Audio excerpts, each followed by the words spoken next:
gonna come to my plate, they're gonna. Okay. They're going to go through the parts that have not dealt with yet. So it's Later. well, no, but they're making constitutional issues. I'm about to during the platform. 30, you got 30 seconds. Oh, I thought I don't know. I don't know. Are you? Yeah, Shook hand, and I'm going to be up here in this room B with platform committee meetings until probably about 7 o'clock. let's front row. Breaks here. I'll shoot you what my schedule is. I have breaks, things like that. So we can connect then. I'll talk to you soon. All right, bye-bye. Right?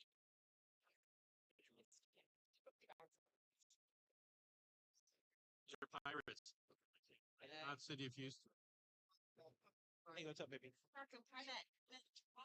No, but I've got to start a meeting here. No. Well, Okay, well, let's second. They can go, but then that section, there's no information of. Was it my guys? Yes.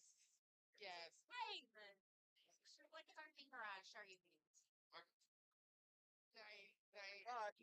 Okay, folks, if everybody could get to their seats, those that are still signing up, please continue to do so at the podium. But I'd like to get the committee started.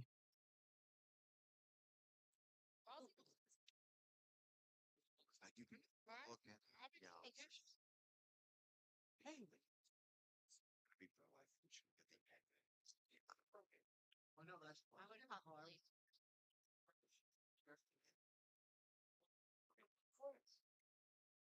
Yes, I got it. Oh, sorry, are these 10?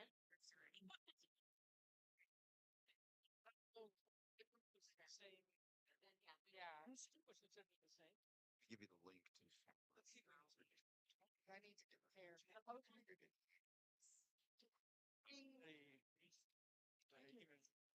makes Lord of the Game.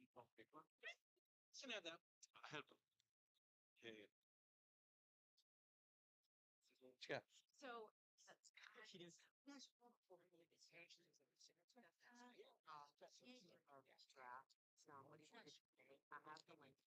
Yeah, we're gonna pick. I'm gonna talk about how we're gonna pick. Okay, perfect. Okay. Yeah. You would. Yes, I. It's It wasn't.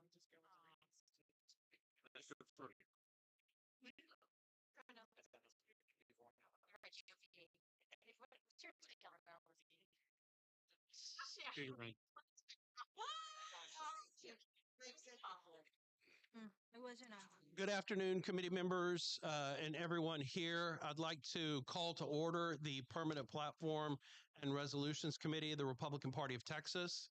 The committee members know this, but for the public's sake, my name is Trey Trainer, and I have had the privilege of guiding this august group through the mission that we have been tasked with this week. So our momentum here began on Monday when we met as the Temporary Platform and Resolutions Committee, and we kind of jump-started the convention's work on the platform. On Monday and Tuesday, we divided this committee into 8 subcommittees charged with scrutinizing all 260 plus planks of the 2024 Republican platform. They did that on a plank by plank basis. And I think they worked very diligently in getting that done, and we saw a lot of that yesterday with the reports that we had. Over those 2 days, each of the subcommittees met for at least 8 hours. Some of them probably met 10 or 12 hours, totaling more than at least 64 hours of concentrated review of the platform, with hundreds of Texans having shown up here as delegates, alternates, and even as private citizens testifying on issues from education and water resources to data center development and safeguarding our republic against the spread of Sharia law. So I want to thank everyone who's already contributed to this process for your engagement in ensuring that this remains a very grassroots-driven platform. Yesterday, this full committee met and powered through 6 of the 8 of those subcommittee reports, adding to the temporary committee's kickoff, the 2 days of subcommittee deliberations, and yesterday's marathon plenary session. We've racked up more than 82 hours of focused work of this committee. That investment has positioned us well for what we have left to do. So my thanks really goes out to the subcommittee chairs that we've had for their leadership and guidance that they've given in the reports that we dealt with yesterday, and for those that we continue with today. So today, as we work to the finish, I just want to give the public an idea of what we're going to do. Our first order of business is going to be to adopt supplemental rules, and then they will. I'm going to recommend that they be the same supplemental rules that were adopted by this committee unanimously when we were a temporary committee. Once we get the supplemental rules adopted, I want to move through the last of the subcommittee reports. So we will deal with the constitutional issues portion first, which includes the preamble and the principles. Then we'll move into the civil and criminal justice, and then we will move into the finance and taxation to close out those subcommittee reports. Once those reports are complete, we were going to open it back up for discussion amongst the committee of the entire platform. So this will be our opportunity to go back through the platform one time. And as you can imagine, folks, doing this process all day, we are only human and we make errors. So there are things that we need to fix, and there are planks that we've added that the verbiage is not exactly correct, and there are things that we intended to do but we just didn't get to them, mainly because of the factors of time that we have to deal with here. So our goal is at the end of the day today to go through and handle those cleanups for any inadvertent errors that we may have and address those issues. But I want to let everybody know that under the convention rules, our editing team we have to be done with this process at 7:00 tonight so that the editing team has the ability to get everything ready, because as delegates, you know that you have the opportunity to vote on this platform plank by plank. But if we don't have our work done in here by 7:00, you don't have a document to vote on Saturday. Which is how long this actually takes. We have to go from here at 7:00 through the editorial process, get it to the printer so that we can get thousands of copies made and get it coordinated up with the Scantron sheets. So we absolutely have a hard deadline at 7:00. So we're going to proceed with our section by section subcommittee analysis, and members, as we did yesterday, you can propose amendments. Make sure that our chief editor and fellow committee member, Dr. Towson, if you can email him your information, it makes it easier for us to do that. And we're going to record every adopted change. For the committee members' sake, today at about close to 1:00, I think 12:53 is what mine showed on the time tag. Rick sent all of us committee members a copy of the working document that we're using that incorporated all of the changes that we had made yesterday. For those of you in the audience, if you're wanting to look at that document, I have sent it out for it to be made available, but it's probably easier if you just come up and talk to your particular member here on the committee and ask them to email it to you if there's something that you want to see. And I'll get you just a second, Brad. And then and that'll be the easiest way for you to see kind of where we are and what's been included thus far and those type of things, and will help us get to the end of this. But again, as I get back to it, because of the clock, I have to be very, very blunt with everybody. If I give everyone who wants to testify even 1 minute today, we are going to burn through hours of testimony. And if you're up testifying, talking about a particular issue, that means that we are not working. We are listening to you. So if you have information that is important for this committee to actually get the work done, and by that, I don't mean talking about what the principles are behind why you're advocating, but actual verbiage and words that we need to adopt, then I would ask you to please keep your testimony to that. But if you are wanting to come up here and just have a podium and the opportunity to talk about an issue, please remember that we have a very limited amount of time to get things done. And the time that you are taking and explaining things to us is time that we are not using to actually work on this document. So while testimony is valuable, our top priority is perfecting the actual text of this document. So we've already met openly for a full 3 days, and the convention has to receive this finished business document by tonight. So when you offer amendments, things, please state them succinctly and let's get them as precise as we can so that we can capture everything without delay and move forward. So I'd ask the committee for us to kind of keep this to absolutely keep the same upbeat and disciplined respect that we've had with each other. We haven't devolved into debates or yelling, and everything has been directed at the chair as it should be under the rules. And while we may not agree on every plank that we talk about, we remain united in our commitment towards individual liberty, limited government, and sovereignty of the people of Texas. So I can't wait to hear from everybody today. I look forward to it. I look forward to getting through the end of this process, and hopefully we deliver for the delegates and the Republican Party a platform that will help us to win up and down the ticket in 2026. So with that, Brian, you have a question? Brian Bodine, SD16. Point of clarification on public testimony as you group it by section when we finish constitution, criminal, and finance, and then we get to testimony on section, you group it by section. Would it be in order for me to make a motion that we don't have more people speak? Like if there's two in favor of a particular item in a section and then there's two against, is there any way to do that? So we're just getting, a diversity of viewpoints on something that might be controversial. Absolutely. Absolutely. I will be open to anything that will help us limit that. Now, here in a minute, when we adopt our supplemental rules, just again for the public's information, our supplemental rules that we've been using have limited us to 5 people for and against a particular issue. But as you can imagine, that's 10 people. Our supplemental rules also call for 2 minutes apiece for each person. That's 20 minutes of time just to hear on one issue from 5 people for and against. So absolutely anything that we can do to limit that. And when we get to that portion later today, I absolutely will recognize you to help us control that. Amanda?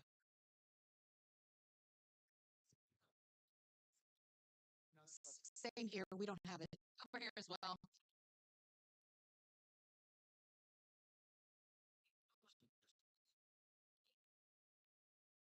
Mr. Chairman, Yes.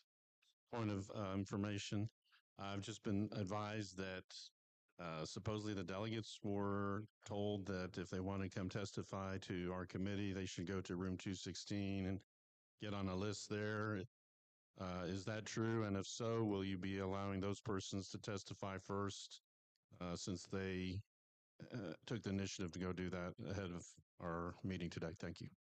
I really don't have any information with regard to 216. I do have the sign up sheet up here, but more importantly, regardless of where they've signed up, I'm going to have to group all of the testimony by issue in order for us to be able to get through it. So they could be the first person on the list either down there or up here. But if they're talking on an issue that we're not dealing with until later, it's going to kind of be irrelevant as to where they signed up. It's going to be more relevant that they are wanting to talk on whatever issue it is that we get brought up. And I will tell you that's going to be guided completely by the committee with regard to what changes we need to go back through in the process. So I'll do my best to be as fair and transparent in the process. But again, it is not my intent to turn. This is not a legislative committee hearing where we need to hear from everybody. This committee's been working for the past 3.5 days and has done a lot of good work. And I'm not going to allow it to be bogged down by the desire of people just to hear themselves talk. So, absolutely. Absolutely. Okay. Rick, do you have the ability to forward that 1253 email to the committee? It was actually, there's 11:45 timestamp first, and I sent just to subcommittee chairs to make sure that we had a sanity check. Okay. I will send that to all committee members now. Okay. Okay, so you'll get it here in just a second. I've got a couple of people that are going to have to speak anyways that we want to recognize. We have some candidates and elected officials that want to address the committee, so we'll do that while Rick gets that information out, and then we'll move into the subcommittee report on constitutional issues. So if you want to go ahead. Donna Carter, SD2, point of privilege. I would like to hear or have the candidate, Casson Huddleston. He's the Republican primary winner. We still have to win, but for State Board of Education for District 9. Thank you, Mr. Huddleston. Thank you, committee, and thank you for all your hard work. I just come to encourage you that the many planks that we have that have been kind of stonewalled at the State Board of Education over the last previous years, even though we've had 10 Republicans and 5 Democrats, which we should have moved through quickly, that has changed because not all 10 voted with the Republicans. But I won my primary, and 3 other ladies of like mind. I just want to encourage you: don't back down. Give us more teeth so that we can help and work with the legislators to move the ball come January 1. Now, little damage control until then, but come January 1, I want to encourage you, help us go strong for our children in every which way but lose. God bless each one of you. Thank you. Thank you, Mr. Hudson, and good luck in your race. So we're cheering you on from outside of your district. So, Mr. Chairman, yes, sir. Michael Street, SD8. Point of personal privilege, as I mentioned, Teresa Richardson, House District Rep from 61 in Collin County, would like to speak as well too. Absolutely, Ms. Richardson. Thank you so much, committee. First of all, I want to thank you for all the hard work that you've put in. We as legislators, we need direction from you for our platform. And so I just want to thank you for that. And I'm here to encourage you, particularly Plank 248 and 249. We all know that we have a Sharia problem in Texas, and it's very important that we support the country of Israel. I know there's frustration with the war that's going on, but I'm old enough to remember when Iran fell. I'm old enough to remember 9/11, and I know that the threats that we have had from Iran over the years to the hate towards America. They want to take us out, and it's very important that we take a stand. And I'm here to encourage you as a platform committee to support Israel and support the plank on Sharia law. Thank you so much, and God bless you. Thank you. Committee members, as chair, I would move the adoption of the supplemental rules that were used as the supplemental rules for the temporary committee. These are the same committee rules that we discussed on Monday before we broke into subcommittees. Just to refresh your memory with regard to those, it establishes our quorum as being a majority of the committee. It allows us to go plank by plank with regard to our voting procedures, which we did in the subcommittees, but again, allows us to do that as well here. It allows us to limit our public testimony, as I mentioned to the public, to where we have 2 minutes for individuals to testify with 5 people for and 5 people against particular planks.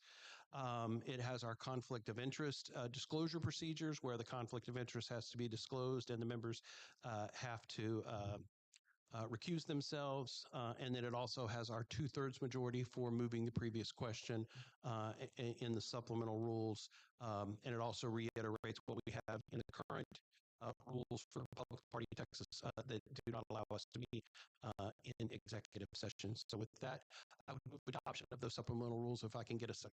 Second. The Over SD1. Supplemental rules have been offered for the committee. The motion has been seconded. Is there any discussion of the supplemental rules? Mr. Chairman, Yes. Warrington Lee Osterman, SD19. I'd like to make a motion to amend the rules regarding public testimony that we do it 3x3 instead of 5x5. Okay. There has been a motion to amend the supplemental rules to allow 3 for and 3 against. Is there any discussion? Second. Oh. Please use the phone. What that means is that once you've had, say you have 3 people speak in a row that are for something or against something, you have to at least hear from one more, or it goes 1 and 1, 2 and 2. So my intent as chair would be to enforce it the same way I did with our 5-person rule. The way we've handled it the past couple of days is once there have been 4 people who have tested, when we were using the 5 rule, once there had been 4 people who testified, I will allow the 5th person. I would give them notice, and I would say you are about to be the 5th person to testify on this issue for it, and that will preclude anyone else from testifying. So if you would like the opportunity to gather as a group, and maybe there's a better representative of your particular issue, so I'll give them notice that they might be the last person to do that. So if we went 3x3, I'd allow that second person, I would let them know whoever testifies next on this particular issue will in fact be the last person on that issue. I'll second Mr. Osterman's. Great. Is there any discussion of the motion to Mr. amend? Chairman, yes. Yes. Michael Street, SD8. I am vehemently opposed to this. Yes, we've been here for 3 days, but I do know there's many of my delegates from Senate District 8 that could not afford to come down here on Sunday or Monday and pay what, several of us paid probably $1,000 in travel costs to come here, and most people cannot do that or take a full week off of work to come here. And so therefore we will be severely limiting public ability and the input from our delegates to the platform. And I'm very much against this. Thank you. Thank you. I had a suggestion, but I have to probably amend it. I was going to suggest we do 2 minutes, or lower. Well, so the 2 minutes is still there. So this would just limit the number of people from 5 people down to 3 people. Yes, we'll have this would limit it to 3, 4, and 3 against a particular issue. For the amendment to do the change due to the fact that we need to finish today, and yesterday we took too long on a lot of the planks, please. Great, thank you. Mr. Chairman, I would like to speak in favor. Okay. Again, I will reiterate that we do have a hard stop deadline, and we may not be able to complete our work. And I want to make sure that our work gets done. But I would love to hear from everybody. I think 3 people for and against each issue is enough. Is there any further discussion of the motion to amend the supplemental rules to limit the number of speakers per issue? And again, this is by plank, so every plank has at least 10, 15 issues, at least 10, if not more, in it. So it would be to limit that. So is there any more discussion? The chair hearing none, the question occurs on the adoption of the amendment to the supplemental rules to limit it to 3, 4, and 3 against. All those in favor say aye. Aye. Any opposed say no. The ayes have it, and the supplemental rules are amended to be 3 and 3. We're now back on the supplemental rules themselves. So this would be the same supplemental rules that we used as a temporary committee as previously described by the chair. Is there any discussion? There being none, the question occurs on the adoption of the supplemental rules. All those in favor of the adoption of the supplemental rules signify by saying aye. Aye. Any opposed, nay. The ayes have it, and the supplemental rules are adopted. Our next order of business is the schedule that had been published on Tuesday night, early Wednesday morning. So we're going to move into the next subcommittee report on I'm sorry, catch up to myself here. The next subcommittee report is the subcommittee on the preamble, principles, and constitutional issues that we will take up. Mr. Isett is not here. He's been detained this morning, so I served on this subcommittee, so I will give the report. But this particular committee met just like everybody else did for 2 different days. We discussed the preamble, the changes that you see in the document where it says to keep the preamble as amended, or simply discuss the preamble. It's almost word for word. There's some grammatical and syntax changes that were made. Putting in appropriate semicolons and other things like that just to make it read as it should. Going through the principles, we addressed all 10 principles, and again, we'll have the opportunity to talk about those. Most of those principles have stayed exactly as they were in the 2024 platform. Again, the only changes that were made was to make them more readable so that they fit in line with how the sentence is written, because each one of those 10 principles is supposed to start with the term "we believe in," and so we made them be complete sentences in association with that. And then, of course, we went through the constitutional issues, and we'll have the opportunity to go through each one of those. But right now, I would make a motion to accept the subcommittee's report on the preamble, principles, and constitutional issues so that we can get it in front of the committee. If I can get a second. Second. There is a second. And so what we would normally do, public, we would normally stop right now. We would go through the voting process, but because there are individuals who are signed up to speak on this particular issue, this particular broad area of the platform. We will start with our public testimony. And again, I would ask you to keep this as brief as possible.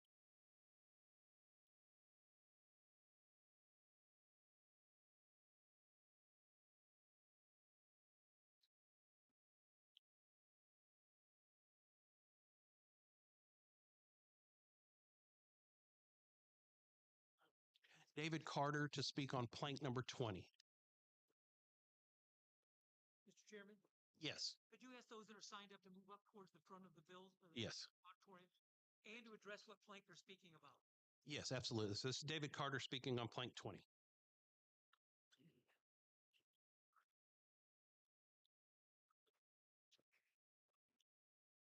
Chairman Trainer, I hope a member of this committee will move to amend plank 20, which has reference to the Texas Sovereignty Act, which that language was refined this week by the temporary committee. Hope that plank will now be amended further to read as follows: the Republican Party of Texas respectfully requests the governor to include passage of the Texas Sovereignty Act in his list of priorities for the 90th session of the Texas legislature. In speaking in support of this motion, should one of you offer it, the 89th legislature, the House passed that act, the Texas Sovereignty Act. It went to the Senate, and the committee substituted, quote, a new bill for the original bill, quote, rather than amend or reject the bill as required by the Texas Constitution, which says a bill may originate in either house and when passed by such house may be amended, altered, or rejected by the other. That bill was never heard by the Senate. They substituted some other language that totally changed the purpose of the original bill, and then it died for not moving forward in the Senate. But we're trying to correct what happened last session. The Texas Sovereignty Act passed by the House never had a Senate hearing. It was not amended. It was not rejected by the Senate committee. It was never heard. Then, if I get to speak again, I'll have the second thing I'm shopping today is to stop the pernicious practice of committee substitutes. Anyway, the Senate committee laid out a committee substitute for HB 796, which completely changed the bill, which in violation of Section 30 says no bill may be amended in its passage through either house as to change its original purpose, unquote. The Texas Sovereignty Act needs to be passed in the 90th session. It is completely consistent with what the founders expected the states to do when or if the new federal government acted without authority in violation of the compact, where people created a compact or contract between the states and the new federal government. 4 pages of relevant quotes are available from me, David Carter, dcarter204040@gmail.com. Constitutions are not self-enforcing. The Texas Sovereignty Act provides an enforcement Mr. Carter, mechanism. Thumbs up. Thank you. Thank you, sir. I appreciate it. Mr. Chairman? Yes. Michael Street, SD8. I would like to make a motion to amend the rules about public testimony to prioritize people that hadn't spoken already this week and we haven't heard from. I second that motion.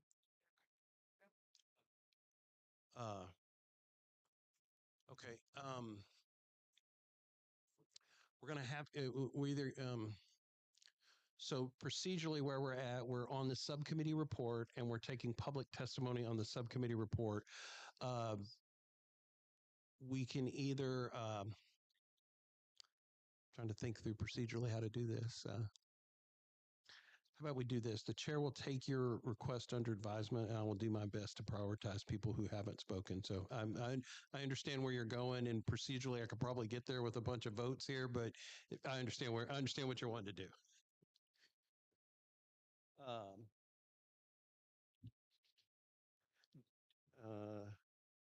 Is it Deborah Boehm? Deborah? Oh, I'm sorry. Yeah, go ahead. We have one bit of official business coming from the party that we need to have addressed. So go ahead. Thank you, Mr. Chair and members of the Platform Committee.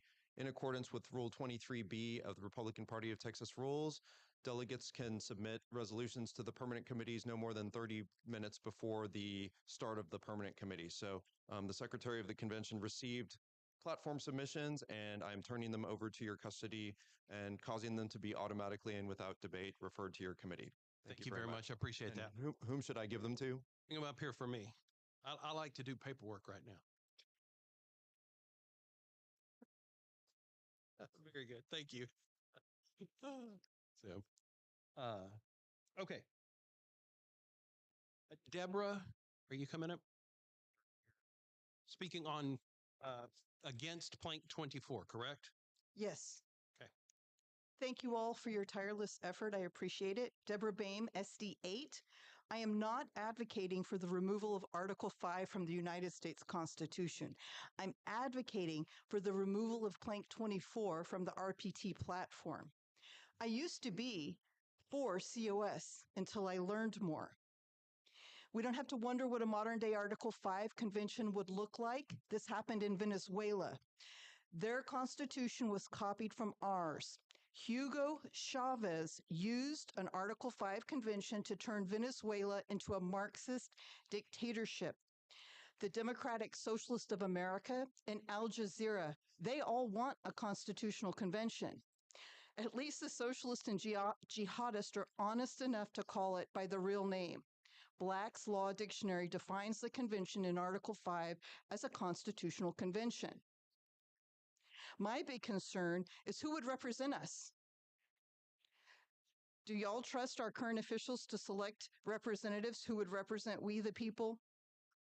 I do not. COS is divisive. Their plank has no place in our platform. More than a majority, the majority of the delegates in the 2024 state convention voted against this plank, despite COS having spent millions of dollars trying to convince them otherwise. So I respectfully urge you to remove this plank from our platform. Thank you very much. Thank you. Daniel? I'm going to scratch my name and put it to somebody unrespected. Very good. Thank you. Gail Bain, constitutional issues ban on Sharia law.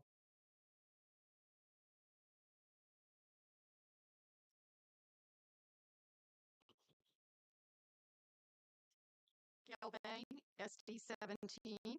Thank you, committee. Thank you, Mr. Chair.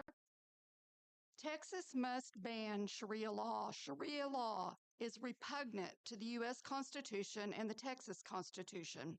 On the 250th birthday of this great country, it's fitting that we look back to the past to propel us forward to the future.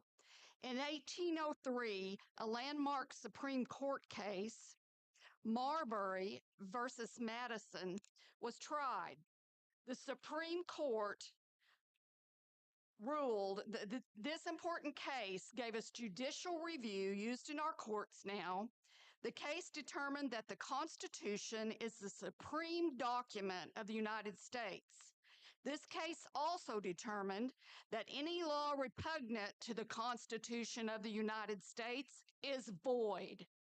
In 1836, Webster's dictionary defined repugnant as opposite, contrary, inconsistent. Sharia law is a totalitarian ideology based on absolute submission to totalitarian views. Our U.S. Constitution guarantees individual rights and freedoms based on godly principles found in the Bible, with liberty and equality for all people. We must ban Sharia law in Texas. If we do not solve this problem, we will have no other problems. Thank you for your time. Yes.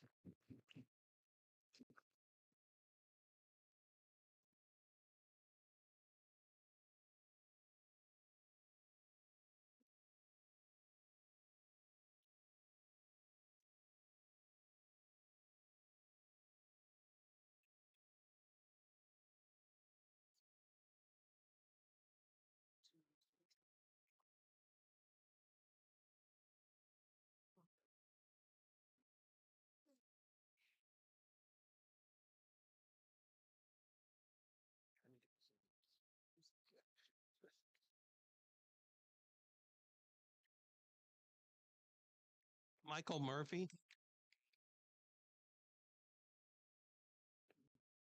Speak on First Amendment and religious liberties. Mike Murphy, second district. When our Constitution was formed, the founders could have gone through the long and exhaustive list of every single thing they could have banned in the First Amendment when they were protecting religious liberty. They chose a different path. They chose what was defended, what was protected, and they chose speech, press, peaceable assembly, and to petition government for a redress of grievances. These were not at random. These were the things that the King of England had denied to the Puritans in England, and that same oppression had come here. When they stood up and they defended religious liberty, they did not create a bucket for you to pour anything into it that might be defended. But they did protect four things absolutely as expression. But they didn't do what the king had done.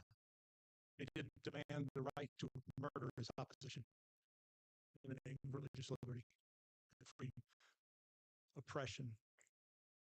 They didn't demand the right to imprison, to take their property, to enslave them, to forcibly convert them, to torture them to conversion. They didn't protect that. They protected four rights. Those four rights are listed after those forms of religious expression in the First Amendment. All I ask is that we reaffirm and make clear that religious protection does not extend to those other activities. And it's clear in the platform after reviewing, thank you for the copy of it, that it does actually do this. But to be clear, we cannot allow or be unclear about what our officials are expected to enforce, that it is not a blanket protection to say it's religious expression because my faith demands it. There are four things that have to be defended, and just reaffirm that in the law. Thank you. Thank you, sir.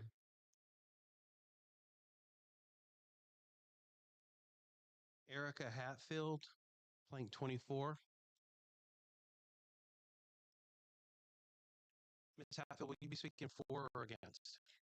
Erica Hatfield, SD2 for Convention of States, plank 24. I already spoke this week, so I want to be respectful. Can I go ahead? Because I didn't know if it passed or not. Sure, that's fine. Okay. Erica Hatfield, State Director for Convention of States. I am a volunteer. I am not a paid state director. Article 5 of the U.S. Constitution tells us how we can propose amendments, and the states can send delegates to a convention to propose those amendments. Congress can also propose amendments. They've done it 11,000 times. That's how we got the current 27 amendments. We are asking to keep the plank 24. It's been on the platform for over 10 years now, and the reason we want to keep it is because we still have plank 7 that needs to be ratified. Plank 7 tells us the proposed amendments to that the party has decided on. So until those planks are ratified, we want to make sure that plank 24 stays. I also have a handout of the number of petition signers in each Senate district, if I may hand those out. Absolutely. I just start over there and hand them out. One more thing is Rule 4 is tells us that the party bases everything off the U.S. Constitution. Article 5 is the U.S. Constitution. Therefore, I think a point of order needs to be made for keeping a withdrawal from happening. Thank you.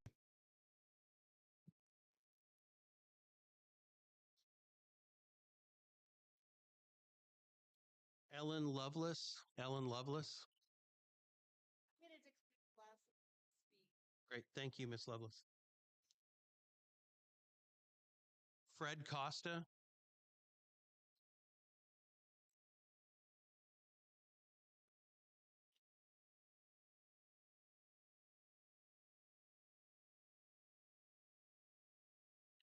Yeah, Dr. Fred Costa, SD8. Mr. Costa, just before you start, I just want to let you know that you'll be the second person to speak against this. And when you finish, there will be one other person allowed to speak against this, and that will conclude testimony against Plank 24.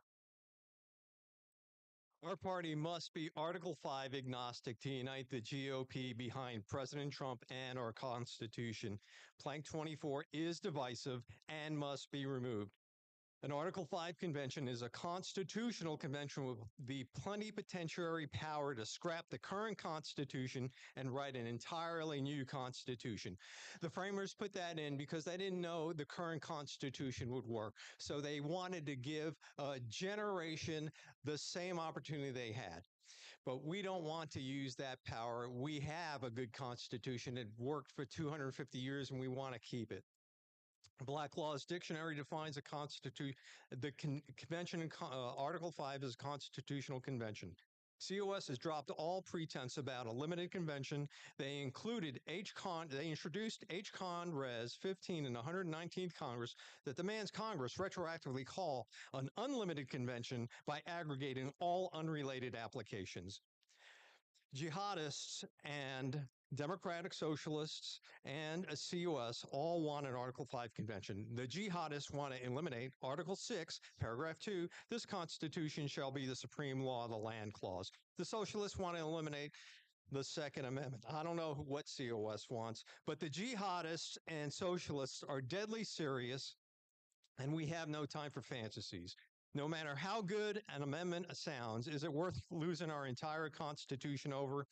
I was present when Timothy Mayberry testified against the COS resolution before the House State Affairs Committee. He said, you have to vote against this resolution. They will get us into a civil war, and it won't be them fighting. It will be young men like me with families, wives, and children. Let's protect the greatest gift God has given us, this people, the Constitution in the United States. Unite our party and remove Plank 24. Thank you.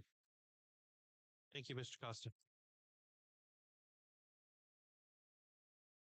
Sue Silver. Sue Silver. Yield my time. Thank you, Miss Silver. Lee, I don't know if it's Breckenridge Moore or Moore Breckenridge.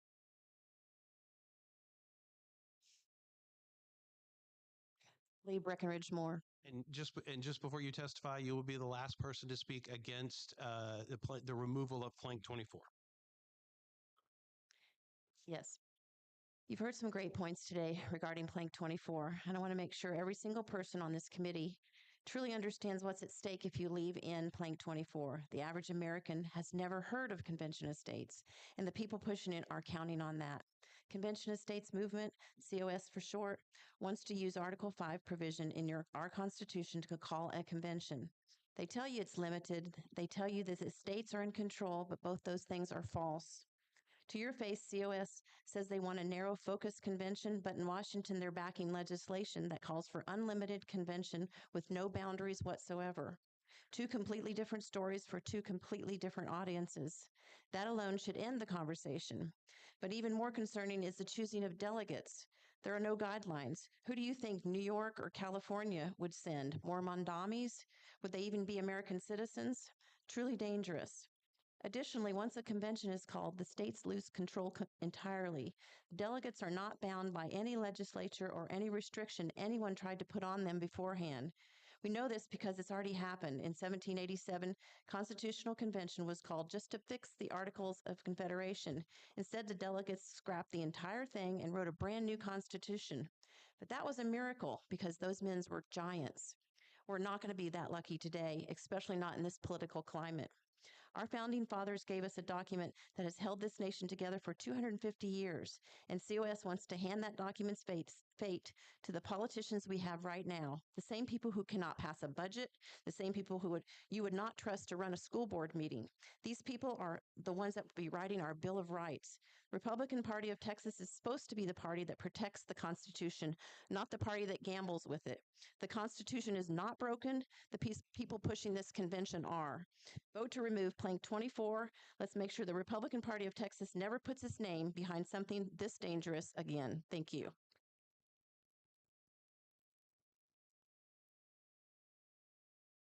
Lois Kendall. And Ms. Kendall, I have you down as speaking on plank 7.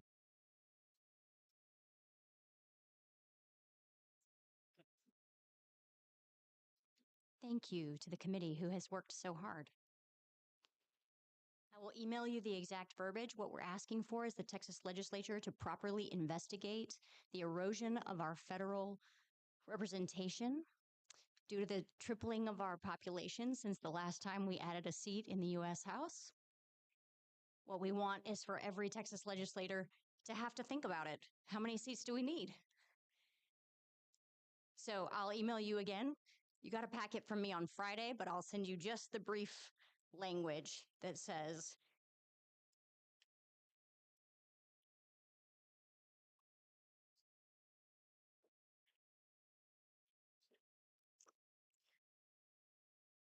we request that the Texas legislature engage in a thorough investigation into the erosion of our right to national representation, including studying the Congressional Apportionment Amendment, originally known as Article the First, proposed in 1789. Thank you so much. This was actually brought to the Texas House floor as HJR 200 in the 88th legislative session, but not in the 89th. I just clicked send, so it should arrive in your emails now. Thank you. Thank you so much.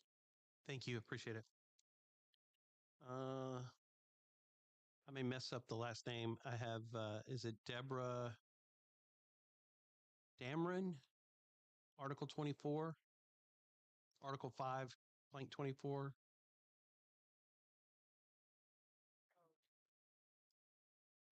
Ruth Sosin. Hang on just 1 second. Ruth Sosin.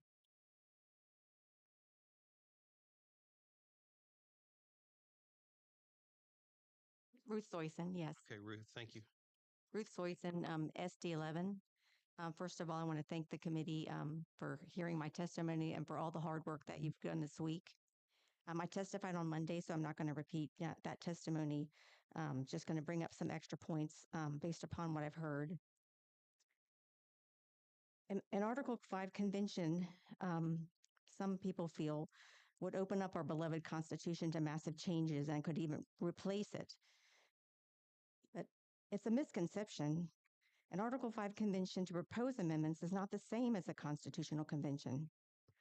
At a constitutional convention such as the one in 1787, the states gathered pursuant to their reserved sovereignty as recognized in the Declaration of Independence. At an Article 5 convention, on the other hand, the states gather pursuant to their power under Article 5 and are limited in its provisions. If you take out your pocket constitution, you'll see quite clearly that the only power in an Article 5 convention will have is the same power as Congress, the same power that they have to propose amendments. Propose amendments that would be added to the Constitution if ratified by 38 states, just like the 27 amendments that we already have.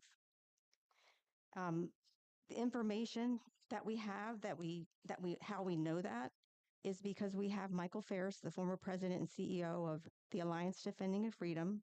He published an article refuting the runaway convention claim. It's published in volume 40 of the Harvard Journal of Law and Public Policy. It's an 85-page document, but I have a summary that I could make copies for you if you would like. Thank you so much, and thanks for all you do. Thank you. Troy Jackson, plank number 7.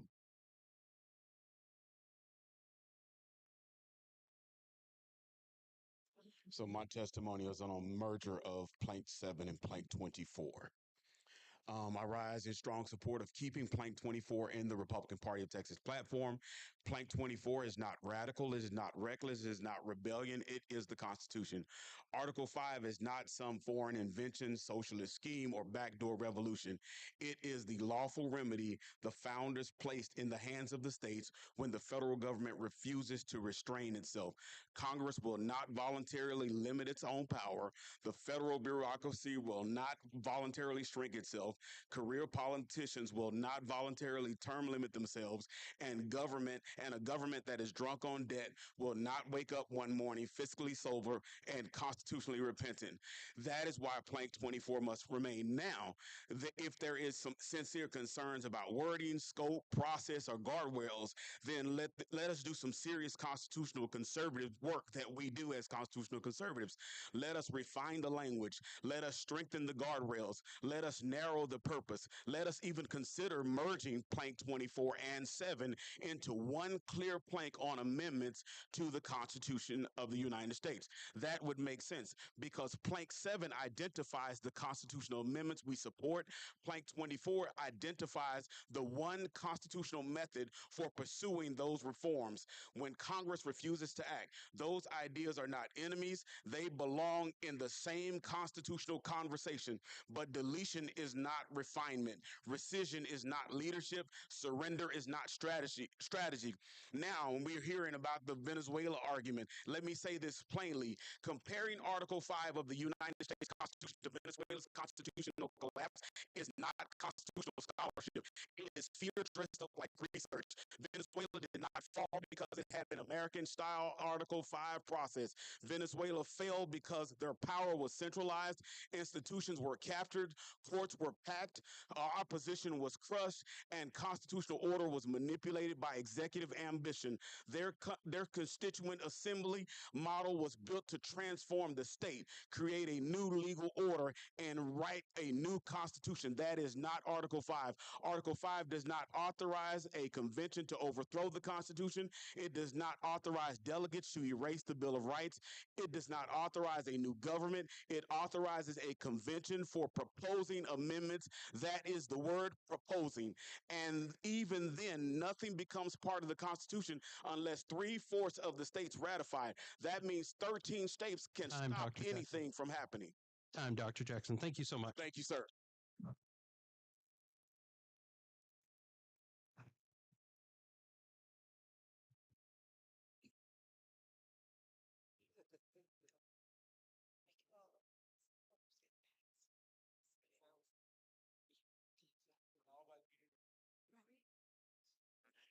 Is Wendell Coward here? Wendell? No. Okay, just for the audience's information, we have had 3 for, and 3 against Article or Plank 24. Anyone else that has any information on Plank 24, the Article 5 convention, our supplemental rules allow for the submission of any written testimony that anyone might have.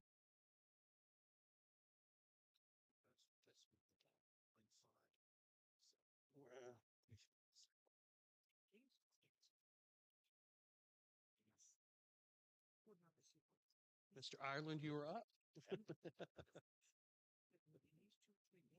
Sean Ireland to speak on plank number 5.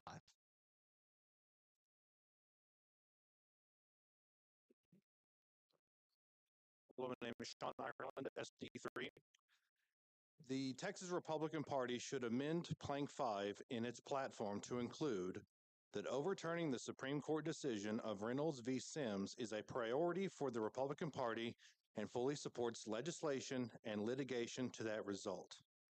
Prior to 1964, states were free to design their legislatures to suit their state's unique constitutional needs.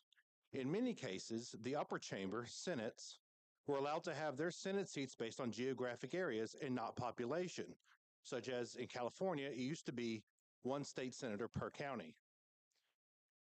In 1964, the Supreme Court ruled the case of Reynolds v. Sims, and states were ordered to discard county and geographic-based Senate districts to instead draw maps for their upper chamber using adjusting populations. When looking at how malfunctioning California has been the past 30 years, is it really the California voters' fault, or is it Reynolds v. Sims' decision giving Los Angeles County 13 senators when it was only supposed to have 1 at the cost of the more conservative, rural, agriculture, northern 16 counties who now just share 2 Senate districts? Our state Senate being comprised of 1 senator per county, creating a Texas Senate with 254 senators, is constitutional and proper for the functionality of our state legislature. And, might I add, per the county popular vote in the 2022 gubernatorial election, it resulting in a 15 Democrat to 239 Republican Senate majority is in the best interests of ensuring Republican values in Texas lawmaking. The Texas Republican Party should amend Plank 5 in its platform to include the overturning of the Supreme Court decision of Reynolds v. Sims is a priority for the Republican Party and fully supports legislation and litigation to that result. Thank you. I also have some handouts to hand out too. Thank you. Yeah. Melissa Beckett. She actually is yielding her time, Chairman. Oh, was that? We're here. Okay, great. Thank you. Far right. Oh, thank you. Sorry. I call that side of the room the far right because they're keeping me in line.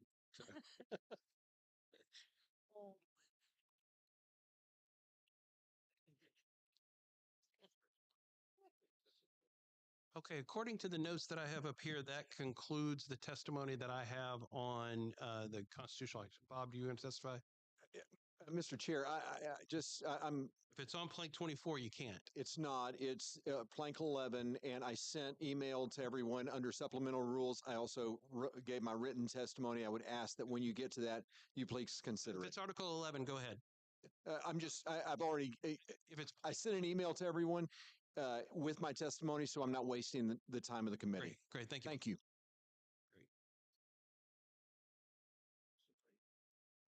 All right. I just want to make sure, is there anybody else that wanted to testify on an issue within Plank 1 to 24, the preamble or the principles of the party that I have missed? Some of the handwriting's hard for me to read, and I'm not a great reader anyway, so I do a lot of audible books. So, yes, sir. Perhaps this constitutes a point of information because according to the schedule I had from the website, it was at 3:45. We're supposed to begin an analysis of the preamble and principles. And when I got here, you're like past it. So what happened to the schedule? The schedule is just a general guideline. The committee is moving at the pace that the committee wants to move. Okay, then I got 31 members that control the pace, not the schedule. Okay, thank you, sir. But the question I had was I wanted to speak on Principle 5. Okay. And when, may I? You want to speak on plank number 5?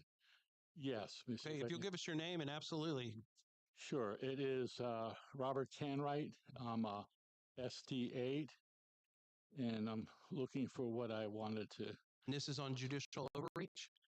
No, Principle 5, what I was. The principles. Principles, right.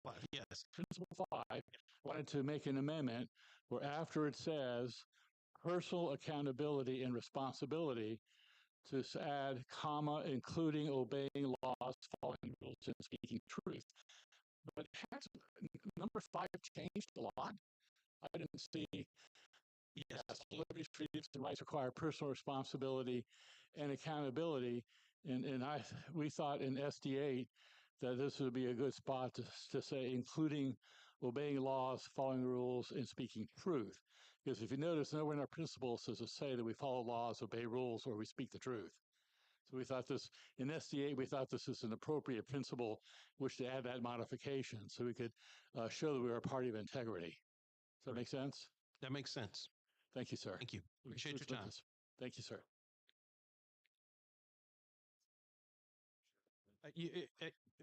Mr. Carter, you've already testified the past couple of days, and the committee wants to limit it to people that they haven't heard from. So I need to.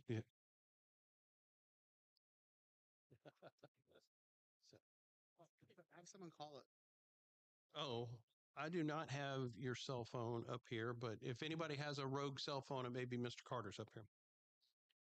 There's a cell phone over here. And it's black. That may, if that distinguishes it for anybody, let us know. Okay, committee members, that puts us back on the subcommittee report for the preamble, the principles, and constitutional issues, planks 1 through 24. And the chair will now entertain any amendments or changes to the subcommittee report. Mr. Chairman? Yes. Michael Streen, SD8. I'd like to make a motion that we strike plank 24. Very good. Is there a second to the motion? There's a second to the motion to strike plank number 24. You got it pulled up, Rick, just so everybody, I mean, I know everybody knows what it is, but plank 24 is the Article 5 Convention of the States. There's been a motion and a second. Is there any discussion of the amendment to strike plank 24? Mr. Chairman? Yes. Michael again, SD8. I too, as some of the testimony was for this before I was against it. And I will say the first thing, the sheet of paper that was just sent out to you, I do know that there are at least 2 or 3 of this number of SD8 that are listed there as having signed the petition, like myself, that are no longer in favor of it. So just be mindful of this number is not necessarily accurate because it has people that have now changed their minds to it as well too. And I'd like to remind everyone that it does allow each state can decide what they want to add to the convention. And when you have California, Illinois, and New York that have also asked for Amendment 2, Second Amendment to be looked at, that means opening that up. And it does when you have the Congress and everyone, and then even our state legislators in Austin, who we have a history of our Republican legislators working with Democrats. I get worried about who they would send to this convention. And we're not saying to remove it from the Constitution. It's a valid and important thing for us to have, but it's like taking an atomic bomb to something that we can use a broom to take care of. And it's a major step that we don't need to take that risk with our Constitution, because you can open up the Constitution to start it over and rip it apart. Thank you. Thank you. Mr. Chair. Hey. Right in front. Oh, yes, I'm sorry. I'd like to speak against the amendment. Okay. Beth Culbertson, SD 31. We need an Article 5 convention. This is not an open up the Constitution and tear it apart situation. There are guardrails in the Article 5. Our founders knew this when they put it in. It takes 2/3 of states to propose the Constitution. Then they can bring a limited number of items up for proposal. And then after they propose it at convention, it has to be ratified by 3/4 of our states. So this does put guardrails up to where it's not a free-for-all. This is something to rein in our government. It's no longer responsive to our individual states. This returns us back to having a say in the federal government that's got too big for its britches. Thank you. Chairman. Yes. Peter Wrench, Senate District 10. I speak in favor of the amendment. Okay. Like my colleague here, Michael Schwerin, I was for COS before I was against it. I remember listening to Mark Levin 12 to 15 years ago talk about this on the radio and thought what a brilliant gift our founders gave us to fix a situation that we're in right now with our exploding national debt and our desire for term limits. But I just can't trust who our legislators would appoint to go down there, how they might vote, especially like you said, when we have a history of some of our own Republican legislators teaming up with the Democrats to form majorities. And I do know that my Senate district caucus 2 years ago voted 2/3 in favor of striking Article 5 COS. And I was also told by my representative on this committee 2 years ago that all of the planks that got put on the Scantron got approved by a minimum of 75%. So 65 to 75% of the last convention. I mean, about 75% of the last convention and about 2/3 of my caucus voted against this. So voted for the amendment to remove the COS So I'm going to vote to remove it as well in recognition of that level of opposed. Mr. Chairman, Jim O'Beer, SD1. I would vote against this amendment because it is a right that we have in our Constitution to be able to do that. And yes, I do agree with Ms. Beth because you can open up a section at a time and go through that section. You do not have to open up the whole Constitution to be able to amend it. I would prefer that to be actually moved under Art Plank 7, as Brother Troy Jackson had brought up earlier, because they do go together. Thank you. So members, we've had 2 in favor and 2 against. So we'll take one more in favor and one more. Mr. Chairman, Warrington Lee Osterman, SD19, speaking against this motion. I'd like to stand up for the Article 5 Convention because as long as we have a Supreme Court that says Obamacare is the law of the land because it's a tax, which was a cop-out by our so-called conservative Chief Justice, we need this option. As long as we have a Supreme Court that says certain states that want to ban gay marriage can't, we need this option. What else is our supposed conservative Chief Justice going to flip on and screw us over? And we can have one more in favor. In favor of the amendment. I'm against the amendment. I'm sorry. No, I'm against. Okay. Yeah. One more in favor. Mr. Chairman. It's not plugged into the cord. Mr. Chairman. Yes. Where am I talking? Here. Right. Okay. Far right. I would just like to speak to the fact that this room, this body, I think a lot of people at this convention, this feels like something that is a very 50-50 sort of argument. And I think that a lot of people, and I hate to speak for everyone else, but myself included, feel very, trepidatious about things coming against us if we're able to actually vote in the way that we feel. And I think that's a sad thing. But I also want to say that removing this from the platform does not mean it can't happen.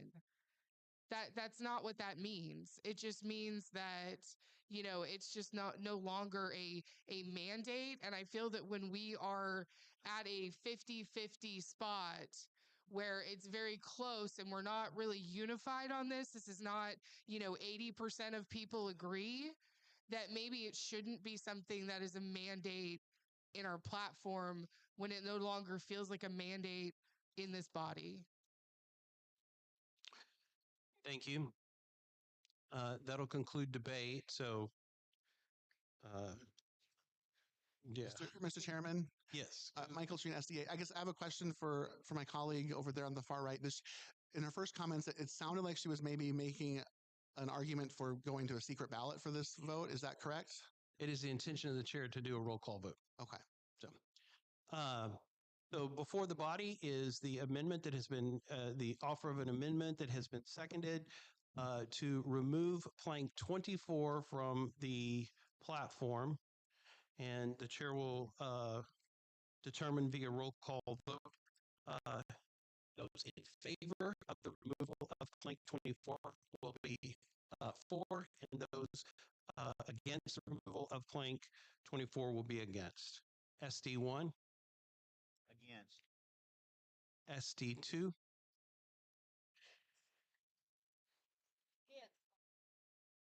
SD3. Against. SD4. Against.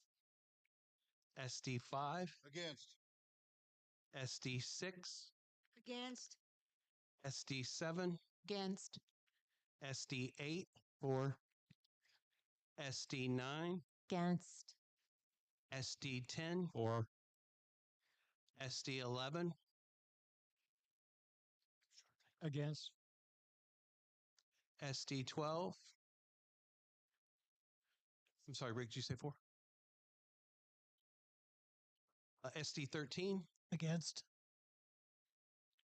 SD 14, Against. SD 15, For. SD 16, Against. SD 17. Did you say 16? I'm sorry. 16. I didn't hear you properly. Sorry. You missed I'm me. against. SD 17 16 against. SD 16 is against. Got it. Okay. SD 18, For. SD 19, Emphatically against. SD 20, For.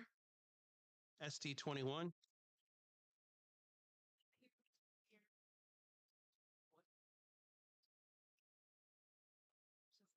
He's not here. oh, absent. Okay. SD 22, For. SD 23, For. SD 24, For. SD 25, Against. SD 26, Against. SD 27, For. SD 28, Absent. He's not here. absent. Not here. SD 29, Against. SD 30, Against. SD 31, and the chairman votes against. 5, 10, 15, 20. There being 20 against, 10 for, and 2 absent, the amendment fails.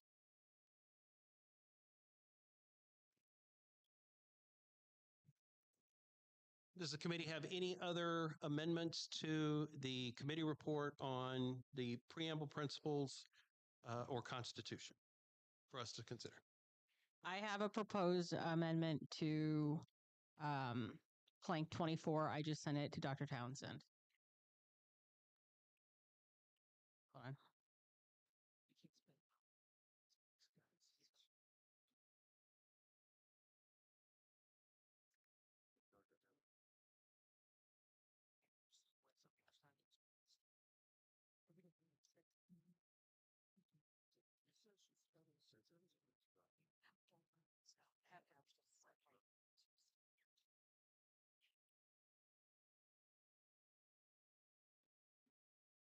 Point of information.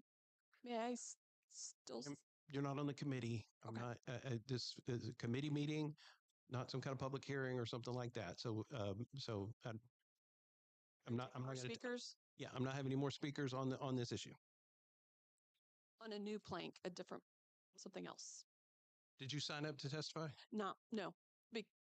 Okay, so do you have something? So one sentence. You have something that goes in the Constitution, the preamble, Yes, sir. or the? Yes, sir. It would be under preservation of Constitution. Please give us your testimony. Right now. Absolutely. Okay. I would like to propose a new plank for dual citizenship. It would be under, I believe, under the preservation of the Constitution. This is in our SD 17 report. That would state no person holding dual or double citizenship, that is U.S. and any other country, shall be eligible to hold elected office.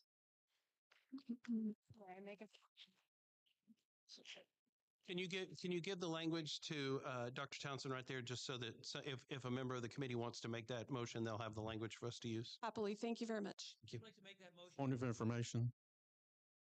Mr. Chairman, isn't it true that Senator Ted Cruz has dual citizenship with Canada? I don't know for sure. Yeah. As I recall, he renounce their renounced the citizenship, candidacy dual. citizenship when he was running for president. Okay, Amanda, did you get your amendment to Dr. Townsend so we can? Yes. I think do you see it? It's it would be to replace the current, to amend it to be the new language in place of the current language for 24. Rick, is it up there on the board?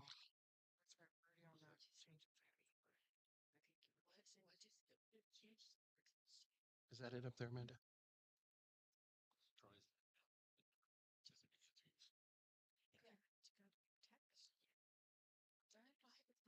So the Okay, amendment reads- Amanda has offered an amendment to plank 24. Is there a second for the amendment? Second. There is an amendment and a second. We'll open it for discussion. I'll give everybody an opportunity to read it very quickly. Would you like me to read it, sir? Yeah, it'd be great if you'd read it, Rick. The amendment is at the end of blank 24, and it says, "We strongly oppose any effort to rewrite or fundamentally alter the text and original intent of the United States Constitution. Furthermore, we believe that any desired constitutional changes consistent with the party platform, including those at blank 7, should be pursued exclusively through the traditional targeted amendment process of specific proposals by Congress, rather than through broad and or unlimited rewrites." And to clarify, this is a proposed amendment in lieu of the current existing language for 24. So she would strike the language with regard to 24, the current language. Is there any discussion of the amendment? Jim O'Beer, SD1, Mr. Chairman. This amendment goes against the current language that's in 24. That says strongly oppose, where the language in 24 says Convention of States to impose, IMPOSE, rather than oppose, OPPOSE. So this goes against that, and I am strongly against this amendment. Thank you. Any other discussion? There being none, the question occurs on the adoption of the amendment to blank 24 that has been offered. All those in favor of the amendment signify by saying aye. All those opposed, no. The noes have it and the amendment fails. Committee members, Mr. Chairman, Jim O'Beer, SD1. I make a motion to move plank 24 underneath plank 7 to coincide with what Brother Troy Jackson said earlier, because it matches and it is a right of the people and the Constitution, and it coincides with limiting overreach state government. It will flow if we put it at below second at the end of it. So you would move plank 24 to plank 7 as item G? Well, here it says I've got AIJKLM, so it looks like that all needs to be changed on mine, but yes, it would go at the end of G. Okay. We have an amendment that has been offered to move plank 24 under the enumerated items in plank 7. Is there a second to the motion? There is a second. Is there any discussion of the amendment? There being none, the question occurs on the amendment to move plank 24 under plank 7. All those in favor of moving plank 24 into plank 7 signify by saying aye. Aye. All those opposed, no. The noes have it and the amendment fails.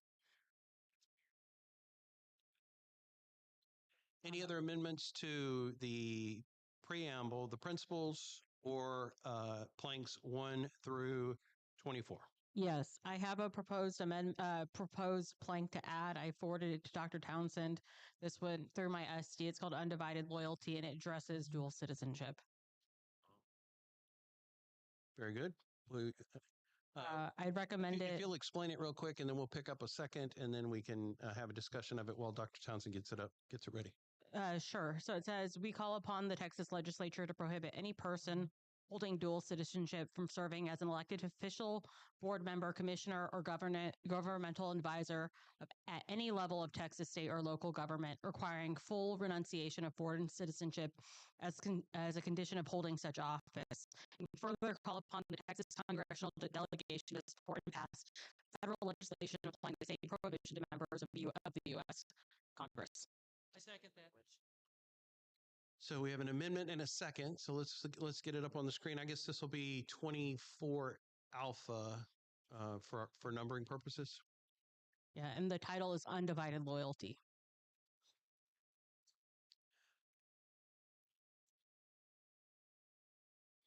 We're just giving it 24A. Committee members remember that the numbers at this point are a little bit irrelevant because when we get to the final edits, we have an A and a B in some of these other sections that they'll be renumbered. So everything will be renumbered as an individual plank when it goes to the floor for the delegates to vote on.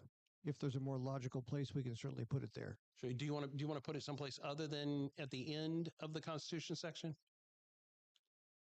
2014. Okay. Okay. In the interest of time, sir, perhaps we could discuss it and then we'll figure out where it goes. Yeah, we'll do that. Okay. So before us on the board is the amendment that has been offered. Is there any discussion of the amendment? Mr. Chairman, Caden Mattingly, SD3. I'm for it. I kind of have a little bit of a question. It may end up being 9A says legislators are United States citizens. I know this has some different language. So I was curious if the author of this amendment would be willing to take some of that language and just put it at the end of 9A. I don't know if there's reasoning for it. I'm just looking at it now, and it makes logical sense to me.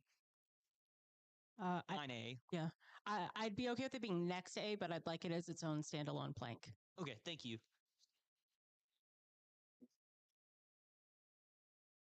Very good, and we can make we can move it around number wise to make it flow better later. Yes, Mr. Chairman, use the microphone, please. please use the microphone. Use At this stuff. yeah. Use the microphone. I'm sorry, nobody could. I was just encouraged the planks to become a little bit smaller because of the fact of the money cost for printing all this, which I was told it was going to be very much. Yeah, that was the direction President Trump gave us in 2016, but it's the will of the committee. Anybody else have any discussion with regard to this amendment? Mr. Chairman? Yes. I think this amendment would be more appropriate under 219A, candidate qualifications. I think this is perfect with 9A, so I think it's great in this section. Very good. Is there any other discussion? Mr. Chairman? Yes. SD10, Peter Wrench, I'm opposed to the motion. I don't believe we should be limiting ourselves to quality candidates who happen to have a dual citizenship. As I mentioned earlier, Senator Ted Cruz, when he first ran for United States Senate against Dewhurst, he was a dual citizen at that time. If we had this rule in place, he would have been disqualified, and we would have been. Excuse me. Okay. Yeah, well, maybe for some reason he didn't want to renounce it, and we would have been deprived of his leadership the last decade or more in the Senate. Mr. Chairman, Jim O'Beer, Steve One. I am for the amendment due to the fact that when you have someone that has dual citizenships, their allegiance is to two different countries. And what if one of those countries could actually be one of the countries that is classified a terrorist type country or in a country that we do not have a mutual allegiance to, like for our military superpowers, and that could be detrimental to our nation. So therefore, I am for the amendment. Very good. Is there any more discussion on the amendment? Chair hearing. Oops, I was going to speak for the amendment. I know in Arizona, I've heard there are cartel members who are currently holding Arizona elected positions and also Mexican citizens, and not with U.S. best interest, and also other places too, maybe Texas. C18. So generally speaking, I am for this amendment, but for some countries, the way they get citizenship, number one, is very different than what we have understanding here. Number two, it is very close to impossible to take it away. So like there are countries that they give you citizenship if your father or your husband is from that country, and it can be somebody was born here, just married to somebody who was not even the other guy could be born here too, but just the father was from the third country, and it just gets the automatic citizenship, and it's a very close to impossible to cancel it. So I want you to know that it's not like that many people go and intentionally get second citizenship or they don't renounce it. There are places that you can't just easily renounce it. Mr. Chairman, I'd like to speak for the amendment. I've already had 3-4, so I've got one more against, and then we got to vote. Is there any other discussion against the amendment?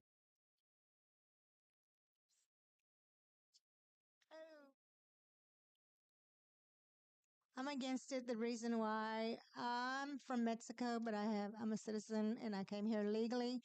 And a lot of the Hispanic people that are born from another country, the reason they do that is because if you go to Mexico right now and you have a citizenship here and there, you can buy property and you don't have to pay certain taxes. And that's why they use that, is because they have family over there. And if they purchase property, they don't have to pay the taxes like they would if they were just a U.S. citizen. And that pertains to other countries too. If you have dual citizenship, you're able to do, if you have relatives or families over there, you you don't have to, you get, incentives. If you do that, you don't get penalized. That's more or less in taxes. And that's why a lot of people keep their dual citizenship. It's that, not that they don't uh, like America, is just that benefits them tax wise and buying property. Mr. Chairman, I have a question. May I? I'll address you. Yeah, absolutely. Point of information: is my dear colleague, who I care a lot about, is she saying that people want to have Mexican citizenship so they don't have to pay taxes here, but they want to run for office here? That's what I heard, anyway. Because if she has if they have Mexico citizenship, Oh, and get it. No. that's why I'm asking for the point of information. That's what I heard. No. They pay taxes here, but if they choose to go vacationing or have a vacation home in Mexico because they have family over there, they don't have to pay taxes, Mexican taxes over there. They get just like homestead and stuff. That's what I'm saying. Real estate, yes. Well, yes, not income tax. I'm talking about real estate. It benefits them to have where they don't have to pay home taxes or they get exemptions like we do here. Thank you. That concludes discussion on the amendment. The question occurs on the adoption of the amendment on screen. All those in favor of the adoption of the amendment indicate by saying aye. Aye. Any opposed, no. The ayes have it, and the amendment is adopted.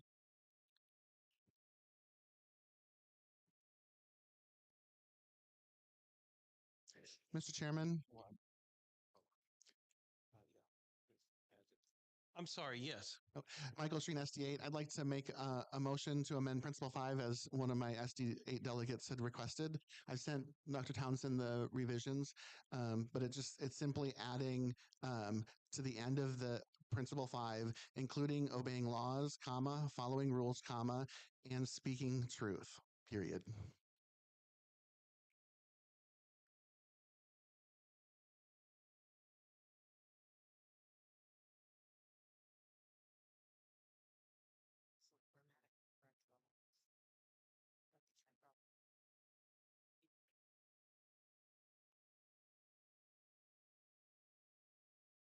Is there a second for the amendment? Oh, no. Is there a second for the amendment?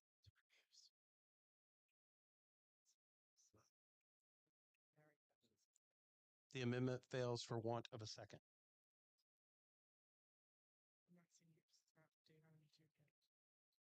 Members, are there any more items to be discussed with regard to preamble, principles, or constitutional issues, planks 1 through 24? Mr. Chairman, I have an amendment to plank 15.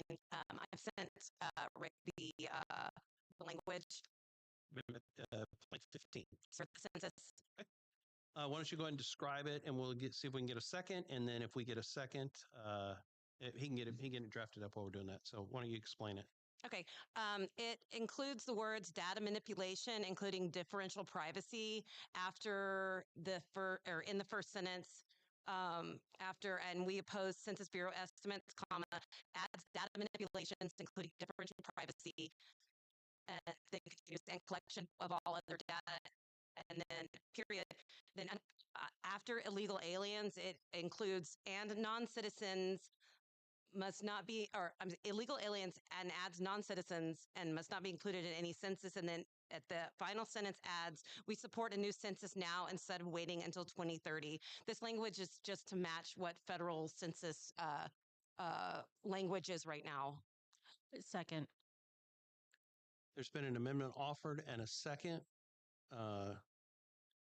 Rick will get the language up on the board.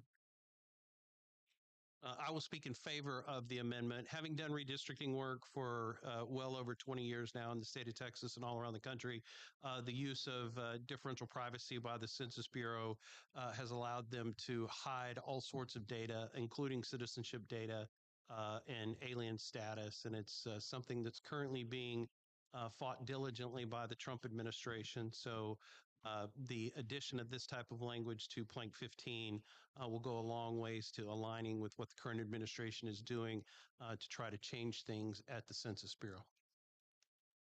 Point of information. Mr. Chairman, could you define the phrase differential privacy? I have no idea what that means. Yeah, so it's a statistical game that they're playing, but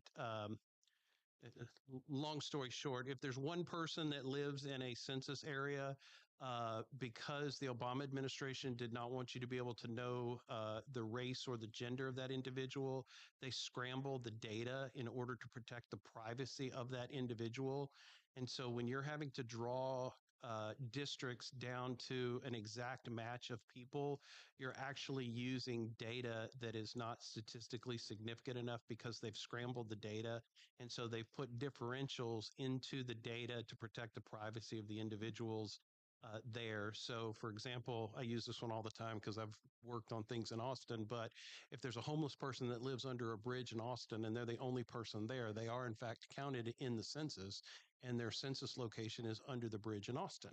But if you go look at the census data on a map, there may be 5 people that live under that bridge, even though there are not 5 people that are there, because they don't want you to be able to know the race or the gender of the individual who's there.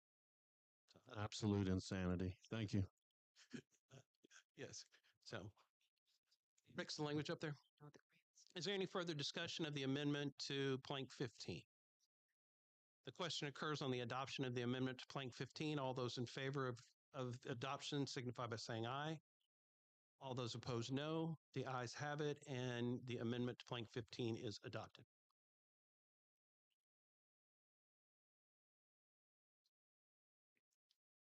Members, I'll give you just a couple seconds more.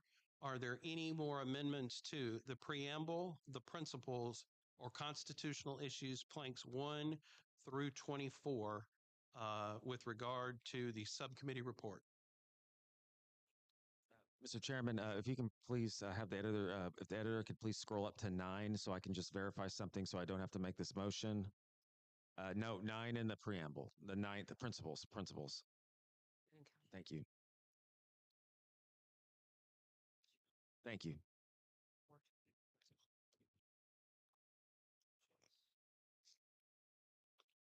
Yes, sir. Mr. Wrench?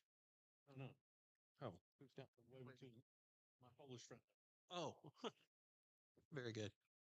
Very good. Then is there any further discussion on the subcommittee report with regard to the preamble, principles, or constitutional issues? The chair hearing none, the question occurs on the adoption of the subcommittee report on the preamble, principles, and constitution. All those in favor of adoption of the subcommittee report signify by saying aye. Aye. Any opposed, no. The ayes have it, and the subcommittee report is adopted.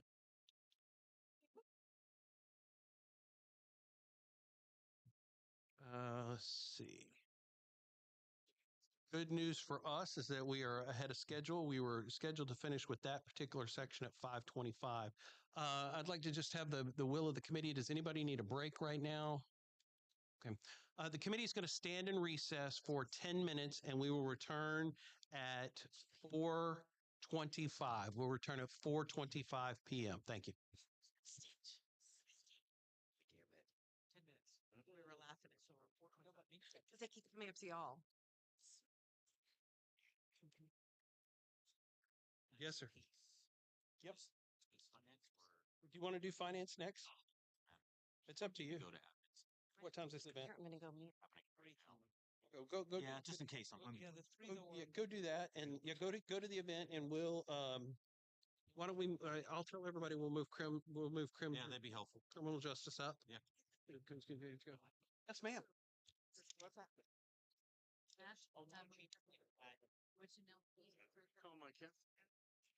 Oh, you know, Nobody wants. So we're gonna do that. And so we're gonna take up criminal civil justice next. So we're gonna do taxation. We'll do it. So we're gonna do the very last thing we're gonna do. Okay. That to marry that up. And I don't know how I'm gonna have time to go through all of this. I've already sent the language. Okay, yeah, we'll do that. Yeah, and Stephanie's got an amendment, and I've got an amendment, so we're gonna have to open up a couple more things. Yeah. Yes, ma'am. My name's Molly. Yeah, Molly. This is what I'm interested. Yeah. These stories.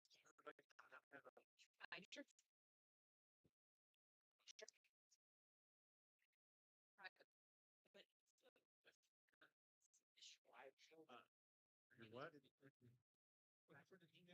I can send you what we're using right now. Now, yeah. And more importantly, what I send you right, like, so the amendments we just adopted right now will not be on there.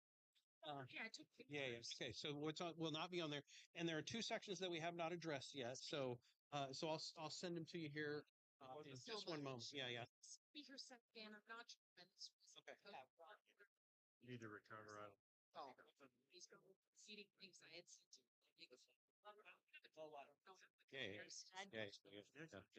And so the draft I'm going to send you, I'll show you on here because it's up there right now, but I'll show you up here. So it'll have these red words. It'll have these red words on it. Yes, sir. So those red words are the subcommittee's report to this committee. So Like you said in the past. yeah. So like this one says add new plank. Yeah. And the numbers, I'm going to tell you the numbers are irrelevant because we have to go through and renumber after we get done with all of these. But so like this is a new plank that was added. Okay. This keep as amended. That means that there's some portion of this that was in the 2024 plank and we've amended it in some I thought that indicated. We should do this. What that hadn't been changed.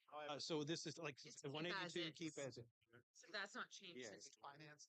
okay. I might help you a little bit. Thank you so much. No problem. Hey, Your hand, meet your person. Yes. I see you. Yes. What are you doing? Occasions. This is one of the. Good. Thank you. I got to run to the restroom today. Do I find out what you did? Yes. Yes, yes, ma'am. Everybody's like, Have you reward? like, I just come up here and people are like, well, I don't know. But, Why don't you sign your? Oh, yeah. You'll just go, yeah. I have an idea. Never said, yeah, let's listen. I was going to try to see you this weekend. You are comfortable with having okay. after the convention.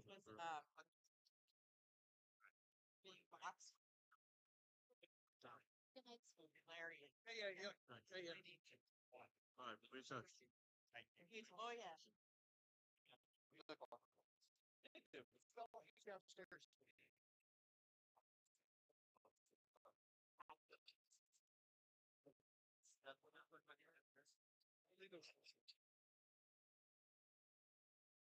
So Friday, I'll start. Well, bring ideas, and then it's like, hey.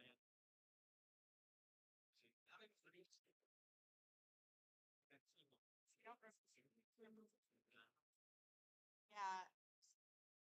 I don't know if I'm supposed to come out. Do lobbyists. Give away. I think the worry is this video. That's what I like. Get lying out of it. We're not. Israel. How are you? Just right next. Yeah, that's fine. I'm sorry, which was? It's just it's done. This is dead. And that's both as amended by the subcommittee and as amended by the whole I committee. mean, they just walked up to a podium and said something. They're like, "Yeah, let's do it." So it looks like they dropped a sentence at the end. They maybe thought it's redundant. And then what about 180? I mean, 180. Have to educate every single Republican in tech.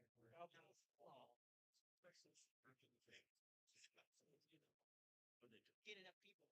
Well, it's been merged in 185. So it's okay. Oh, and I'll let you read that. I have to. Gosh, sure. Ideas. All right. God love you. All 15 people. Hey, you got it. I'm out of town. But what? Why is it so important for people? Need to give people money or something? Yeah. And the committee, like, give $100 to do it or something? No, No, I didn't do. No, they're Saying state affairs, but Yeah, we did. so we did. But we may not have finished it. Ah. And if we didn't finish it and then we didn't finish it and then Sure, I agree that No, what? would have agreed with that recently. I don't think it's very much better than. I asked. This is not how we do service. He said, Yeah. Yeah. I mean, as far as the new guys, I think they're okay. But we still have too many of the old. Yes.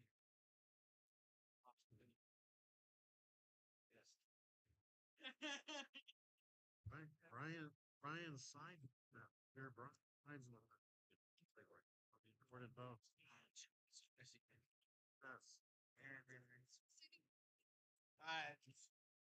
The place where I'm staying is, I gotta go 3 flights of stairs to get to my bedroom. So it's worse.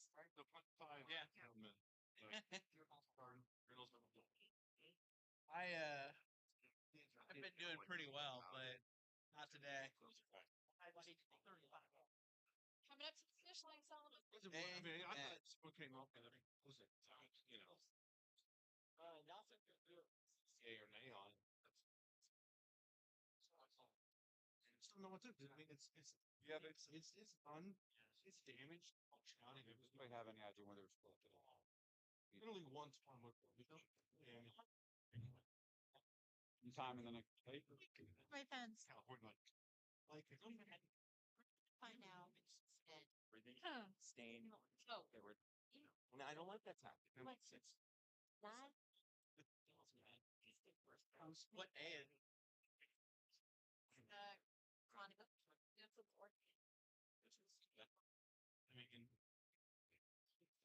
it's like finding like The very end. well, that's what happened to me. That's what happened to me. I got back and then he's like, okay, we got like 30 long. that's a good point. What extra? I point at some of the most basically include Yes, same. The wise That's the adrenaline.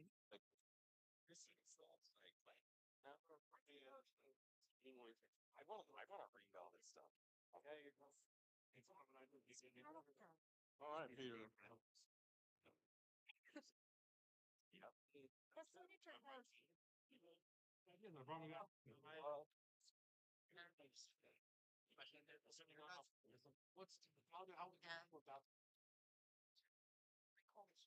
How are people? That was my question. Say this. Chairman.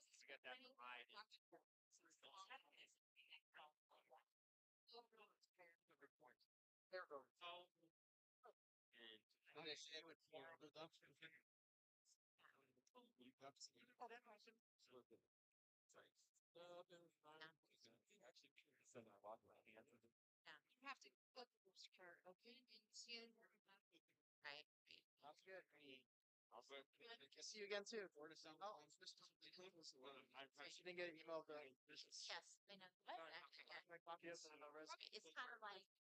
When I Was it, I don't know how to go forward. She did in Oh, okay. we did in containers. So you're up. Oh, yeah. Would love to see you.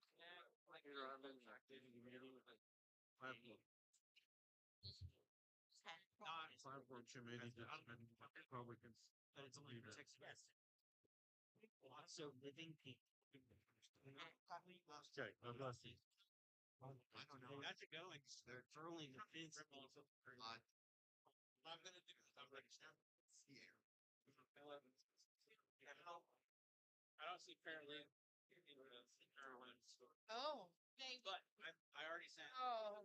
Record organization.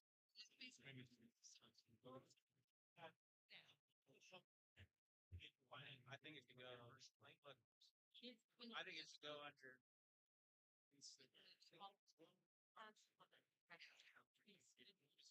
Yes, sir. Where is?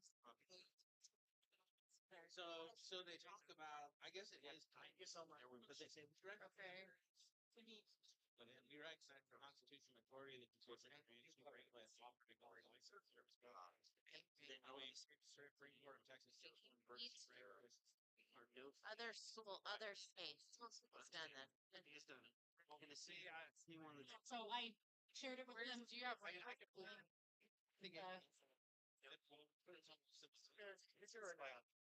Well, That's where we wrote it. I'll say.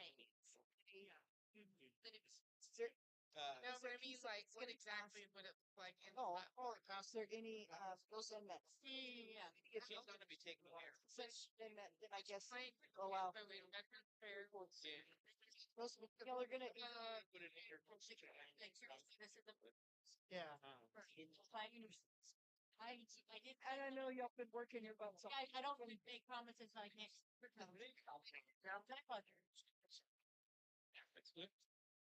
I'm expecting some will open that up, and if they do, I want to speak. You have to be. It's been a little bit fixed there last summer. Not only that, I went October 8th. I love it. I'm trying to figure out where to put it. My brain is. Still up, you know? We just like we can't have like a long. Down one for now. Hurts. Oh, the cops. They can't have. I would have. Yes, sir. Yeah, yeah.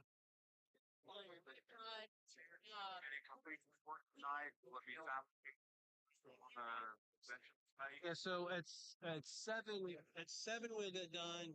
I have to sit down with him and sign off on all of the changes. But as soon as that gets done and goes to whatever we send to the printer should be posted. While it goes to, at the same time it's going to the printer. Okay. Yeah, absolutely. Thank you. Work on happened. That's when we have time to.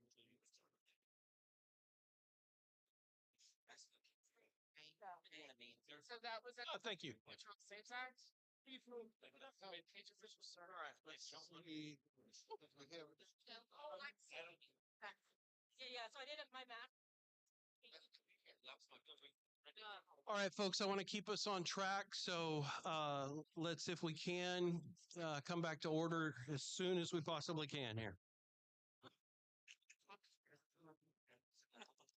Great. So, way down. So including all. I'll try to call everybody.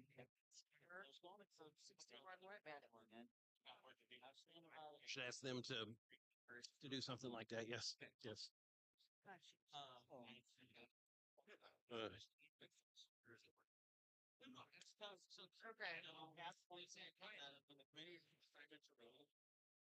Members, if we can come back to order, we're going to move on to our next session. Before we do that, out in the hallway out there, I found a pair of eyeglasses, Iron Man eyeglasses. If somebody's lost their glasses, they're up here. So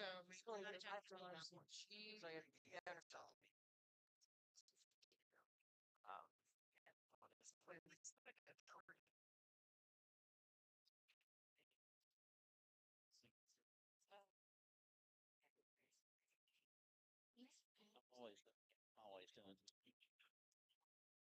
and you're your sign up that's right. I wonder what the market share of that had lost a lot of money. Okay, members. One of our committee members, Michael Salvo. Michael was the chair of our Finance and Taxation Subcommittee, but he's also works for the governor and had to leave briefly to go actually fulfill his job requirements over with the governor for just a little bit. So I'm going to take things somewhat out of order here, and I want to move next to the criminal and civil justice and family law subsection, which will be planks 150 through planks 173. And the chair will recognize the subcommittee chair for criminal and civil justice and family law to give us a brief outline of the work that the subcommittee did in that section. Thank you, Mr. Chair. Solomon Bachman, SD 23. I was the chair for the Civil and Criminal Justice and Family Law Subcommittee. First, I'd like to thank my committee members, Susan Lamb and Donna Carter, and also our editor, Lauren Pena. Thank you. We reviewed several hundred resolutions that were directed specifically to our subcommittee and then also reviewed the 3,000 resolutions that came to this committee as a whole to find resolutions that would be applicable to our area. We took more than 2 hours worth of testimony in our subcommittee and worked collaboratively with each other and bringing in some subject matter experts who had testified to answer questions for us. We received a lot of the majority, I won't say the majority, a lot of resolutions came in around the subject matter of accountability of government and accountability of courts. And we believe we've addressed many of those. And I believe that we've have a great product here. So with that, I'd like to move that we incorporate. Very good. There's been a motion to adopt the subcommittee report for criminal, civil justice, and family law. Is there a second to the motion? Second. There is a second. What we'll do now is the same thing that we've done the past couple of days. We will begin with our public testimony on this provision. The chair would call Christine Diamond.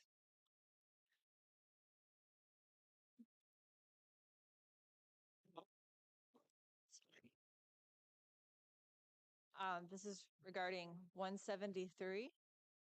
Christine Diamond in a District 3. This plank has been to reform sex offender laws specifically as they pertain to teen sex to late adolescence has been added to 173 as a possible plank of its own. I've advocated with the Party for Life and Reason since participating in my first pro-life march and rally in Washington, D.C. in January 1989. We were the Party for Life and Reason. The recent law and order rhetoric I understand as my own 20-year younger brother, a Dallas police officer, was jumped and beaten by a group of BLM in 2020. However, let's not overreact with unbiblical, draconian measures as we increasingly, in cases of mutual teen sex with late adolescent participants, Eagle Scouts, trail lifers, never before in trouble with the law, I'll charge them with sentences 25 to 99 years, no probation, no parole, and no money to defend their charges.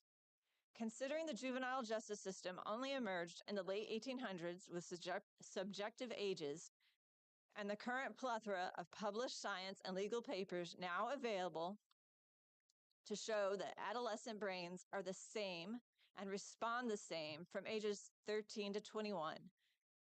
Just as science and technology aided in the pro-life education, let's adjust our Texas criminal justice to stair-step penalties, particularly for first-time offenders. According to the White Paper Policy Guide on Late Adolescence, this group makes up 12% of our population, but accounts for 23% of arrests and 20% of those incarcerated.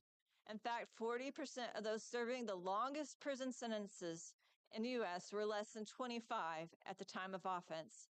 According to the Children's Legal Right Journal article, Protecting Youth from Themselves, the Overcriminalization of Consensual Sexual Behavior Between Adolescents, much of the sexual contact between adolescents is the result of choice, not coercion.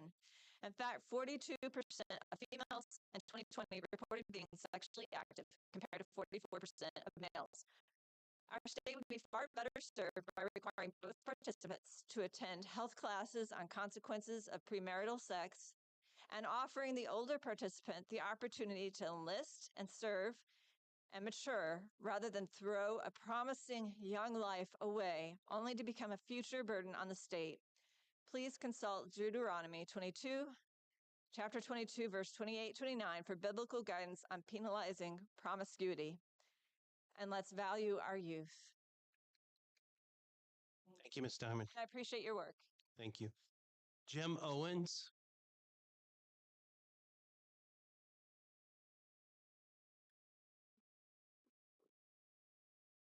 Jim Owens, SD3, is support addition of a plank or subplank to reform sex offender law specifically as they pertain. Jim Owens, SD3, support of addition of a plank or subplank to reform sex offender laws specifically as they pertain to teen sex and late adolescence. We have known for several decades that adult decision-making is not fully formed at age 18. It's why we raised the drinking age to 21.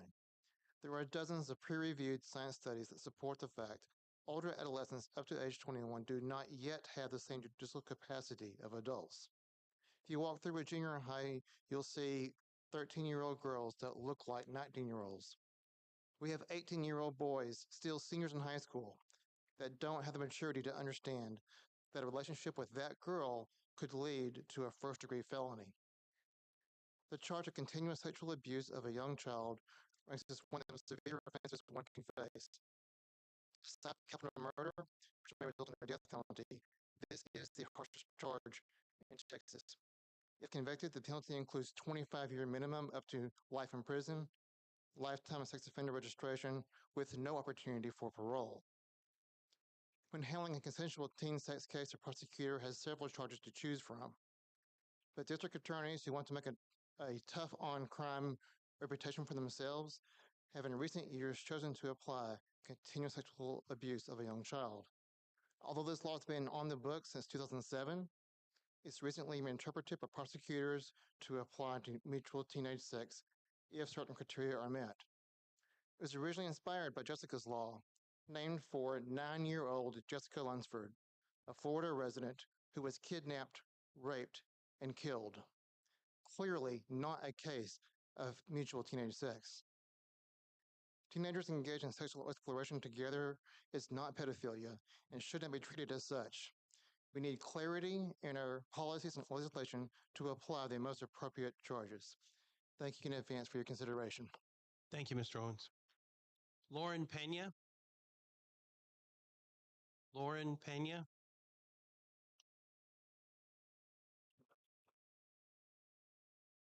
Okay.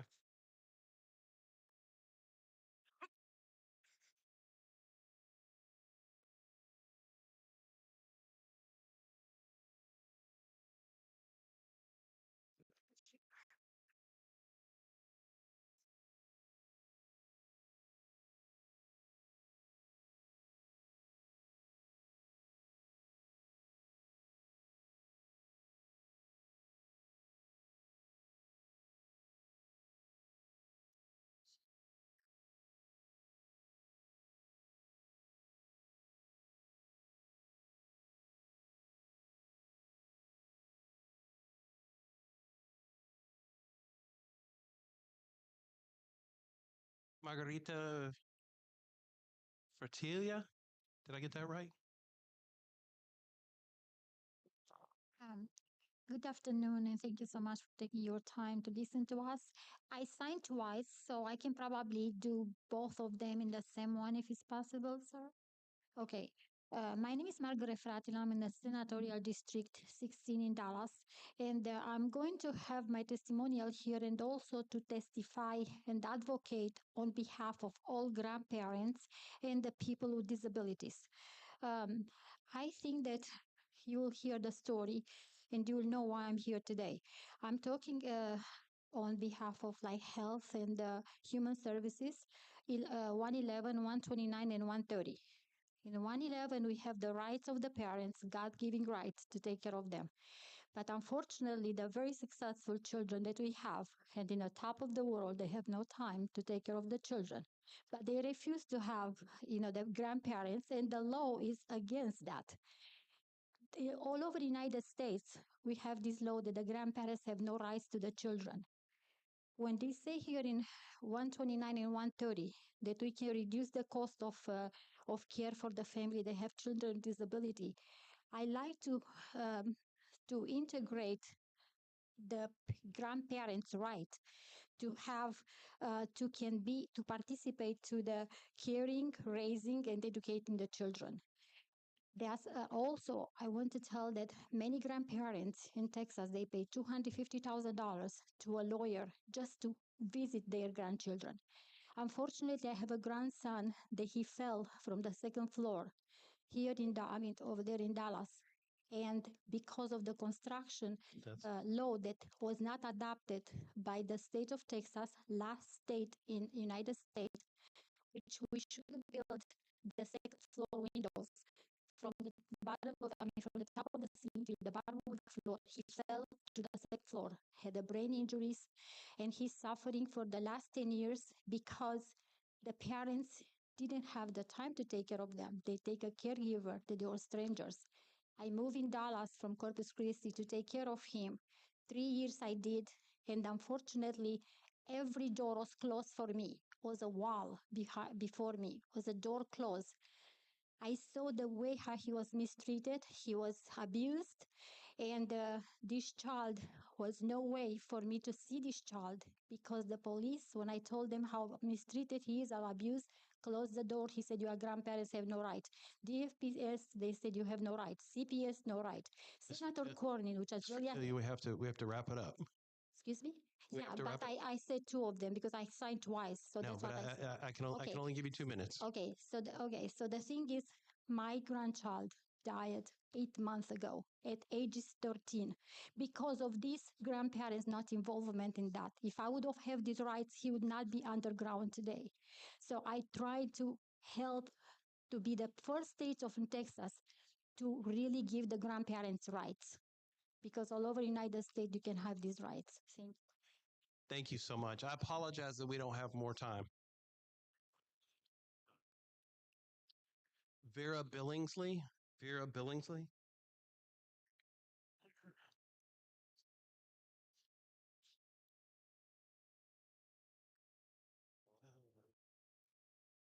Josh Jacobs. I'm sorry. Is it Jaros? Sorry, Josh Jaros. Jaros. Josh Jaros. David Bello.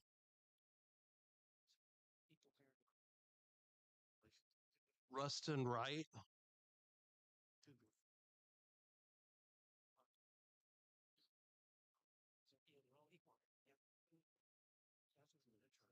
Mr. Chairman. Yes. I've just Jim O'Beer, ST1. I was just been in contact with Miss Lauren, and she is at the hotel. She had to make a run over there. She'll be back just shortly. Okay. Okay.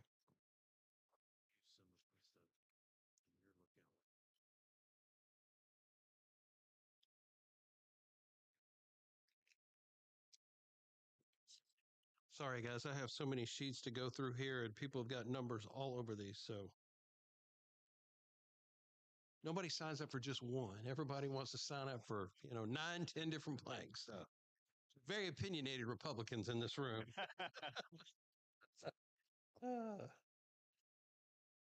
Mr. Yarborough, I know you've testified several times, but why don't you go ahead and testify on your Plank 170 issues?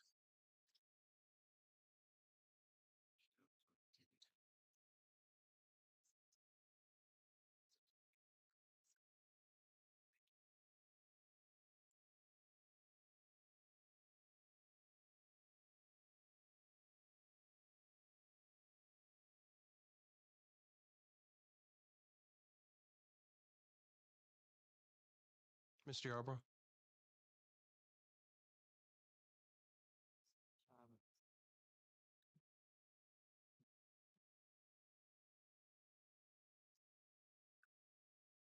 problem with this is carryover district from Georgia District 2. The problem with 170 is that we need to have ban the box, also called fair chance laws. Just a moment. Just went away. Just a moment.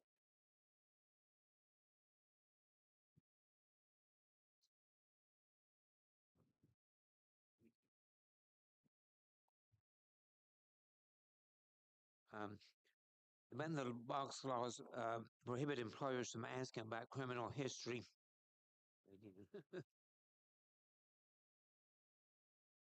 Just a second.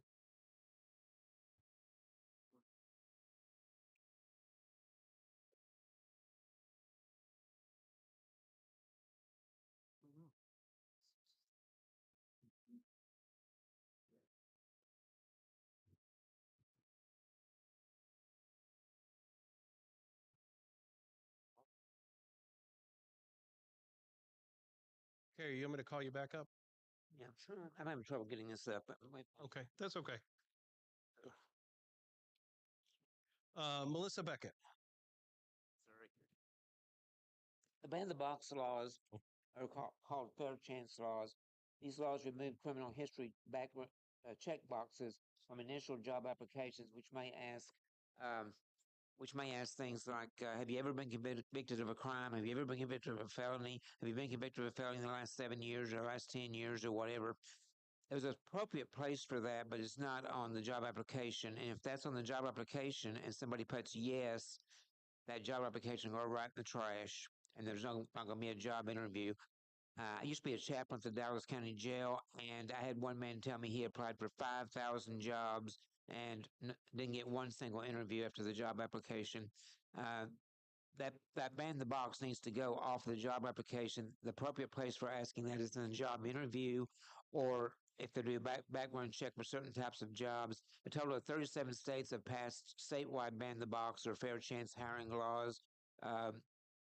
Sometimes it includes private employers and sometimes not, usually not the private employers, but it includes government employers from asking, and they have it in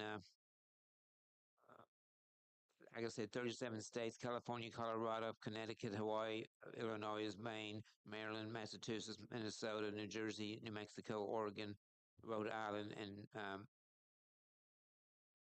Vermont. But anyway, the ban the box needs to be there because we want these people, when they are given a prison sentence of 10 years or something, they get out, they should be able to return to society. And what we're saying with a 10-year sentence is they can return to society and should be able to get a job and stay out of prison. But many people are committing crimes to get back in prison because they can't get a job. And they have no choice. They can't get a roof over their head, can't buy clothing, can't get food, can't get money for anything because they don't have a job to work. So they go back to prison because at least there they have food and clothing and housing and things like that. They don't want to be homeless out there. And so I can imagine how discouraging it is to apply 5,000 jobs and not be able to get a single one of them to even give you an interview. We need to get that off of there. I suggested one person put on where it says where the box asks for if you ever been convicted of a crime. I suggest you put no, which is a lie, and then when he gets to the job interview, explain that was a lie just to get to the job interview, because he had to get a job interview to get a job, and he needed a job so badly to support himself and his family, and he didn't want to be homeless and have a job. He didn't want to go back to prison in order to have a roof over his head. We need to come into conformity with what the other states are doing and ban that box on the job application, and then do it in the job interview or other places. Thank you. Thank you, Mr. Yarborough. Melissa Beckett. I believe she's in priorities. Oh, very good.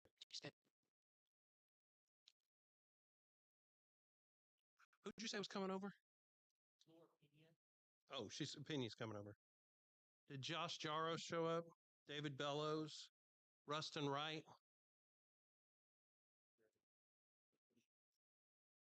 Very good. Right now, members, we're going to move on to amendments from the committee then, back on the subcommittee report with regard to the portion that's in front of us. Any amendments to planks 150 through 173, 150 through 173. Chairman, amendment. Oh, sorry. Yeah, they got all kinds of action on. Which way? Who's first? Let's start with mine. I think mine's an easy one, Okay, Chairman, with your permission. that's how it always starts out. Okay, Peter Wrench, SD 10. I make the motion to amend plank 168, or I ask for unanimous consent to amend 168, plank 168 in the following way. I would insert comma, constitutional, comma, after the word physical at the end of the second line. Or no, it's moved to the beginning of the first line. No, where? You're not. So you are on first responders plank, and you want, this is after physical. Give me the language again, please. Yes, it's after the word physical at the beginning of the second line. We support proper funding for first responders with comprehensive physical, then insert the word, comma, constitutional, comma, and then the rest is the same. Physical, comma. The word constitutional. Okay, so I have Between physical and academic. comprehensive physical, comma, constitutional, comma, and academic training. Yes. Okay, yeah. There's been an amendment offered and a second. And Rick, we got the language up there? The language is up there. Is there any discussion? I would just make this amendment, Mr. Chairman, because I had a recent encounter with one of law enforcement's finest who didn't understand the Constitution. I'd like to get some of these guys a little more training. Very good. Mr. Chair, Solomon Bachman, SD 23. Yeah. This plank doesn't just speak to law enforcement, it speaks to all first responders. And I would wonder if we could amend the amendment and add constitutional, and instead of replacing academic, add constitutional between physical and academic.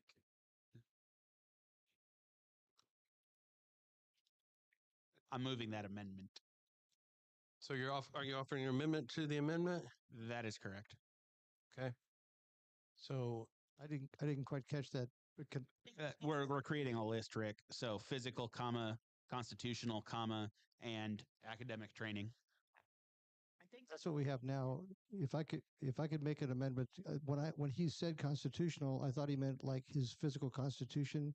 I might suggest academic training, including in the U.S. Constitution. I'm good with that as well. Is that better? So no amendment to the amendment? No amendment here. Okay. Any more discussion on the amendment? How's that going to affect, that's geared towards law enforcement, correct? Yeah. What? I just wanted some clarification on that that is geared towards law enforcement. So how's that going to read? How's that going to affect other first responders that are not law enforcement? Yes, it was intended for law enforcement in particular, but would it hurt for any other first responder to have constitutional training as well? I would argue not.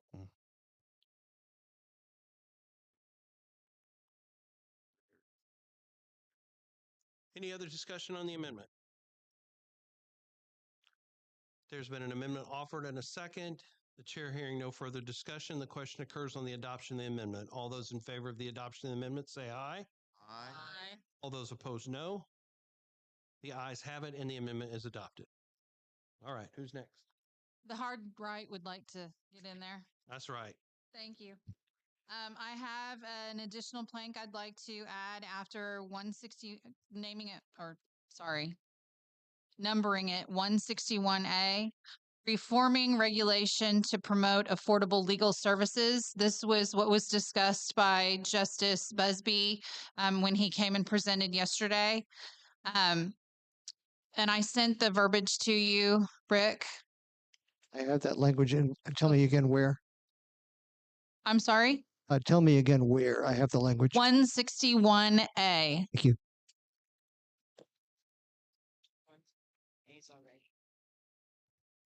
If there's already a A, do a B. Hold on. Let's get it. Sorry. We can do B. Or we can do C. I don't care. Throw a number in front of that. Let's create a 161C then. Sounds good. Hang on just a second. The language is up. I'll do some minor edits for format, but the language is there. Okay. The language is up. Is there a second for the amendment? I second, Mr. Chair. There's an amendment and a second. Any discussion? Mr. Chairman, Caden Mattingly, SD3. I'm against this amendment for the reason that this is covered in Justice Busby's resolution. I believe it was his, but we discussed this and implemented it in, I believe it was 59B, which deals with affordable services and licensing for the state bar. I think that this committee should look to 59 and see how that compares. I think that this is a repeat, and if changes need to be made, I think it should be done at 59, not a new plank. If I may add, Amanda. there's something similar in 26B. That may be it instead of 59. It was in our licensing. Yes, that's it. Thank you.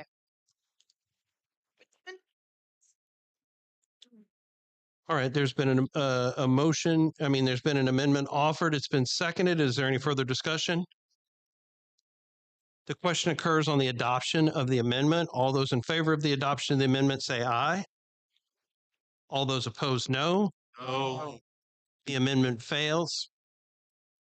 Mr. Chair, I rise to offer a new plank, criminal and civil justice, rights and protection. Title this would be Investigation of Criminal Offense at State of Texas Hospitals.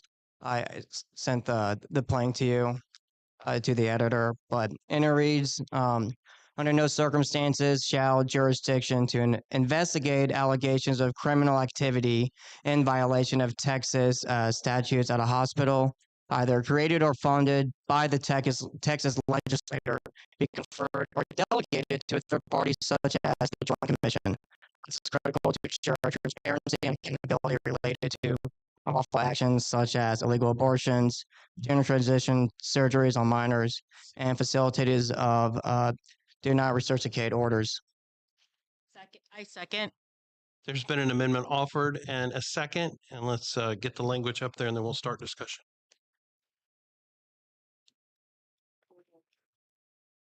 This is a new plank. Let's propose it on 165, I believe. Goes on the bottom under survivor rights.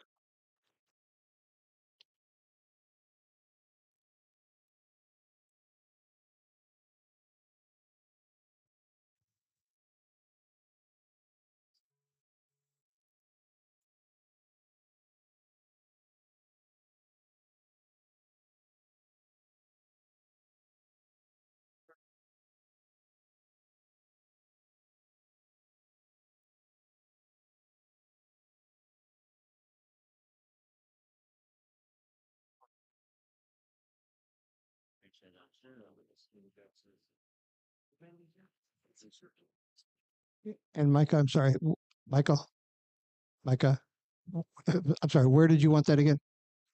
I could do new plank 165 underneath. Thank you. Underneath human trafficking jurisdiction. Or sorry, survivor rights. Let's put underneath there if we can.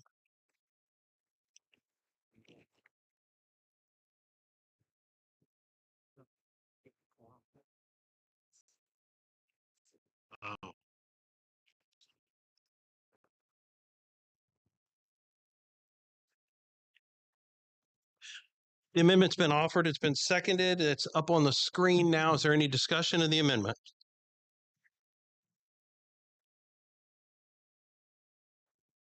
A little bit of time to take a look at it.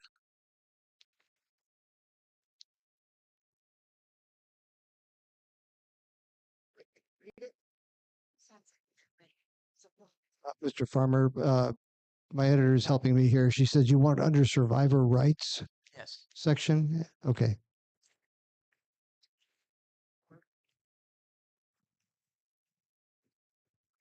Sure, we can make it 164B. It's fine with me.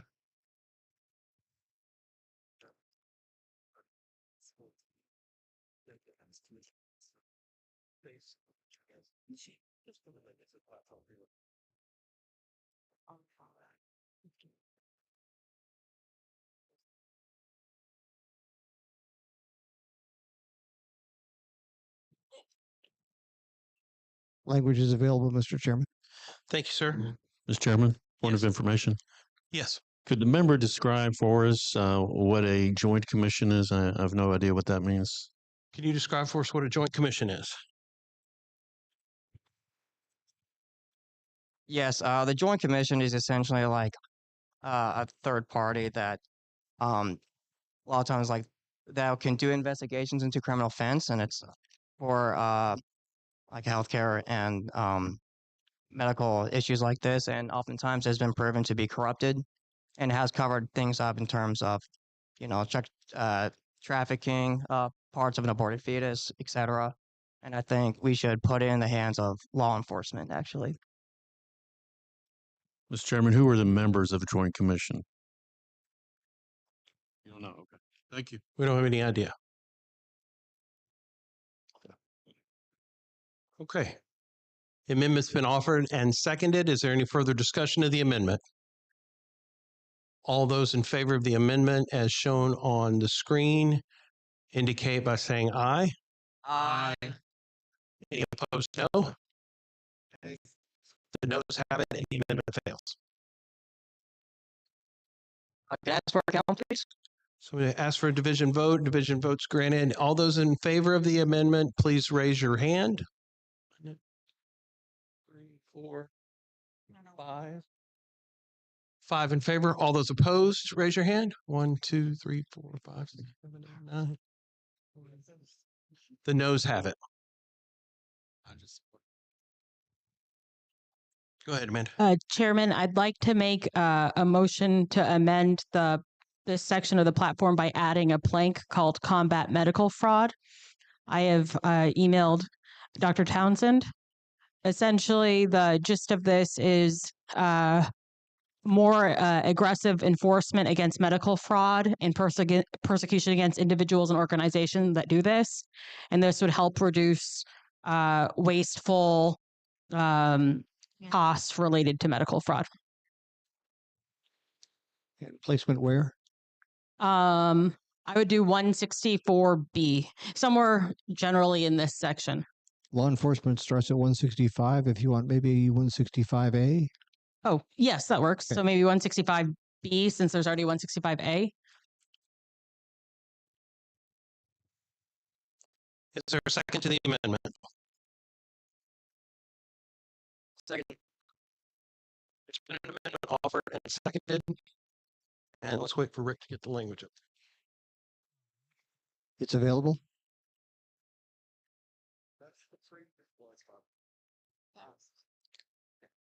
Thank you.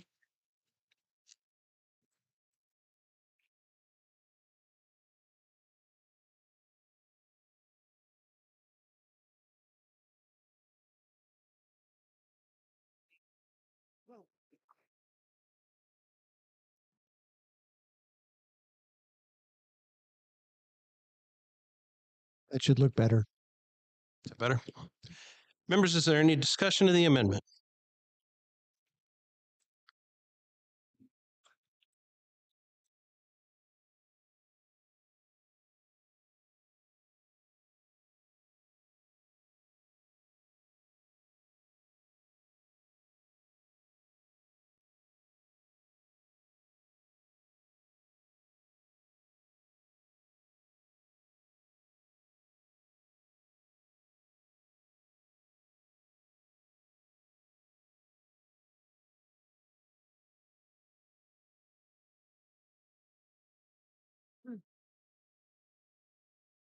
Members, any discussion?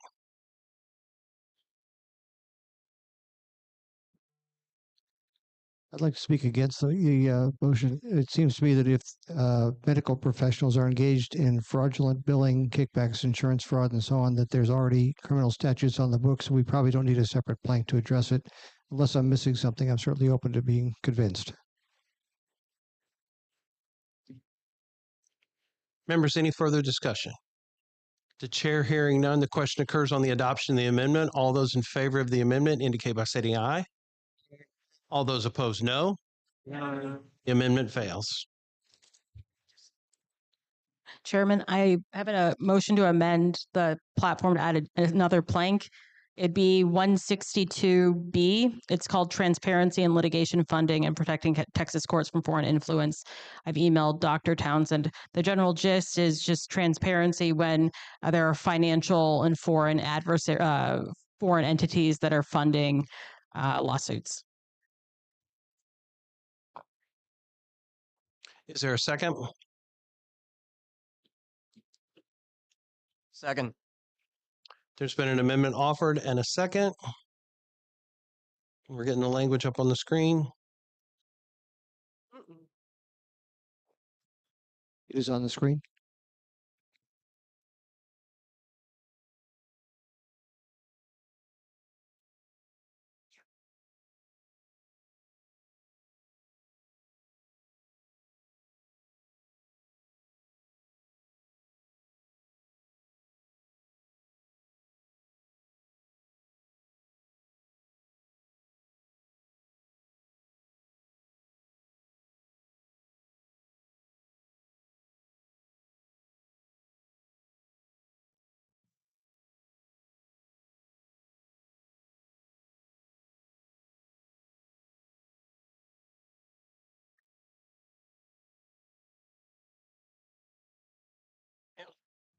Members, is there any discussion? Mr. Chair, Yes. I'd like to speak against this amendment. Reading the amendment, it seems like this would fall better under judicial discretion, and it would create systems that would require additional disclosures when litigating any matter that could be a barrier to litigation. So I think we should not add this. I'd also speak against the amendment. Texas is very proud of the fact that it has an open court system and that anybody can bring their cases that they want to have adjudicated in front of the courts in Texas. The verbiage of this amendment would prohibit someone who has insurance through Lloyd's of London, which is a foreign entity, from being able to bring an insurance claim in court without first having to disclose that the insurance company is there. And that's oftentimes a very contentious part of the litigation, to find out who's actually funding litigation. So this would be an upfront incentive to disclose things that are often a very important part of the litigation. So I also would not support this amendment. Is there any other discussion of the amendment?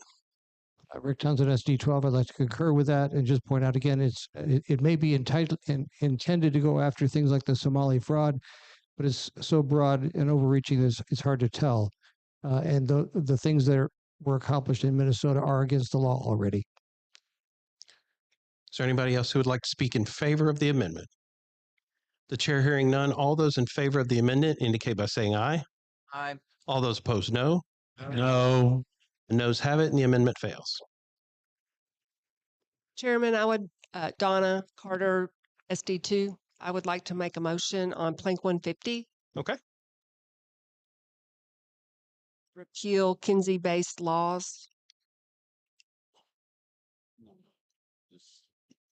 I would like to take out the word, so it says, we urge the Texas legislature to repeal all laws based on the fraudulent research of Dr. Alfred Kinsey. I'd like to take out the word fraudulent and just leave it with all. Very good. 150. This is in Plank 150. It would be the removal of the word fraudulent from the first sentence. So the first sentence would now read, we urge the Texas legislature to repeal all laws based upon the research of Dr. Alfred Kinsey. There's been an amendment offered and a second. Is there any discussion? Just to clarify, I think what she meant was you missed the word all, because it was awkward the way it was read. So all laws based on all research by Dr. Alfred Kinsey, I think is what the amendment is, taking out the as well. Good catch, Rick. Okay. Very good. You've heard the amendment. There's been a second. All those in favor of the adoption of the amendment indicate by saying aye. Aye. All those opposed, no. The ayes have it, and the amendment is adopted. Mr. Chairman, Yes. Michael Street, SD8. I would like to make a motion to add a new plank. Okay. On 172A, I sent it to Dr. Townsend, entitled Parental Rights of Individuals Serving Life Sentences. The courts should work swiftly to terminate parental rights of a parent who is on death row, or not, oh, sorry, I misspoke that. That was who's serving a life sentence. And the child or children have a suitable family identified for adoption by child protection services. Protective services, sorry. I was writing it fast. Did you catch that the two typos? The parental rights of a parent who is serving a life sentence and the child or children have a suitable family identified for adoption by child protective services. Members, you've heard the amendment. Is there a second to the amendment? Second. There's been an amendment offered and a second. Rick's getting the verbiage up there for us. And I'm bringing this up actually after a conversation today with HD Rep Candy Noble from HD 89, who said she actually had a family that was looking to adopt someone who the father was on death row, or not, how do I keep saying death row? Life sentence. Mine's going the wrong way. Life sentence, and they're having a hard time severing the parental rights. And there's a family that's waiting and ready to adopt the child, but they can't because of the slow. Yeah, but they're taking their time. They're not moving fast. That's why she actually asked for it to be immediately terminated. But very good. So the language is on the screen. Is there any discussion of the amendment? Mr. Chairman, Cade Mattingly, SD3. Point of information, really kind of a question, just because I'm unsure about the information. Would this be? I'm curious for the choice of the language instead of saying like all. Well, let me say this: if somebody was like in jail for sentenced to like 20 years, I mean, obviously that child, whatever the age of the child would be, even if it was an infant, would, I mean, never see that parent. I'm curious why you choose life sentence. I feel like maybe I'm curious why you wouldn't tweak the language to be broader than just life sentences. The reasoning, I'm just curious. I mean, I would be welcome for that. I mean, it was just in response to Candy Noble said that she figured that when a parent is sentenced to life, that they should have terminal rights terminated immediately, so it's not having to go through hearings to do that. But if you want to make it more broad, we can. What would you? Do you have a suggestion? I don't know. My thought was just broad. I don't know enough about it to speak in an educated fashion. Do you want rights of a parent who has a significant? I don't know. Like, I'm trying to think of a significant. You lose your parental rights. Sentence. I don't. That's still very broad. Then. Point of clarification, Mr. Schwerin, the title of the plank says serving life sentences, but the text says. Yeah, that was a mistypo. It's life sentence, not. Okay. I think that was why she was looking at just life, because usually they're not going to be released on parole or any, there's less, they're not going to be released on parole usually. So. Very good. Members, you've heard the amendment with regard to adding a new plank. Is there any further discussion? Mr. Chair? Yes. Solomon Bachman, SD23. I'd like to rise against this amendment. The court, I don't think that we should be encouraging the courts to work swiftly terminating parental rights on anything. They should work with due diligence, but swiftly, I think, is a bad look. Our platform supports equal parenting and parents' rights, and this flies in the face of that to demand swift termination, almost by process, it seems like, not by due process through the law, but rather administrative procedure. So I think we should not. Mr. Chairman, speak against. Go ahead. Peter Winch, SD10. I mean, I just think of, maybe an outlier situation, but there are people who receive life sentences who don't end up serving the rest of their lives. and who serve, maybe a small amount of time before the child is mature or an adult and could still have some parental time with that child. What if, for example, the person given a life sentence is actually innocent and he's ultimately adjudicated of such 2 or 3 years after getting his sentence? Shouldn't he still have his parental rights for that child at that time? I would think so. Please vote no. Very good. We've had an amendment and a second. There's been discussion. Is there any further discussion? The chair hearing none, the question occurs on the adoption of the amendment on screen. All those in favor of the amendment indicate by saying aye. All those opposed, no. The noes have it and the amendment fails. Mr. Chairman, I have an amendment, a proposed amendment for plank 168. I have sent Dr. Townsend the proposed language.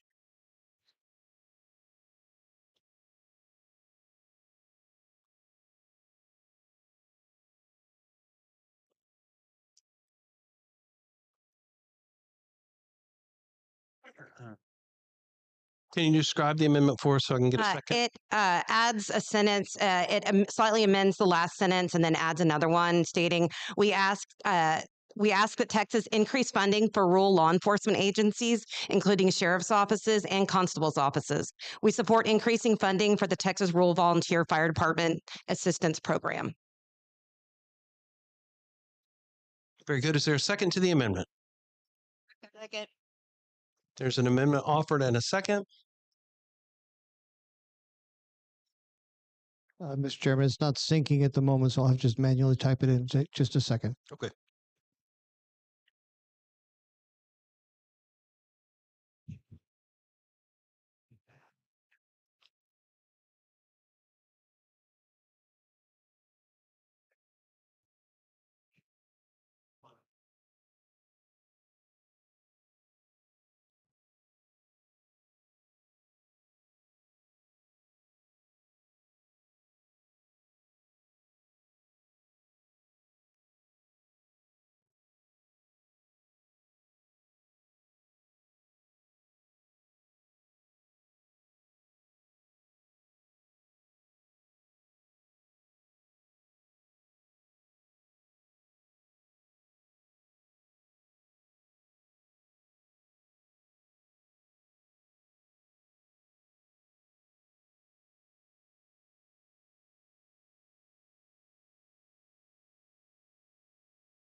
Language is on the screen. I'll now correct my Great. typos. The language is on the screen with regard to the amendment. Is there any discussion of the amendment?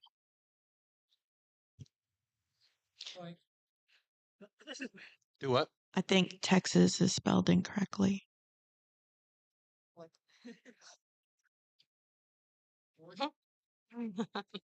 Is that Andrew Jackson said that it is a weak mind that cannot come up with more than one way to spell a word. Oh, it's only in there. It's just specifically, it shouldn't be in the words. It's just roll that. Supporting funding for rural law enforcement. Very good. Is there any further discussion of the amendment? See is it? There being none, all those in favor of the amendment indicate by saying aye. Aye. All those opposed, no. All those in favor of the amendment, raise your hand.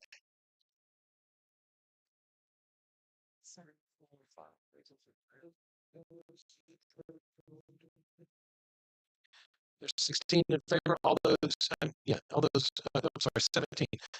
All those opposed? 1, 2, 3, 4, 5. We vote with you. Not, well, there's 2 over here. 1, 2, 3, 4, 5, 6, 7, 8, 9, 10, 11, 12. The ayes have it. Mr. Chair? Yes. I think that small editing on that amendment. We asked that Texas increase funding for the Texas Rural Fire Department Assistant Program is repeated. It was just supposed to be the last sentence, but uh,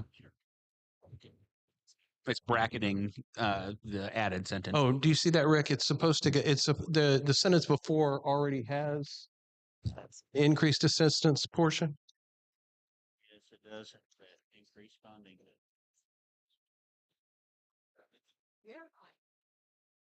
So we should just take out the last sentence of the amendment, as I understand it then? Or do you want to move this sentence up? I think she wanted to. I think she wanted to insert it in the middle of the sentence. Mr. Chairman, Jim O'Bear, SD1, it already has the phrase in there, we ask that Texas increase funding for the Texas Rural Volunteer Fire Department Assistance Program. So that's you're just repeating this redundancy there. Yeah, so the amendment should have inserted the language, we ask that Texas increase funding for, comma, and then add the sheriffs, the constables, and then conclude with the rural volunteer fire. Yes, the language reads, we ask that Texas increase funding for rural law enforcement agencies, comma, including sheriff's offices and constables' offices, period. We support increasing funding for the Texas Rural Volunteer Fire Department Assistance Program, period.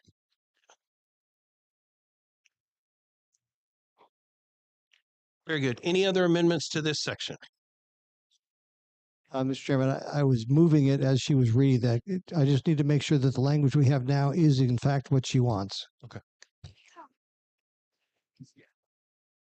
That's correct. Yeah, that's correct. Okay. Any other amendments to planks 150 through 173? Any other amendments to planks 150 through 173? The chair hearing no further discussion on that. We are now back on the adoption of the subcommittee report on criminal and civil justice and family law. Is there any discussion on the adoption of the subcommittee report?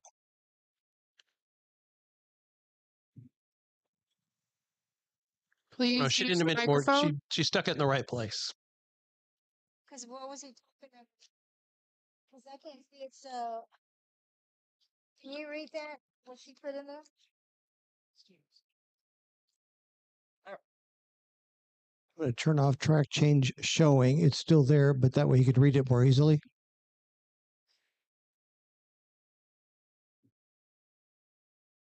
So that, you want me to read that portion? Yeah. So starting at the sentence before, end of the sentence is Texans are not forced to prove a duty-related connection to receive earned medical benefits. The new sentence, we ask that Texas increase funding for rural law enforcement agencies, including sheriffs and constables' offices. We support increasing funding for the Texas Rural Fire Department, Volunteer Fire Department Assistance Program.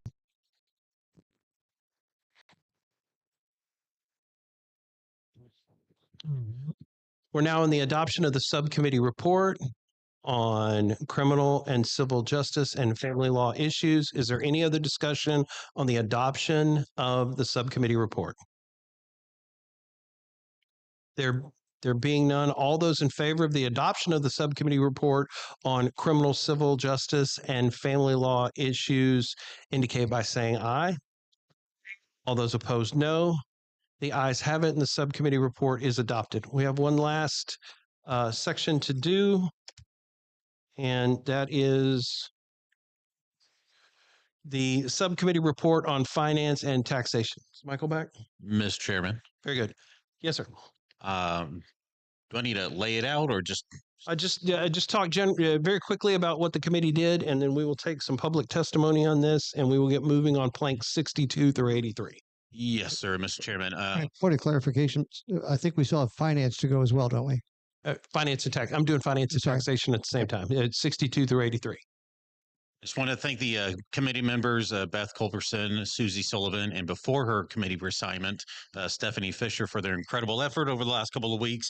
We went over 557 separate resolutions, read every single one of them, and did our best to make sure people's voices were heard and for the most part, added to this.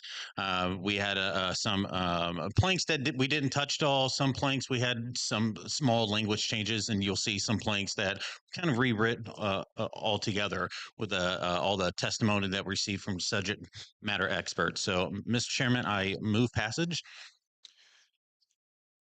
Thank you, Mr. Subcommittee Chair.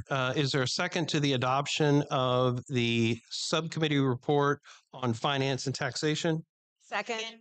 There's a second. We'll now move into the public testimony portion for planks 62 through 83. The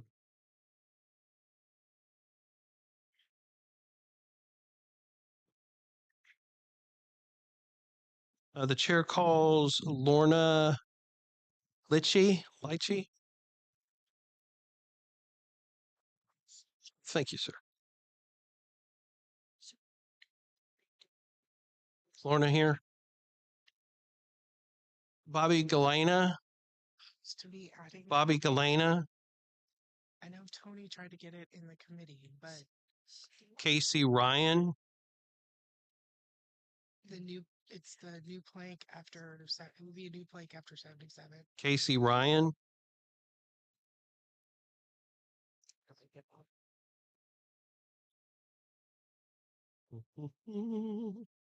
Melissa Beckett. Okay. Melissa Beckett. She won't be testifying.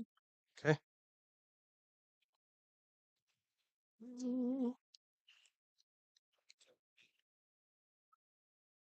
Oh, there she is. Sorry.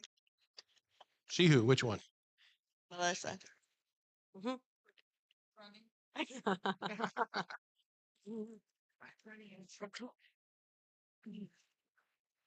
Okay. Finance and taxation. Yes, sir. I withdraw because I don't want to take your time, and we figured it out a different way earlier, I believe, and so thank you very much.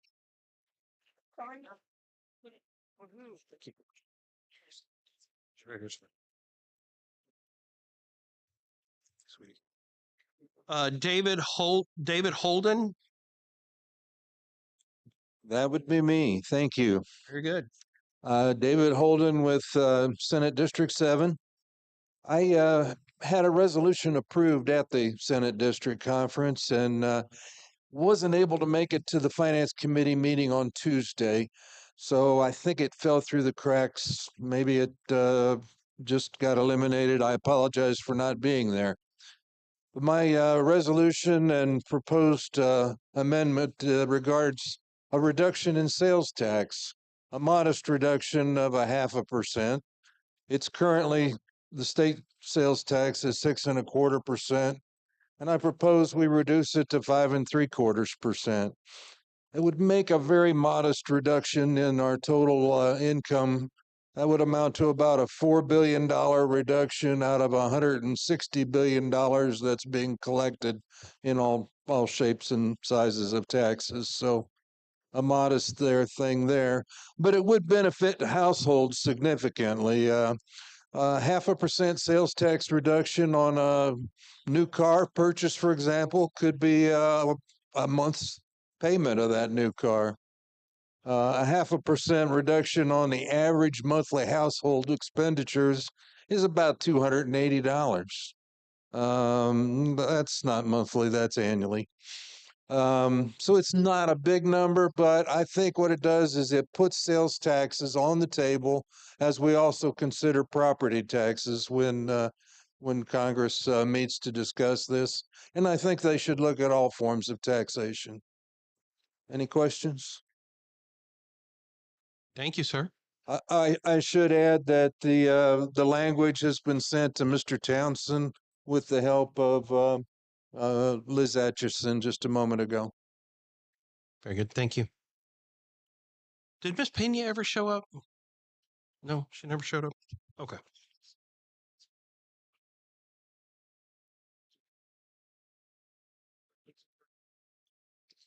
Tom Glass. Is Tom Glass here?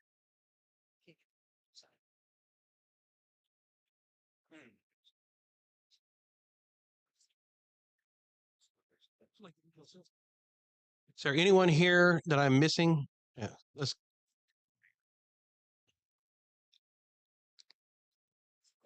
Hello, I'm Casey Ryan with Senate District 28.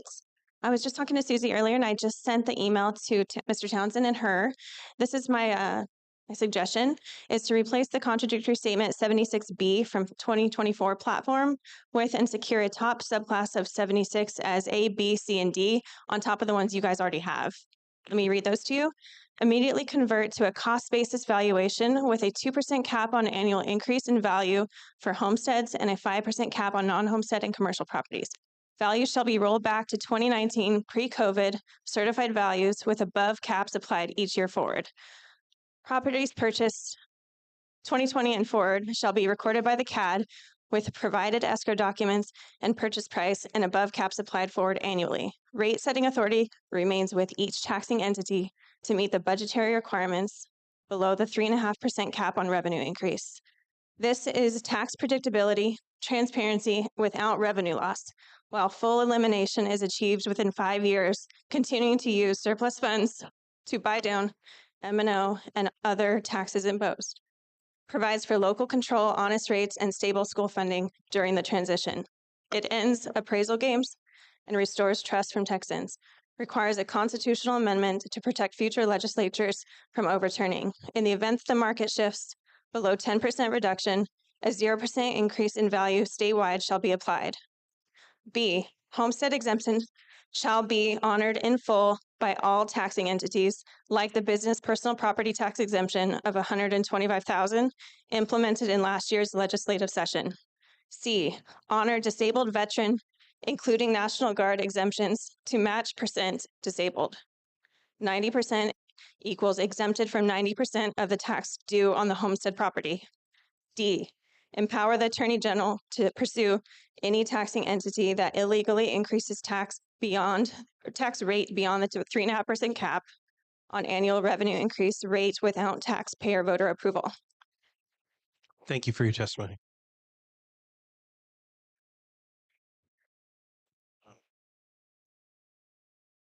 Rick, sign the sheet. Sorry. Yes, Chris Barnes, SD5. This has to do with section number 65, which is the gambling section. If you can bring it up, it might help people.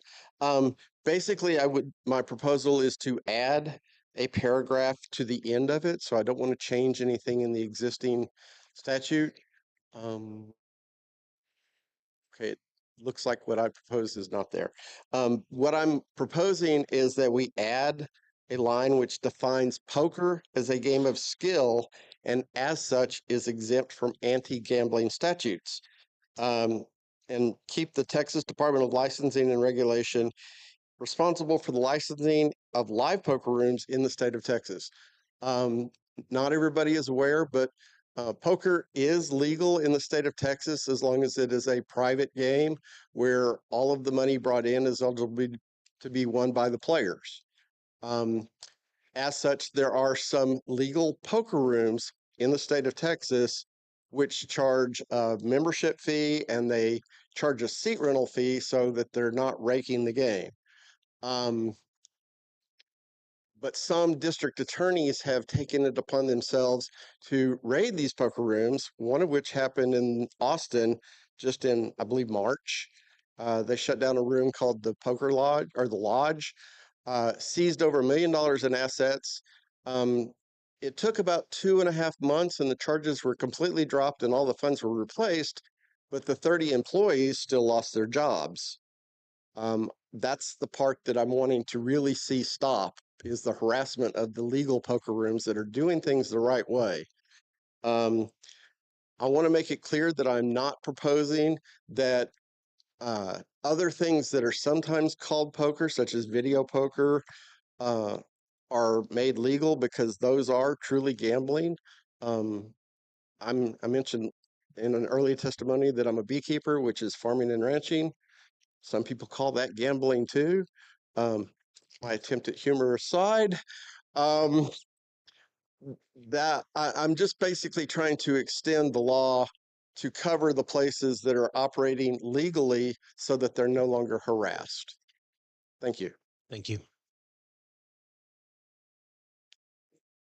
All right. Is there anyone else that I've missed who wants to testify on taxation or finance? We skip slide 27. Slide 27 is what I want to speak about. Should I do that now? We've already. Hang on just a second. Bry Loftus. Sure. 27, yeah, 20. That was business, commerce, transportation, and energy. We did that yesterday from 3 to 5:30. But I signed up to speak today. And if we open that section back up, I will get to that. Right now, I'm dealing with taxation and finance issues. Is what we're dealing with right now. Is there anybody else to speak on taxation or finance issues? Great. Committee members, is there anyone? I apologize that I missed the section earlier where I could have spoken on plank 221, which is elections. Will you be going back to that section in the future? If the committee opens that section up during our discussion of cleanup of all the work that we've done, then yes. Thank you, sir.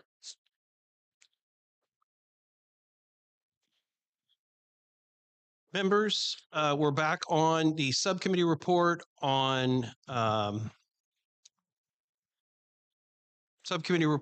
finance and taxation, planks 62 through 83. Are there any amendments? Mr. Chairman, I have a motion on 73. Okay. Motion to substitute the language fully. I've send that language to Rick. And what's the topic for it? It's called Management Special Purpose District. I called it Link 73, the subject. The old title is called Impact Fees and Management District.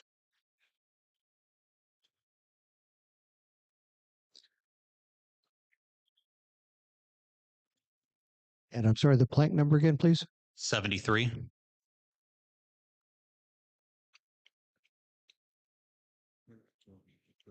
Why don't you describe it for us so that we can see if we can get a second? I can. Members, the committee added 3 words to this in subcommittee called or special purpose districts. And the idea was to include MUDs and other types of districts into this. But after hearing public testimony here and just talking to people offline, we wanted to make this language a lot more sturdy. And I think it really goes to some of the issues happening with these special districts that are only voted on by how many people? 3, 5, oh wait, 1 person. One that you never meet, never know. This specifically calls those out and tells our legislature, we don't want this anymore in our state. Get rid of it. Well, Yeah. I hope this spoon feeds them enough to understand that. The language is on the screen, sir. Thank you. Great. Do we have a second for the amendment? Second. There's been an amendment and a second. Is there any discussion of the amendment? Sorry. Is there any discussion of the amendment? The chair hearing none. All those in favor of the amendment indicate by saying aye. Any opposed, no. The ayes have it, and the amendment is adopted. Hi, Chairman. Mr. Chairman, Yes. I have an amendment, Okay.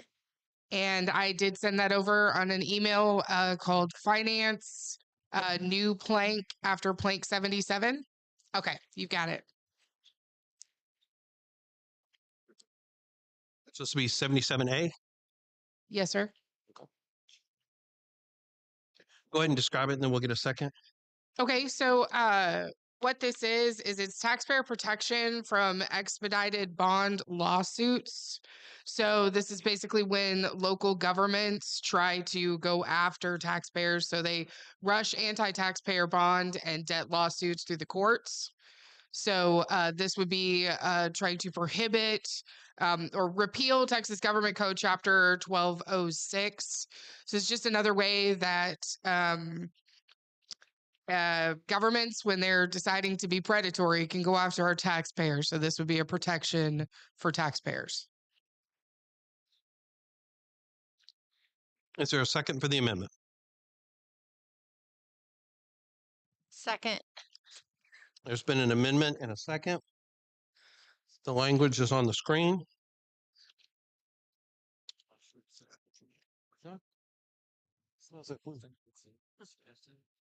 Was that it, Rick? That blue stuff? Yes, it's blue today for some reason. It changed to a different color on the tracking. That's okay. It's a little lengthy, so I'll give you all just a quick moment to look. No, that's not it. That's the previous one. It should be taxpayer protection from expedited bond lawsuits. My mistake, sorry. I mean, I love my mud language, but we don't need it in twice.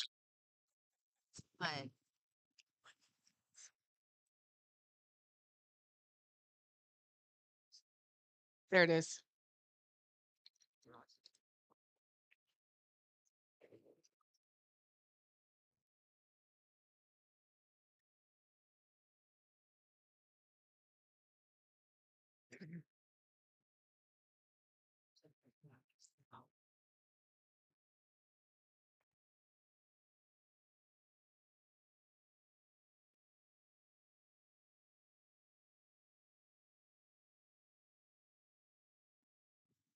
Members, is there any discussion of the amendment?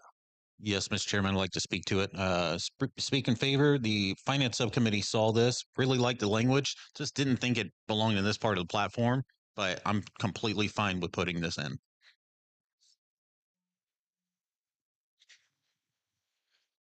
Any other discussion?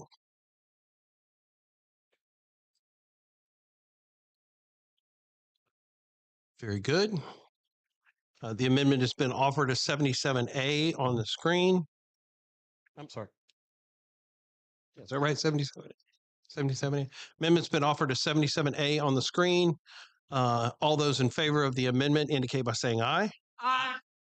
Any opposed, no. The ayes have it and the amendment is adopted. Mr. Chairman? Yes. Solomon Bachman, SD23. I move the previous question. There's been a motion to move the previous question. Is there a second? Second.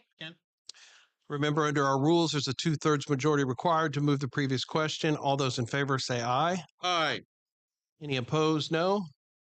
The ayes have it, and we'll move the previous question. We're back on consideration of the subcommittee report for finance and taxation. Is there any discussion of the subcommittee report of finance and taxation? All those in favor of adoption of the subcommittee report on finance and taxation indicate by saying aye. Aye. Any opposed, no. The ayes have it, and the subcommittee report on finance and taxation is adopted. We'll now move on to the resolutions. For those of you who remember, there are 7 resolutions that are at the end of the 2024 platform. Those resolutions were also handled by the Preamble, Principles, and Constitutional Subcommittee. That subcommittee went through each of those and eliminated all but 2 of them. So they kept 2 of the resolutions that are there, which frankly are just kind of broad-based statements. Do we move it? Yeah, I was to make a motion to strike number 2 because it was made into a plank. Okay. Rick, do you have that portion up there?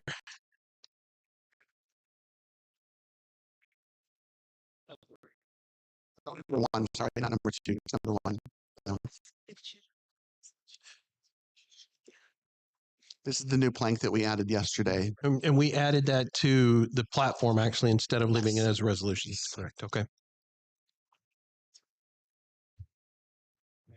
Well, we're going to do those and we'll do those in just a second. Let's deal with this part of the report and then we'll handle that. So, and I have one gentleman that wants to testify on resolutions, so I think we'll do that before we consider these. Judah Clary.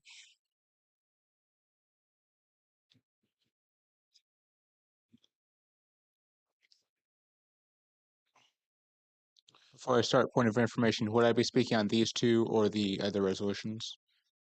Mr. Clare, why don't you speak on, I have you down as three remaining resolutions supporting a veto session, resolution for amending state senator elections, and a resolution calling for bureaucratic term limits. So let's take all three of those. Got it. Thank you. Can you let me know every 20 seconds just so I know how far I am along? I'm sorry, say that again? Can you signal me every 20 seconds so I know how far I am along? Okay. So my first one, I'll take the bureaucratic limits first. This would simply be to limit unelected officials who are unaccountable to us so that they cannot be entrenched and powerful enough to defeat our elected officials. Secondly, the veto session. This would create the power for the legislature on a 2/3 vote to overturn a governor's veto and at about a week-long session about a month after the deadline to veto in order for the legislature to come back, review the veto bills, and determine if they want to overturn any of them. The last one, the amendment on senatorial state senator elections, would amend the Texas, will call for an amendment to the Texas Constitution that would say that the state senators would be elected by the county commissioners. This is a state level version of repealing the 17th Amendment as was proposed in the previous convention. And this would be a way for the counties to rein in the state government and give more local control. And I yield back. Thank you, Mr. Judah.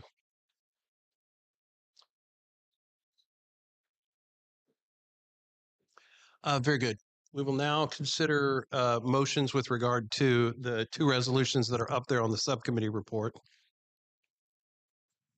Make a motion to strike the first resolution, then since it's in the platform, let's move Is to there a second? Second. There's been a motion to strike the first one? Yeah, it's been a motion to strike resolution 1 as proposed by the subcommittee. And it's been seconded. Is there any discussion? There being none, all those in favor of striking that resolution, which has been added as a platform plank, indicate by saying aye. All those opposed, no. The ayes have it, and it is struck. Anybody want to make any changes to the remaining resolution that's up there? Brian, this would be your opportunity now to offer your resolutions. You have to use a microphone, though. Yes, so there's two resolutions that were emailed. The first one is an Iran war resolution. You'll see that in your emails, Rick and Trey. And then there is also one on the border. Would you like me to start with the Iran one? I can read it to you. Yeah, let's do the Iran one first, and then we'll get a second on that one, and then we'll do the other one. Hey, Micah, that border one, can you send it to Rick, please? Like from Russo, because he's not finding it from my search. Okay, so the Iran one, if you can pull that up, do we? Let's see. Let's get up here. It's easier. Okay. Do you want me to read it? Whatever you want to do. We're gonna. Okay. Be real quick here. You can just explain it. Okay, folks. So we had a very lengthy discussion and debate in the National Security, Foreign Defense, Border Security subsection on Monday. And there's a few different ways of holistically addressing the national security situation right now, the geopolitical situation that the United States is in right now. I understand that there are disagreements maybe on the topic of Israel, but that we have to have pro-Israel language in the platform, which is fine. However, if it's going to, that language is exclusively going to be about Israel, then it is important that we address the Iran conflict separately. And so I've put forward this resolution related to disengagement from the Iran conflict. Texas Republicans understand that President Trump and his immediate war cabinet are charged with the monumental task of making crucial, time-sensitive decisions related to our national security and defense. We applaud the president for his decisiveness and want to trust his judgment and decision-making respectively to the ongoing conflict with Iran. However, we recognize that the conflict is becoming a foreign entanglement of the very kind that our founding father, George Washington, warned us about. Pending neutralization of the Iran nuclear threat, we call for a gradual military disengagement of the United States from the Middle East. Second. There has been a resolution offered, and there has been a second. I have. I'm trying to, Brian. I'm trying to determine the number, or whether people are actually speaking on a plank, or whether that they want to speak on your resolution. So, is David Purry here? Is it Purry? Do I have that right? David? No, this is just support for war with Iran. So I'm assuming they mean this resolution. Almost everybody has something with regard to a specific plank, but there are a few in here that have just a generalized topic. So I just want to make sure I don't miss somebody. Joan Newhouse. Joan, is yours related to this particular resolution? Okay. Okay, great. Yeah, then I'll call you when we get back to that section then. Okay.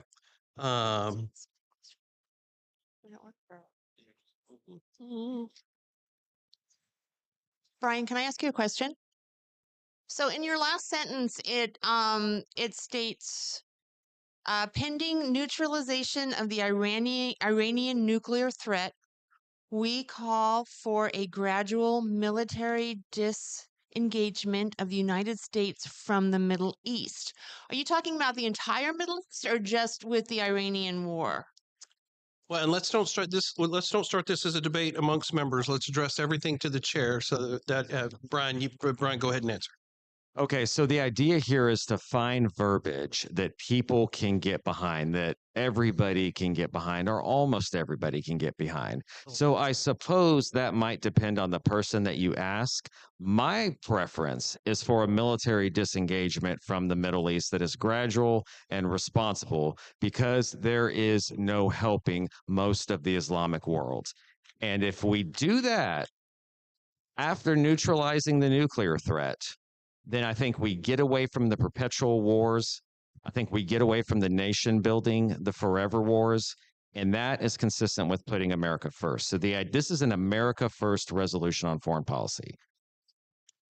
Mr. Chairman, Michael Street over ST to your left side, but I'm on the right side too. I speak vehemently opposed to this resolution. I think it's an end around to try and fix what he tried to get done before, which is trying to get us to remove our support of Israel and the Israeli people, as well as the Jewish people, as well as just our support of the Middle East. Actually, considering the fact that we've heard from legislative priorities that most likely one of our first two top legislative priorities is going to be stop the Islamification of Texas. This push to remove anti-Semitism, to remove the support of Jewish people, is a direct result of the Islamification of Texas. It's the Muslim people and the Islams that are pushing for that, for us to not be supportive of Israel, because that's exactly what they were in the Middle East, and that's exactly what they do in London and in Europe and throughout the world. Whenever they come in, they turn it to against the Jewish people. That's why they don't want us to use the word anti-Semitism anymore, because they don't want to make what they're doing sound bad. So this is an end around there, and it's telling us again that we're going to support that. And that last sentence tells us that then after this Iranian conflict does get resolved, that then we're going to up and leave the Israeli people, leave the Middle East completely, and it's going to become a complete chaos, and it is going to be detrimental to us. We cannot leave the Middle East because they will come back, and they will still come to get a nuclear weapon. We're going to have to be there forever to prevent the nuclear weapons from Iran or other Islamic countries. Also, the last thing is that the committee, I think, has gotten the most comments publicly, or written comments. I've gotten 40 emails or more from delegates from the state asking to support Israel. And I think this resolution is a direct conflict to those requests by all the written testimony. Thank you. Thank you. Mr. Chair, Jim O'Bear, SD1. Point of clarification, with the verbiage being used as pending neutralization, are we trying to say that as the threat of the nuclear war or nuclear weapons is decreased or de-escalated, that the president would implement a drawdown over in the Iranian or any Middle Eastern country that has a nuclear threat against us now?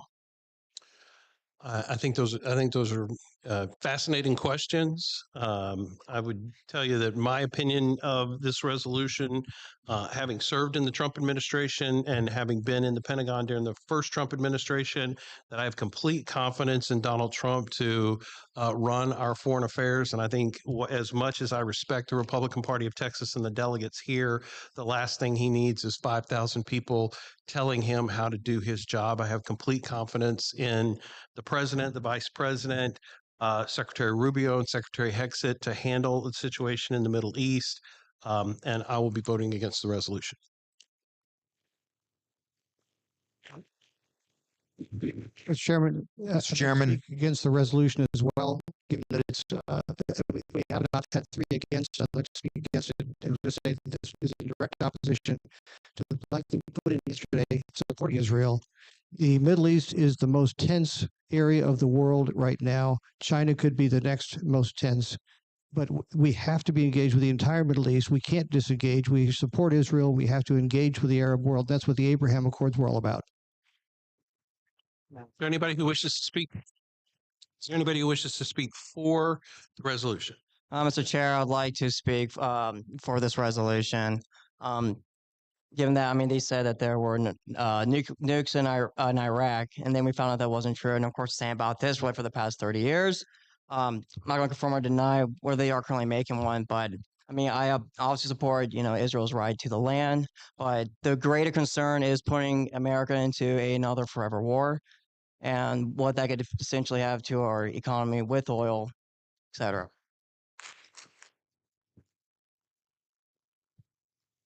Anybody else to speak in favor of the amendment? I do. Sorry, the resolution. So a few things. First, this resolution aligns strongly with core Texas Republican values: America first, pragmatism, fiscal conservatism, constitutional caution, and a healthy skepticism of endless foreign wars. It balances support for Trump's leadership with a principled call to avoid the kind of prolonged entanglements that drain American blood and treasure. Additionally, I would actually also share that this supports the plan that he passed, the 20-point plan that he passed last year, and supports the goal for ultimate peace. If we're continuing to contribute to war and conflict in the Middle East, President Trump's vision that he established in his 20-point plan will never be able to be realized. I hope that as the United States, we can be a country of peace versus a country that continues to promote war and distrust. And additionally, by disentangling from the Middle East, hopefully we also protect ourselves from the growing threat of Sharia here in America, because they will no longer have something to combat in America because they'll no longer see us as a threat. Thank you. Is there one more speaker in favor of the resolution? Sure, go right ahead. We speak twice then? So, folks, it is not about Israel. This is about the bigger strategic picture for the United States. It is not about disengaging right now. There's no in and around here. There's no conspiracy theories or anything like that about what is going on. This is about not being in a forever war that goes on for 8 to 10 years like we were in Iraq.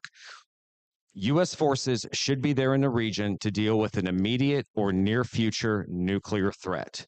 That is what I think most Republicans are aligned with in terms of strategic policy and posture in the Arabian Sea, Persian Gulf, and the Middle East. However, in the long term, if we are still in the region with military bases and still bombing Iran and it's balkanized and there's loose nuclear material, suitcase or nukes, or actually dirty bombs being made with Iranian nuclear material, we're going to be in a problem.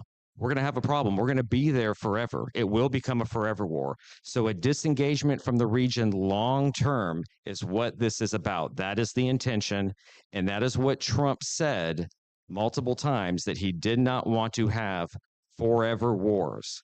This is consistent with the America First. This is consistent with the original MAGA vision. And it is something that I think 80% of Republican delegates at this convention would vote for. So let's put this in front of the body and let them vote for it. Let's let the delegates vote for it. Mr. Chairman, do I get a second chance to speak again since he did?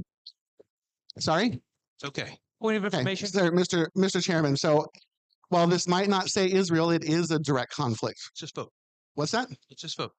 Okay. Well, I think it's unfair that you're allowing them to continue to speak. And it's a continued Islamification of Texas by adopting this resolution. I understand, but I think the vote will speak louder than anything we will say. So, okay, there has been a resolution offered. There has been a second. All those in favor of the resolution indicate by saying aye. Aye. All those opposed, no. No. Noes have it, and the Mr. resolution Chairman, fails. may I ask for a division? Yeah. Roll call vote, standing vote, hands, anything. Point of order, Mr. Chairman. Yes. RPT rules require that a majority of this committee call for a roll call vote. Well, we can certainly do the division vote. All those in favor of the resolution indicate by raising your hand. 1, 2, 3. Is 3? All those opposed to the resolution, raise your hand. The noes have it. Mr. Chairman, Mr. Chairman, Rick Townsend, SD12, I'd like to propose an amendment that was requested by me for me to propose about anti-Sharia. And it is in line with the resolutions, folks. Rick, hold on just one second. Brian, did you have one more resolution before we move on to other issues? Can't hear you. So I think we have one more resolution that he's offered on mass deportation. And then we'll move on to the plank by plank discussion. I just want to let everybody know that we're going to do that. So I'm not trying to cut you off. Yeah, I'm not sure if the anti-Sharia thing is a plank or a resolution. That's correct. There's, yeah.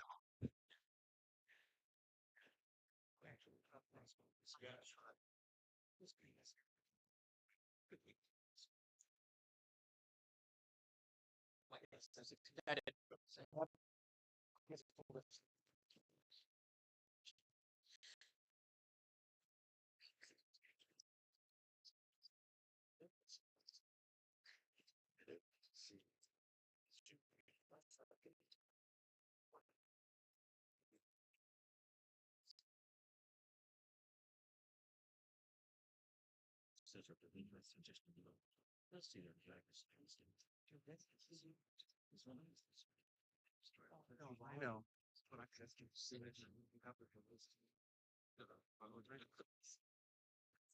Hard to tell.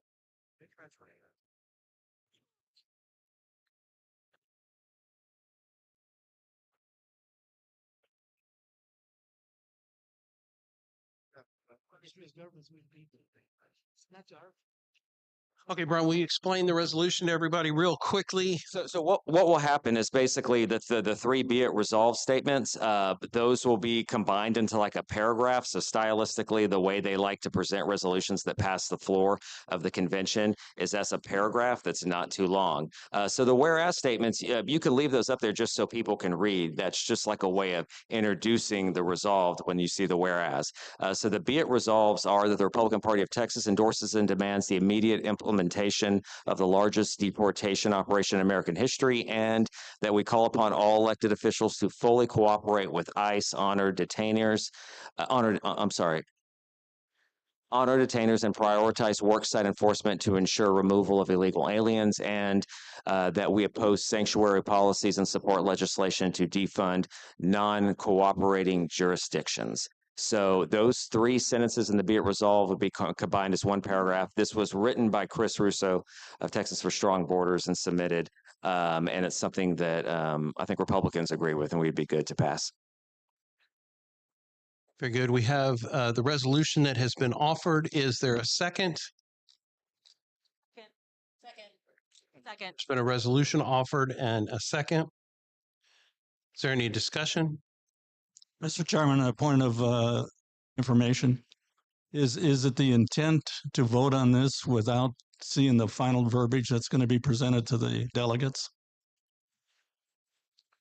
I've just modified it quickly to put it into more platform form. We can talk about the words, but it's close. Oh, he's got that they would see. Can we get the final language before we vote on it, though? Please. That's what we're working on right now.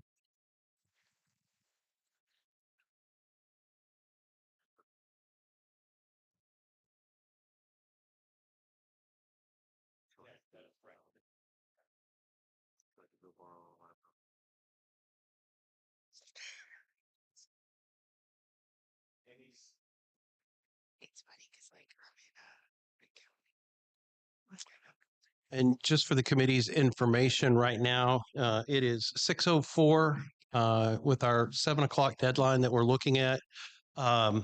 We still have a couple of issues that we absolutely must deal with. We have been given some direction from another committee with regard to the care delegates that have become a topic of conversation with regard and some information for the platform. The Sharia law elements that are being dealt with in legislative priorities require us to address a plank on that. So we're going to have that discussion. And there are a couple of members have asked for cleanup of some previously adopted amendments. So those are the things we'll end up doing in here in this last hour after we finish this resolution process.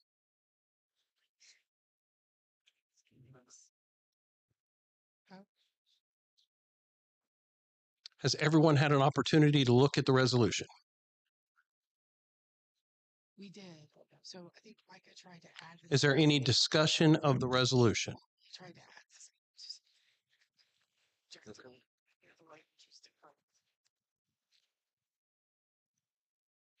Is there any further discussion of the resolution? Seems okay, but I think it was rewritten at Christmas. Yeah.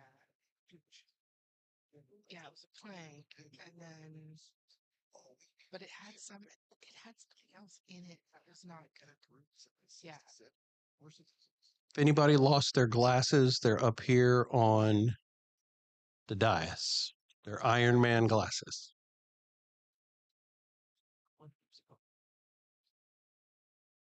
If they were mine, you'd know it because I'd be walking into something. Like, what is largest deportation union? Yes.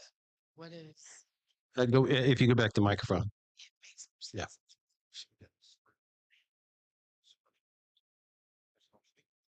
Right. Yes. Yeah.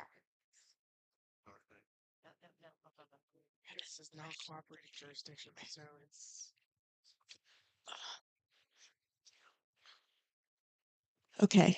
Can we make the statement, the Republican Party of Texas calls upon all elected officials? So we would be deleting endorses and demands the immediate implementation of the largest deportation.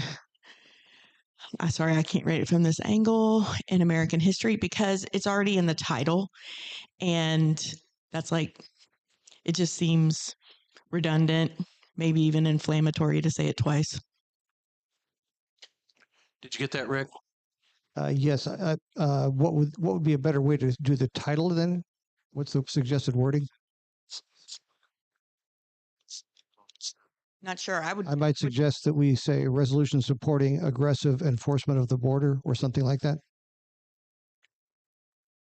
I think if we take it out of the plank, we don't have to take it out of the title. I'm concerned that the title's a little bit aggressive, but that's just me. Yeah, it is. But Change the title. Okay, so let's state an amendment.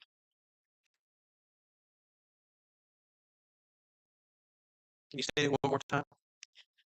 the amendment simply removes the wording of the plank from endorses to the word we at the start of that next sentence, and then there would be an S at the end of call. Did you get that, Rick? Okay, say it one more time. So it would be the Republican Party of Texas calls upon all elected officials. Yes. Right? Yeah. Yes. So it would just be the Republican Party of Texas and then cut out everything until call. And so then calls upon, so the Republican Party of Texas calls upon all elected officials. Is there a second to the amendment?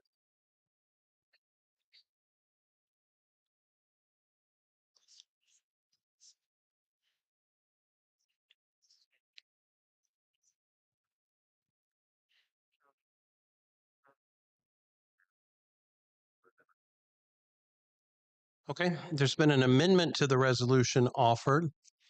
So we're not voting on the resolution itself. We're voting on the amendment to the language. All those in favor of the amendment indicate by saying aye. Aye. Aye. Any opposed? No. The ayes have it, and the amendment is adopted. So now we're back on the resolution as amended. So may I make a motion to add a resolution regarding Sharia law? Let's finish voting on the this resolution. Are there any more amendments to the resolution? Is there any more discussion of the resolution as amended?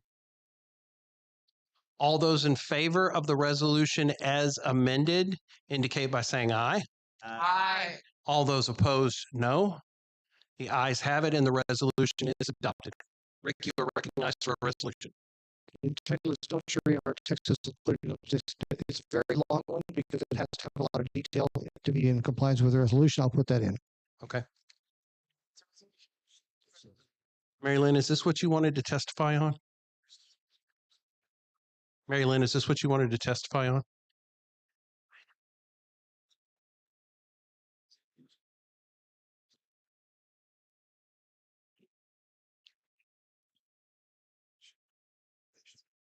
Mary Lynn, bring it up here. Is this what you wanted to testify on?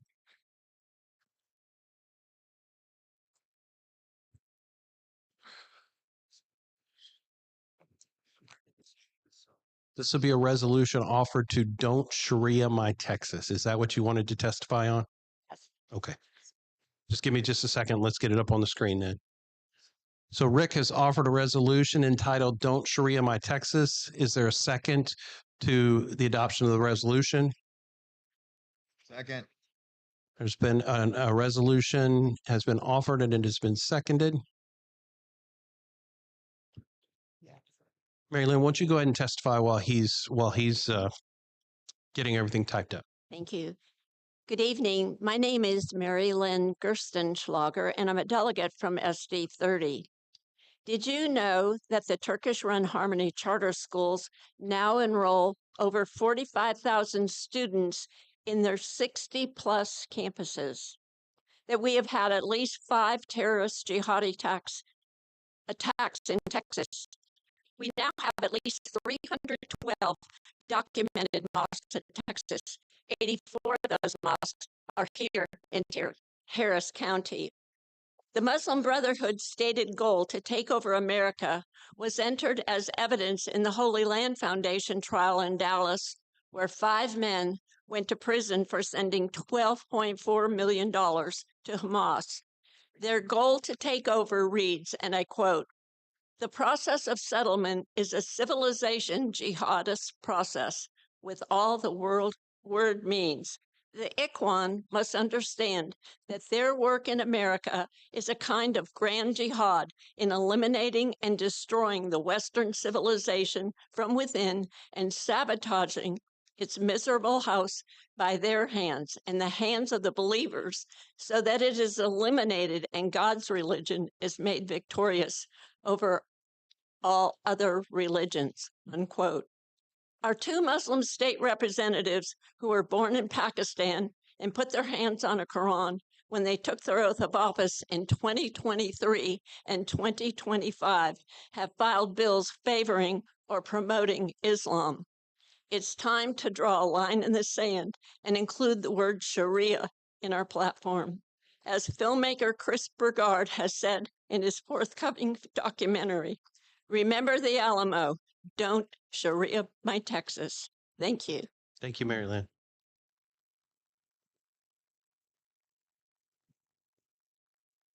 Just so everybody knows, I've known Mary Lynn since I was just a little baby political activist back in Parker County. So she's been around this process for a good bit of time.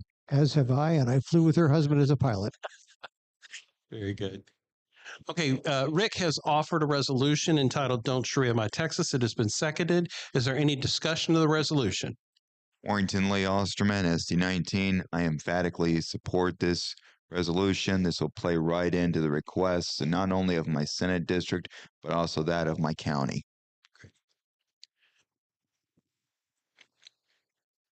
Mr. Chairman, because it is fairly long, I scrolled up to the bottom so that everybody can see the rest of the planks of Okay, the great. subpoints.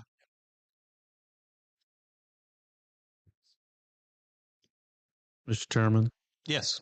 speak in favor. Yes. Peter Wrench, SD10. I also emphatically support this resolution by Dr. Rick, Lieutenant Colonel, and Dr. Rick, I think it is. I proposed something similar to the subcommittee, and it was gutted. It was a proposal that combined elements from myself, from Patriot and former House Republican candidate, Texas House candidate Tom Glass, and also my friend Dory O'Brien from Tarrant County. There are a lot of elements in that resolution that deserve your support. And I know that they want to take over our state, they, the violent Muslim extremists, because as I mentioned to the subcommittee when I made the proposal, I am a survivor of the first ISIS-inspired terrorist attack on U.S. soil in Garland in 2011. And so for me, militant Islam is real up close and personal. Thank you. Is there any further discussion of the resolution?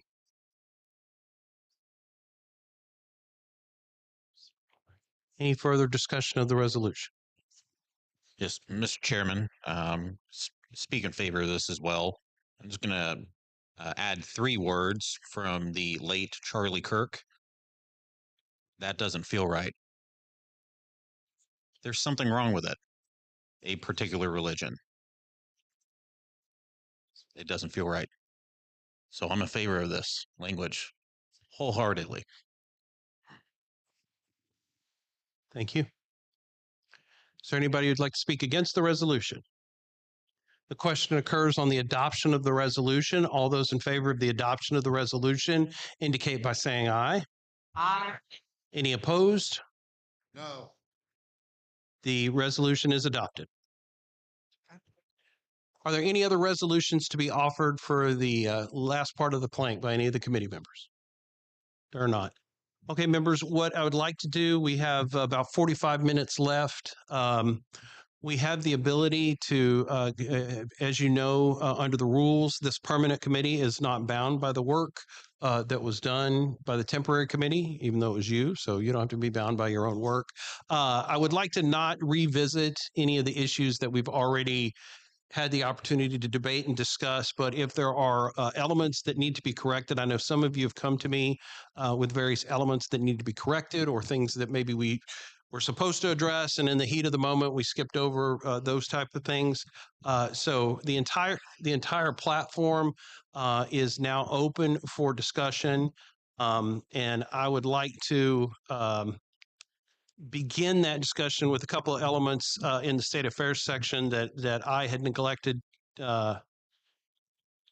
to address when we were discussing them, and they have to do with Rick. I need to pull up planks 202 and 202A.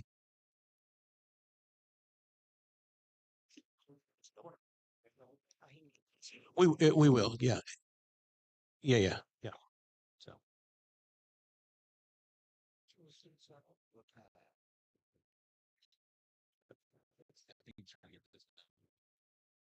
So on the screen, Mr. Chairman. Thank you.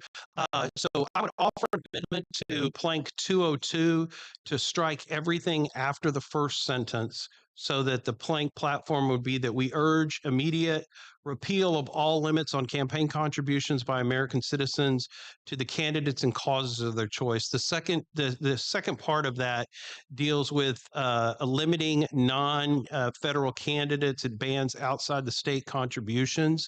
And I think that's a bad position for Texas Republicans to be in. We have several cities in the state of Texas that share jurisdiction with non-Texas jurisdictions. So, for example, Texarkana the city of Texarkana has candidates that regulate activities that actually go on inside the state of Arkansas. People who live on Lake Texoma actually have regulations that get there are county regulations that affect Lake Texoma. There are places in the panhandle that overreach with other areas. And so what this says is that people that might have an interest that aligns with the Republicans in Texas, whether it be lower taxes, less regulation, or whatever it might be, we don't want them to be able to contribute to those candidates. And so I would like to see the removal of this. Also, as I've stated before, the Supreme Court has been very clear in the fact that our money is our voice with regard to campaign finance, and we shouldn't have limits on that. So people from outside the state of Texas should absolutely be able to support our Republican candidates. And as much money as the Democrats have coming in from outside of the state, we're going to need every dollar that we possibly can. So I would urge the removal of that. If anyone would be so kind as to second my motion to remove that sentence. Mr. Chair, Jim Obier, SD1, I second that motion. There's been a motion to strike this everything after the first sentence in plank 202. And it's been seconded. Is there any discussion? There being no discussion, all those in favor of the amendment indicate by saying aye. Aye. All those opposed, no. The ayes have it, and the amendment is adopted. The second proposal that I would like to make, and this one I just missed, this is an added new plank, this 202A that was added. And I think I'm not really sure where this actually comes from, but my amendment would be to strike the addition of 202A, and I should have done this when the subcommittee report came in. But there is nothing in this plank that I find even remotely palatable with regard to First Amendment activities. The fact of the matter is that we don't need government telling people what they can and cannot put on mail pieces. We already do this in federal law. We have these silly statements that are put at the end of ads about who paid for it and those type of things when it's pretty clear who paid for it. But putting the full registered names of the PAC and official PAC registration numbers, I mean, this isn't even an understanding of the concept of the law. There is no official PAC registration number for a PAC in Texas like there are FEC numbers. So I would like to strike this plank. So my motion would be to strike plank 202A as amended by that subcommittee report that we already did. I second. Thank you. Is there any discussion? I would like to speak probably against that because I think the impetus of this is, and I don't know if anyone had shadow PACs in this last 8 or 9 months, but there's PACs all over the state from McAllen with no information. We've got, I'm going to say probably $2,500 to $3,000 of lawyers looking into investigating who's sending these out, and you can't find it. We've tracked money to Washington, D.C., but why Washington was a group, I think, Ohio pro-choice group that rebranded themselves Texas Conservative Republicans from the PAC, mailing out of McAllen, Texas, and no one knows who they are. But they reformed from I think it was Ohio, a woman's right to choose, to Texas Republican Conservatives. And what we're saying, yes, the law says you should do it, but there's people not doing it. They're just grabbing a PO, and then that PO box was a PO box in McAllen. It wasn't even an address. The phone number that was listed is a disconnected number, and phone company says it wasn't a number. So there are absolutely dark monies coming into Texas. Yes. And both at the precinct level, the SREC level, we estimated somewhere probably, I think we're around $250,000 to $400,000 of monies estimating of what it cost, and we have no idea who's doing it other than the DC money and some women's right to choose out of Ohio. So I think that's the impetus behind this plank is there's got to be more accountability for these dark money PACs. They're just putting on there, we're a PAC, and they mail it, and they're not even a PAC in Texas. So I think that's what's going on behind 202A is they're trying to get some kind of handle on closing down dark money. Is there any other discussion of the amendment? Diana Richards, SD30. I would also speak against. We've had similar situations in SD30 all the way through SD30 from high-level elections like the State Board of Education down to our some of the school board members, but also our precinct chairs. And this has all been, I've noticed this more and more since about 2023. But it's constant, and it just recently happened here in SD 30. Mr. Chairman, point of information.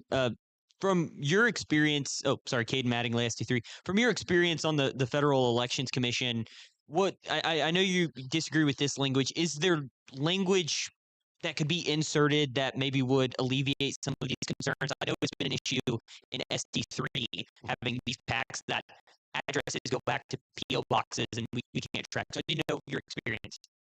Yeah, thank you for that.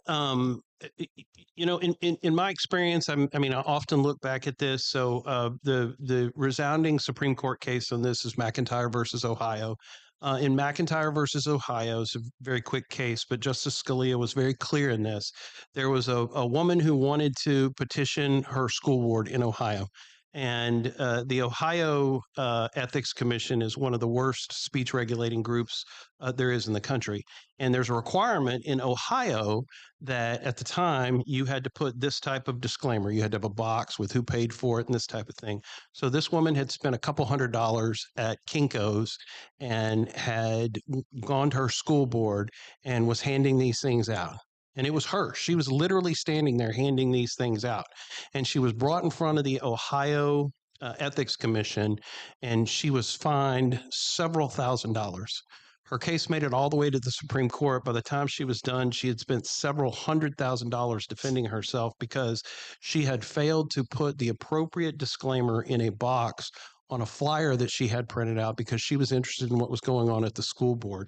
And that's the same type of thing that we see here. And as I said earlier in the debate this week, Justice Scalia said that the answer to speech that we don't like is more speech, and that we have an absolute right to anonymous political speech. There is a reason that the founders, when they wrote the Federalist, did not put that it was John Jay and Alexander Hamilton and Madison who had wrote that, because they wanted it to be influenced by the ideas, not by the personalities.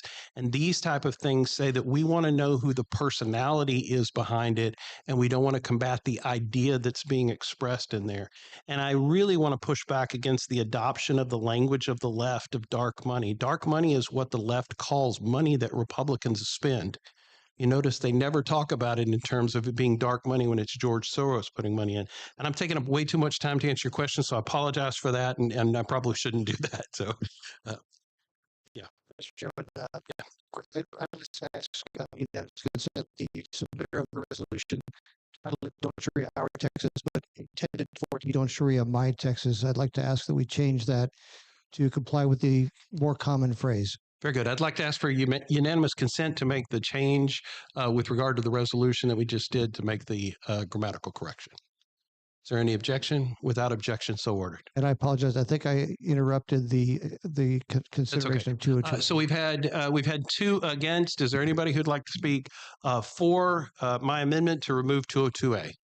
If not, the chair will call the question with regard to 202A. All those in favor of removing 202A indicate by saying aye. Aye. All those opposed, no. No. The ayes have it, and 202A is removed. Can we Sure, absolutely. have a division vote? Yeah, division vote. All those in favor of removal of 202A indicate by raising your hand.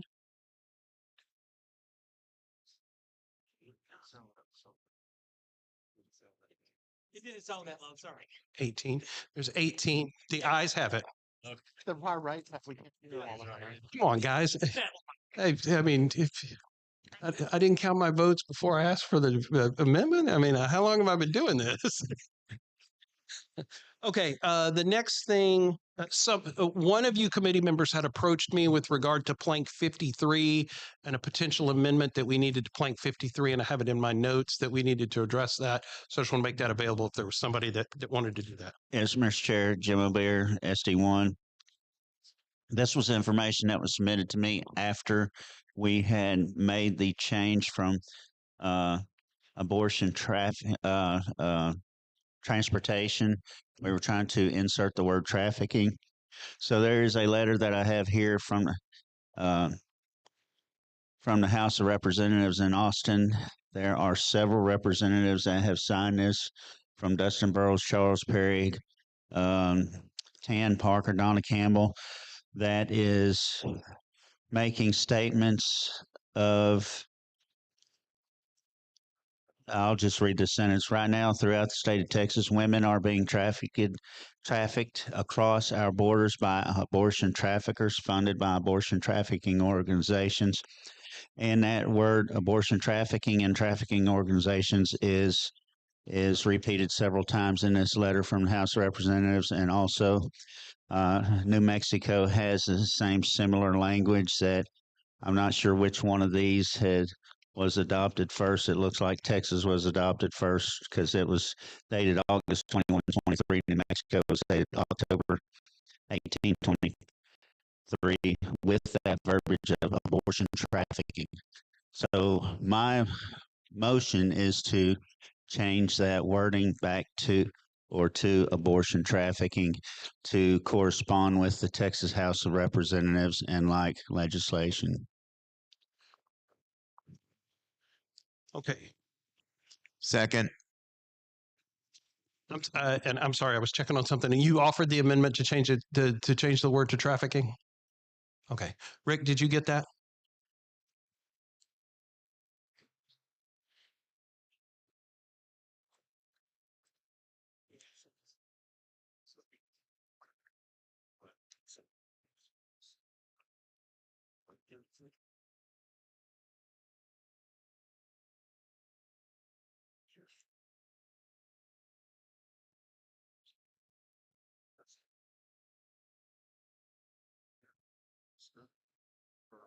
Folks, I know some of you are waiting to testify. We're working as fast as we can to get to testimony. We've got to get these issues cleared up.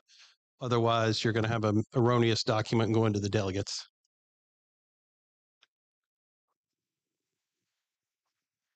Mr. Chairman. Yes. Yeah, is there a moment where I can give have a point of personal privilege? Absolutely. Okay. Members in the committee and delegates to this convention. Number one, I wanted just to thank the chairman for coming in at the last minute and doing such a wonderful job steering this committee the right way.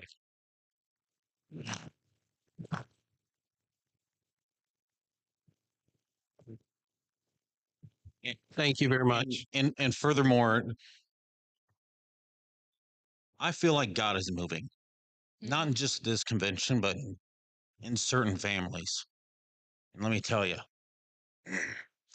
I'm glad to know the trainers. Yes. I am glad to call them friends. And I know we don't always know what God's plan is. We don't understand. But we know he loves us wholeheartedly, no matter what happens. And all he asks of us is that we keep the faith. And let me tell you, I know a family that's keeping the faith. Yeah. The hardest times. So thank you.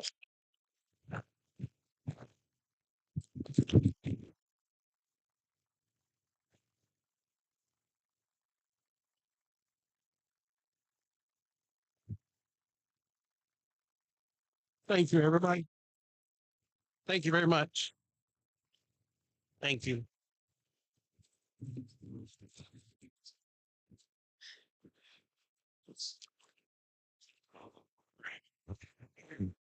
Chairman, point of information. Yes. A Carter SD2.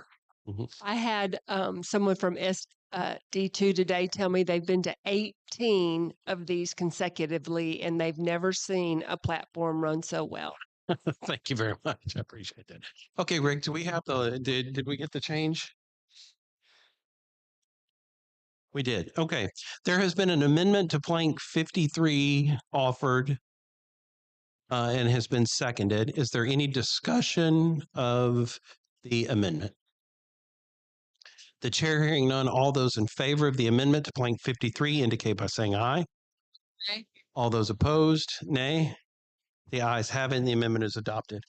The next item of business that we need to deal with is given the There's language that we need to deal with regard to CARES. My understanding coming from both the Credentials Committee and I think from Legislative Priorities. Mr. Chairman, Yes. point of information. Did you get my email on the missing plank 232? I think Christina and I had been talking about it earlier. There was a few 232 Taiwan, and then also 241E. Let's deal with this CARE one, and then we'll go to 232 and 241 next. Mr. Chair. Yes. Solomon Bachman, SD23. Yes, sir. I have an amendment to add a new plank at 227A titled Party Integrity and Security, and I'd like to speak to the amendment when I can. Please do. As we were informed by the party chair and the Credentials Committee, there were individuals who were associated with CARE, which has been designated as a foreign terrorist organization, and who were credentialed as delegates or for this convention. We'd like to add a plank that calls for the amendment of rules so that delegates, alternates, convention participants, party officers, and other party representatives with documented involvement in organizations designated as foreign terrorist organizations or transnational criminal organizations are not able to be in the credentialed or hold party office.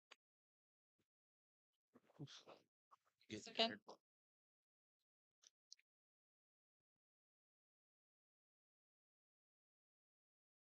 I second that amendment.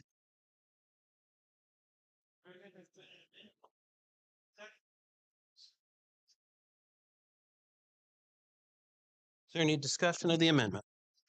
The amendment's on the Mr. Chair. Yes. Tim O'Bear, SD1. I would like to speak in favor of this due to the fact that one of those delegates was actually one that was known to set up the known care facility right here in Houston, and their friend was just here as a guest. And this just goes to prove how CARE is infiltrating our cities. Not only have they infiltrated our cities, our schools, and trying to make a standalone city where we can't even have authority in there for our own law enforcement, that they are infiltrating our Republican Party right here under our nose this week, this weekend, and we need to take steps to ensure that people are vetted to the point that if they are a known terrorist, that they shouldn't even be as a precinct chair or a county chair or any kind of delegate to the RPT. That is of my opinion only. Very good. Is there any other discussion of the amendment? Any other discussion? All those in favor of the adoption of the amendment indicate by saying aye. Aye. Any opposed, no. The ayes have it, and the amendment is adopted. Mr. Chair. Yes. Solomon Bachman, SD23. Oh, yes. Yeah, I have an amendment too, or two amendments. I have a amendment that would strike 137A synthetic THC, and I'd like to speak to the amendment when I can. Is there a second to the amendment? Could they repeat that, please? It was an amendment to strike 137A with regard to synthetic THC, I believe. That's what he said.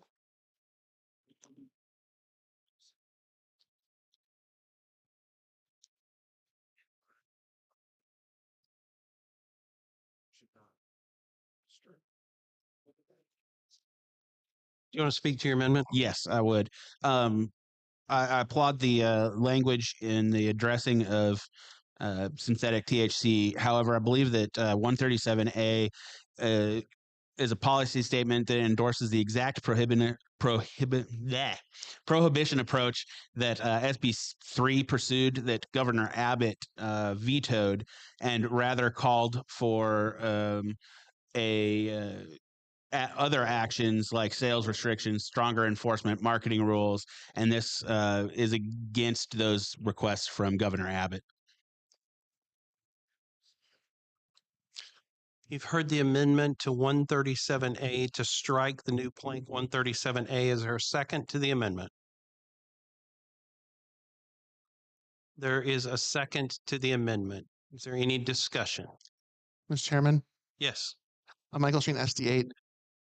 While yes, it was vetoed by Governor Abbott, I don't think that means that.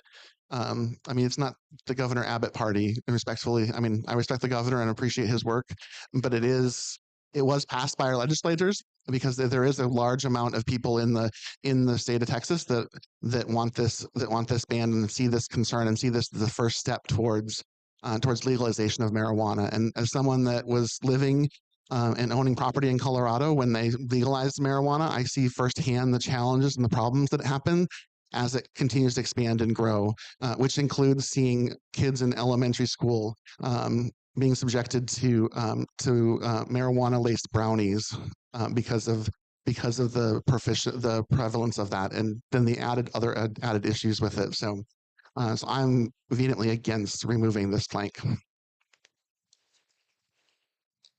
84.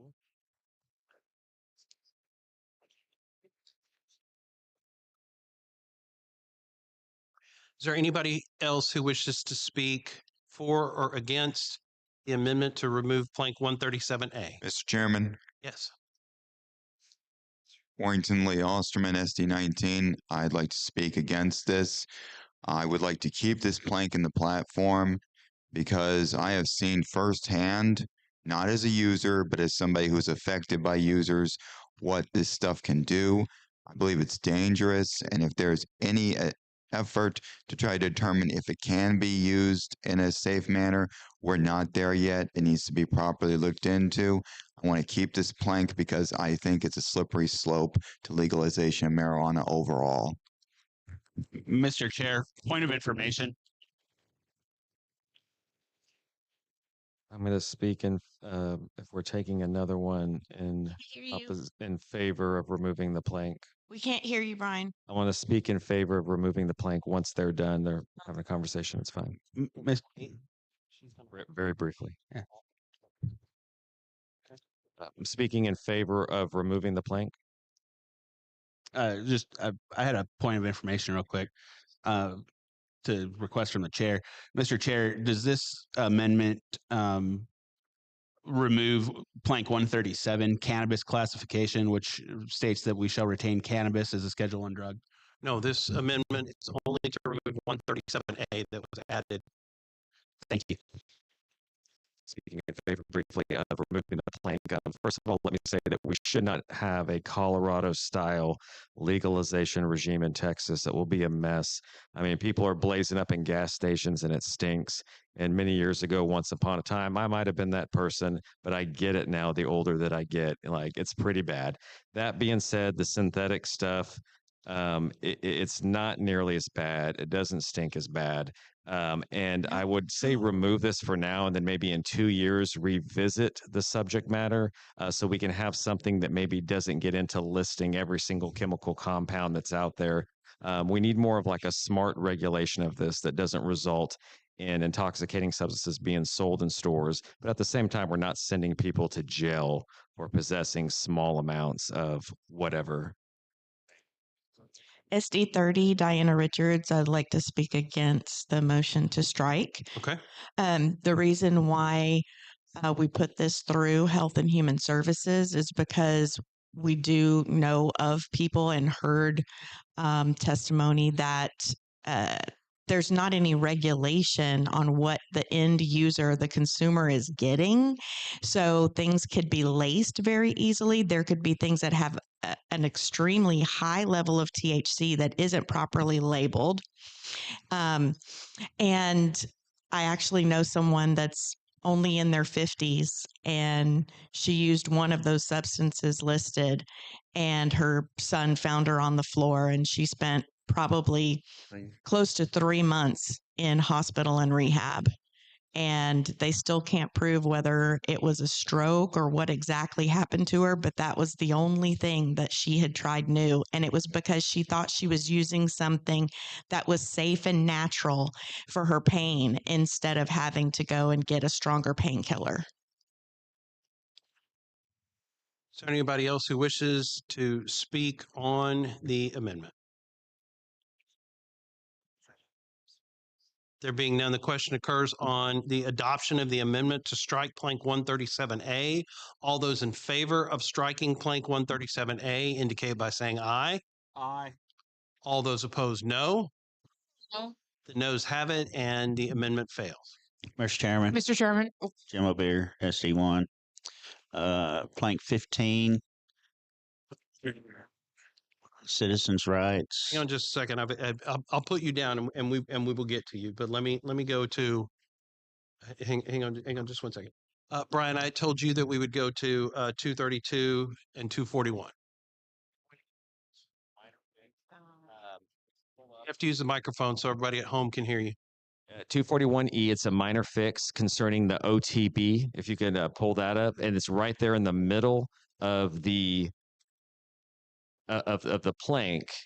And what we need to add is right after H-1B visa program, comma, and the OTP program. It we have the language regarding that program elsewhere in the platform, but not in this specific context on repeal. So we want to repeal the OTP program because per Mr. Russo's testimony, it's been absolutely awful.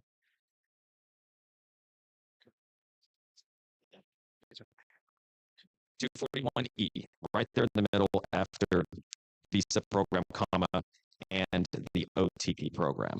And it's consistent with what's in another plank. OTP program, correct.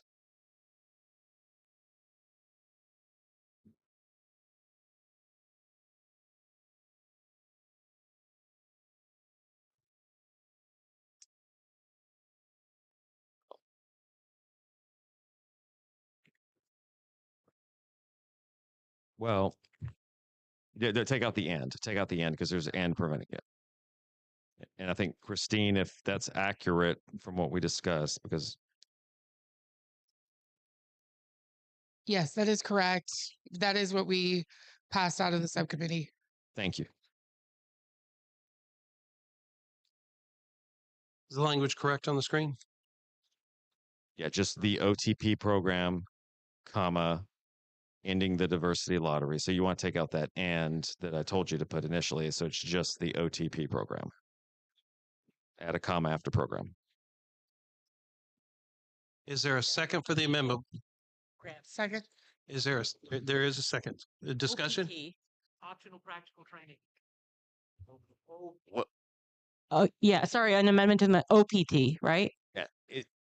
OPT. Okay, that's it. OPT. Yeah. No, you did great. I just want to make sure we're accurate. OPT, because it's optional practical training. OPT. Yeah. Optional practical training. Yes. Sorry, I can't see very well from here. Oscar Papa Tango. Mr. Chairman. Hang on just a second. Yes. Thank you. I believe that's a training where people that cannot get the H-1B visa, employers are bringing them under this optional practical training, getting them in a queue line so they can stay here until they get the H-1B visas. I think that's what Chris Russo is saying, is being used incorrectly to get people here. Yeah. It's a loophole. It's an extension to the F1 student visa. So after a person gets their student visa, they get this. They can work up to 3 years without even paying FICA taxes. Oh. Okay, there's been an amendment and there has been a second. Is there any further discussion of the amendment? Mr. Chairman, Jim O'Bear. Oh, never mind. He's got it going. He's typing it out long form there instead of abbreviation. So okay. Yeah. I'll rescind my Mr. Chairman. Aye. Very good. Is there any further discussion of the amendment? All those in favor of the amendment indicate by saying aye. All those opposed, no. The ayes have it and the amendment is adopted. Okay. And Mr. Chairman, I have a amendment on 57 when you get a chance. Where'd that? House amendment on 47, Mr. Chairman. Yeah, so I have 47 down as the next one. So Ms. Fisher. Sorry. Just so we know the order of operation here. 47, 57, 84, then 15, and then Amanda has 2 planks. Do you have another one? And then Then I have Were we supposed to tell you if we had? Because I had one that was that was sent to me as well too. That was for Plank 27. is it something you're going to offer? Yes. Okay. She put the resolution through to the RPT, so I want to make sure we get it.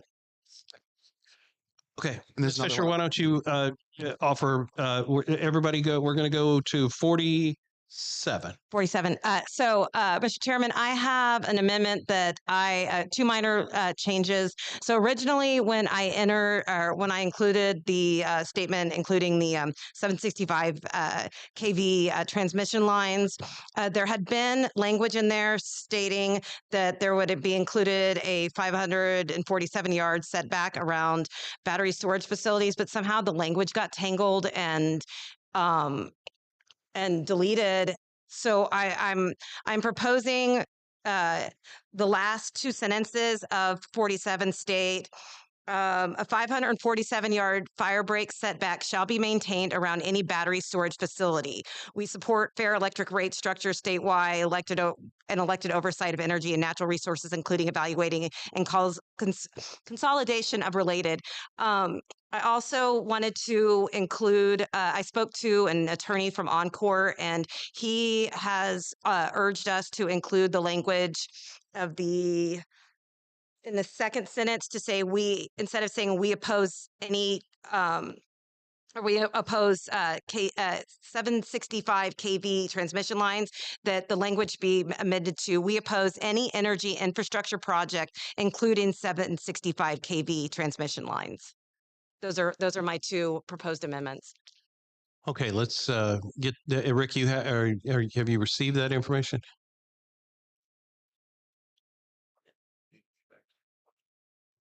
A second. There's been an amendment offered and a second.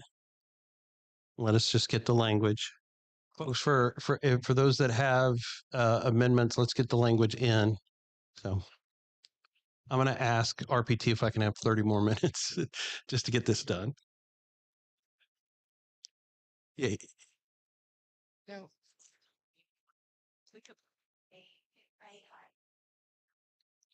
We're adding and not amending.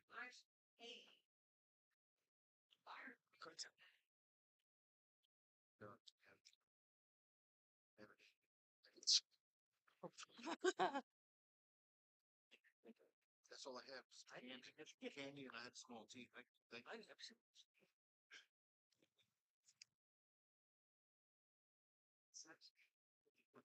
Brian, where does Taiwan? Motion.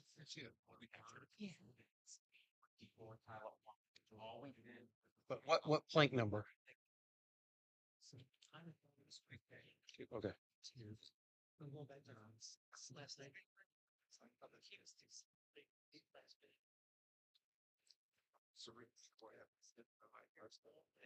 It's what everything that's that's with her. It's past him. He's been reading.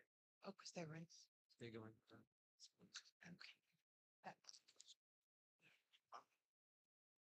I know we've been over these same planks. Same shots. Yeah.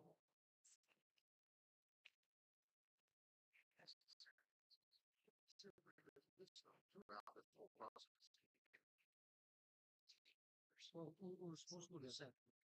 To adopt the whole document.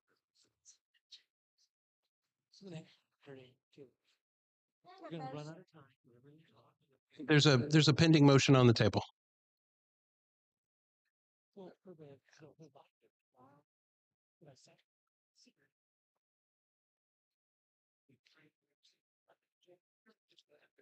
The language is on the screen.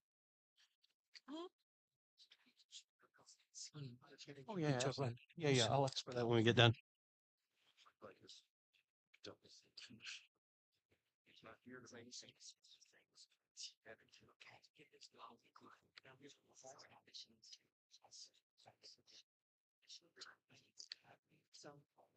Ms. Fisher from SD 25 has offered an amendment to plank 47.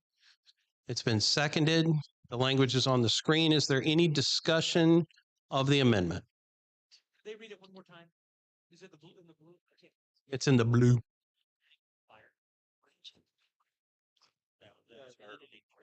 It has to do with some sort of fire break around.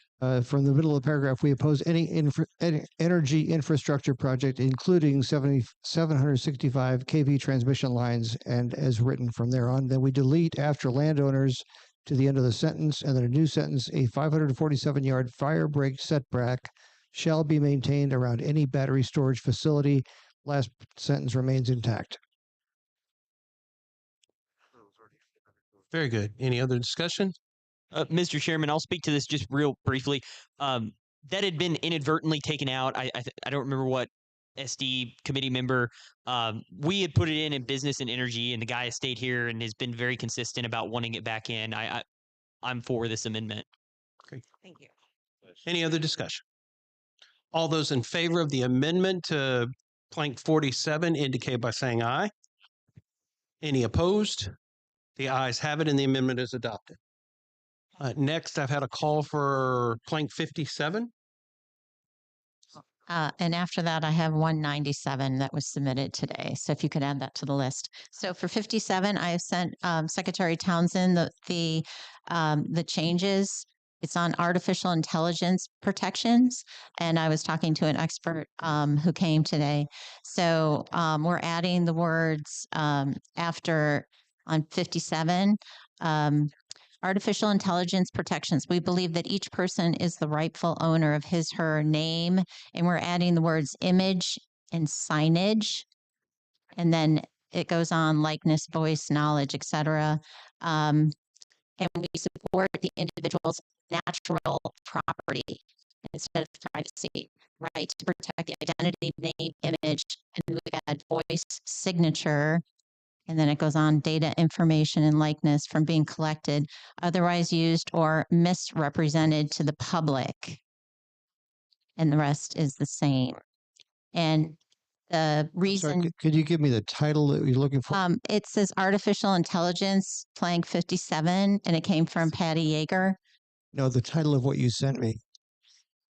Oh. Does it start with school choice? No, I have it one says artificial- Amendment to 57. Right. The language that I have doesn't have that. It's bolded. It's the stuff in bold. I said, Secretary Townsend, I'll be making this amendment when it's appropriate to do so. Okay, I found it. Stand by. Do you see the stuff? Okay, where it's bold. It's just the bold stuff that's new.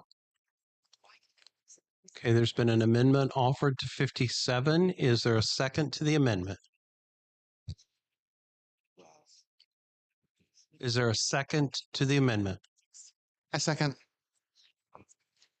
There's been an amendment to 57 offered and it has been seconded. Rick is working on getting it on the screen. Okay, team, just got word we got 30 more minutes, so we can go to 7:30. It's gonna, Sure. but we're making it super tight on these guys. Chairman, is it appropriate to have somebody speak on this who authored these changes?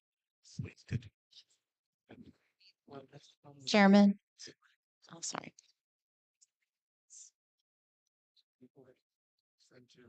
You can explain it.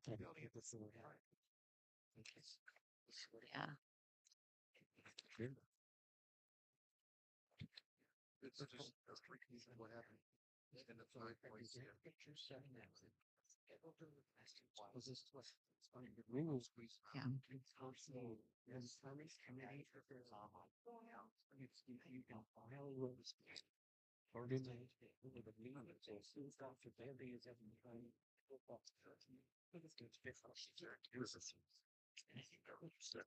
The language for 57 is in. Okay.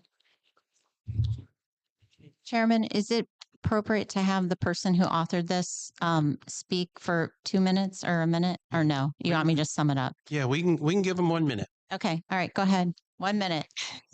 This better be really relevant information. Yes, sir. Okay. Thank you for your time, esteemed chairman and committee members. I'll be brief. We have a Buddy Holly Act here in the state of Texas that protects posthumously the signature, image, and likeness of individuals who commercialize their appointments. We also have political figures who have experienced the AI endorsement that is false, that's misrepresented to voters.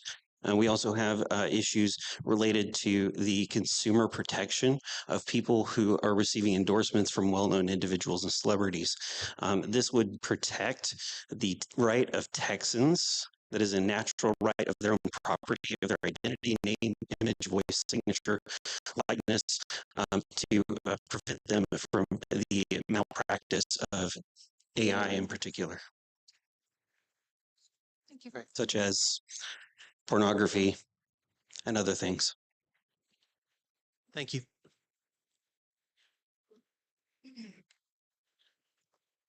And members, we've had an amendment offered to plank 57. It's on the screen. Is there any further discussion? Is there any further discussion? The chair hearing none, the question occurs on the adoption of the amendment to plank 57. All those in favor say aye. Aye. Any opposed, nay? Nay. The ayes have it. The amendment is adopted.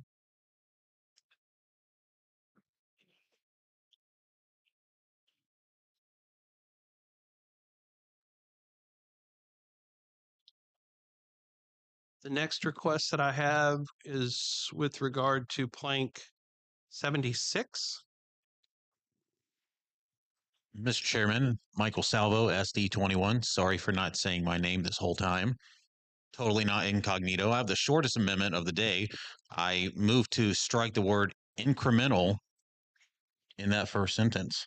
And I'll speak to it very briefly. Ladies and gentlemen, this is Texas. We don't do anything incrementally here.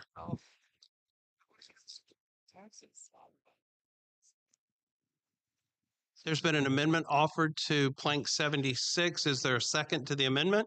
Second. Is there any discussion of the amendment to plank 76? Is there any discussion? All those in favor of the amendment to remove the word incremental from the first sentence of plank 76 indicate by saying aye. Aye. Any opposed, say nay. The ayes have it, and the word incremental is removed. Plank 15. Mr. Chair, Jim O'Beard, SD1. With regards to plank 15, it's like 12 little words here, and I will wait. Oh, there he is. Oh, he's got it. There you go. It's all in blue. Okay. All right. Perfect. Never mind. I will resend mine. Very good. Yeah, we already did that. The differential. Well, he's got it, the data manipulation. We already we Yes. did that earlier. Okay, I missed that one. I must have been asleep. You already voted for that. Did we? Okay, can't vote excellent. for it We'll just let twice. it go. How's that? Mr. Chair, when time permits, I have an amendment to 115.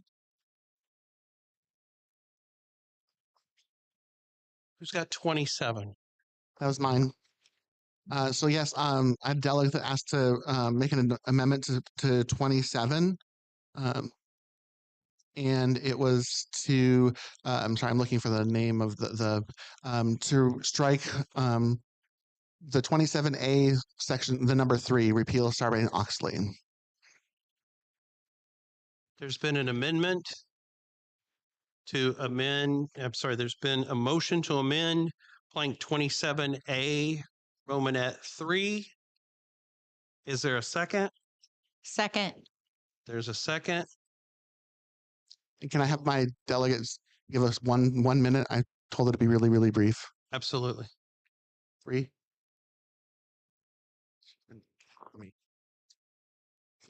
Bryloftus, SD8. I'm a CPA. I worked on WorldCom, the restatement of WorldCom. If you remember the fraud with Enron, WorldCom, Health South, all those companies, there was $12 billion in fraud. We had to reverse. I just worked on investments. That wasn't part of the 12 billion. We had to reverse every single entry ever made and redo it, including everything that came from MCI. What happened after all the fraud is they passed Sarbanes-Oxley, as we call SOX. SOX and it strengthens internal controls. It protects employees from being accused of embezzling. It is something we want. And if you've looked at all the fraud in Minnesota, California, how about Texas? If you have strong internal controls, you don't have fraud. Please, we want this law. It protects all of us, protects you on the stock market. This is only for public companies. Thank you. Thank you. And it just one, so it does actually affect nonprofits as well. As a nonprofit executive for over 20 years, it's pretty much part of our regular governance and transparency in donations and in our funding and what we do and how we spend our funds. So I think it's a vital thing that if we want to keep transparency, we need to keep that fact.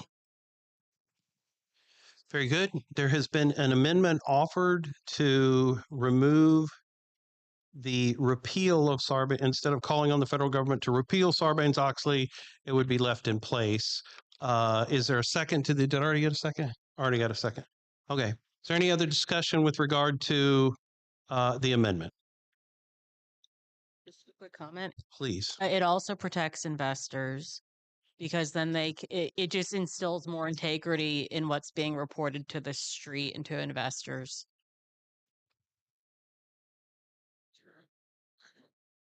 Is there any other discussion? All those in favor of the amendment to remove the repeal of Sarbanes-Oxley from Plank 27 indicate by saying aye. Aye. All those opposed, no.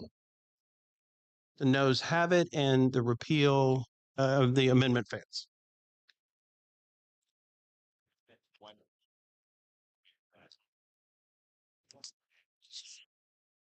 Plank 84 is the next one. A point of order. I'm confused on the last one. Are we keeping Sarbanes-Oxley in or out? We're leaving it in. The amendment failed. Hi, Mr. Chairman. So I have a proposed language for a plank 8 to match what the subcommittee approved. I thought it was 84 that we were working. Or sorry, 84. What did I say?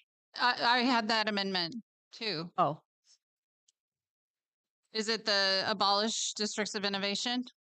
No, mine's school choice. Oh, Plank 84 has to do with school choice. right. Yeah, so this is the what I sent it to Dr. Townsend. And I sent it 29 minutes ago again, but it's the corrected language for that plank. It doesn't weaken what was there before, it just strengthens it. But again, this was again what the subcommittee approved, even though the secretary submitted something different. And on Tuesday, when we had testimony, when we were verifying that the plank was strong enough, this is what we showed to the delegates who gave public testimony, and this is what they were expecting to see. An amendment to Plank 84 has been offered. Is there a second? Second. There's a second. Let's get the language up there. And just to confirm, this would replace the existing language in its entirety in 84? Yes. Yes. Okay.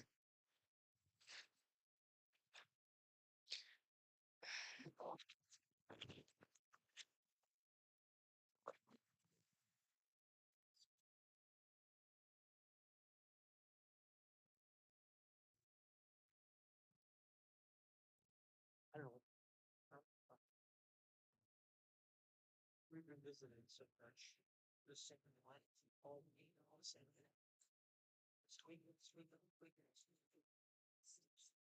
These guys, these are just suggestions. This is not and this would change probably like 10 years. Opposite is cold. I know. Just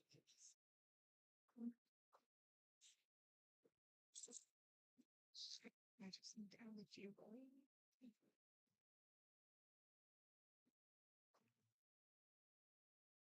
Because I didn't get the technical term in there that they needed for the ticket veterans thing. It was to protect certain veterans, so I didn't get the technical terms, so it doesn't. It's not clear.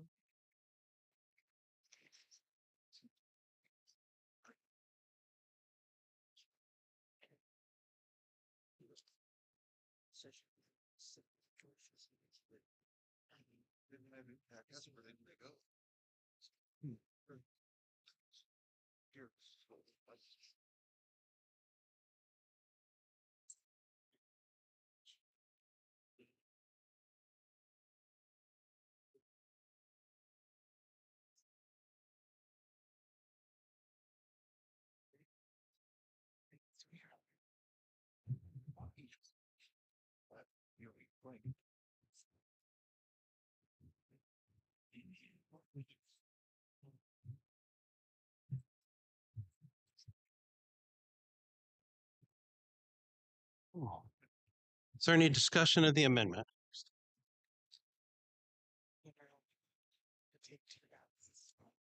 So I'd like to speak against the adoption of the amendment.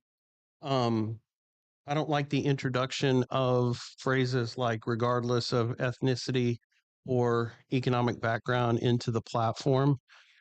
We already have all sorts of provisions where we, want to look at people as individuals without those things. The language that's being struck is actually the language that's currently in the 2024 platform.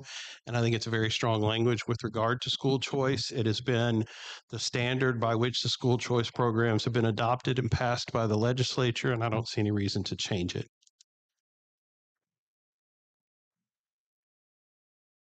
Is there any further discussion of the amendment? All those in favor of the adoption of the amendment to plank 84 indicate by saying aye. All those opposed, no. No.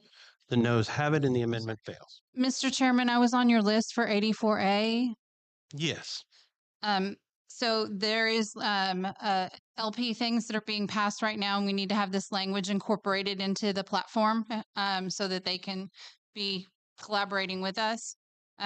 So they said we could either do a bullet for the existing 84, or we could do an 84A.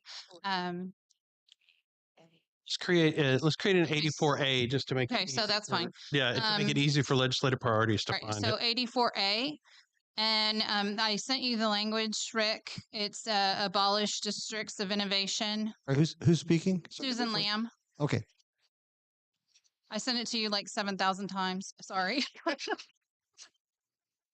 The last time was at 6:19, I believe. They kept editing. And I think we can just title it Abolish Districts of Innovation. Is that okay, Melissa? What's it for?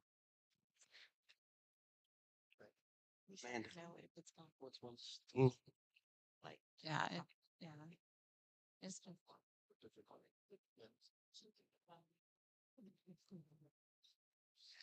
Harry, do y'all have the exact title of the challenge, or that's the one that you just oh, it's gonna be Point of order. Just as a point of order, districts of innovation is covered in 88.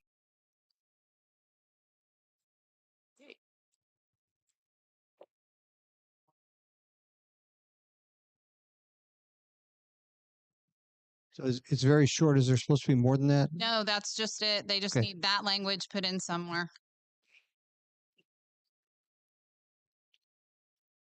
You could call it 88 is a totally different subject. Education innovation as the title would be great.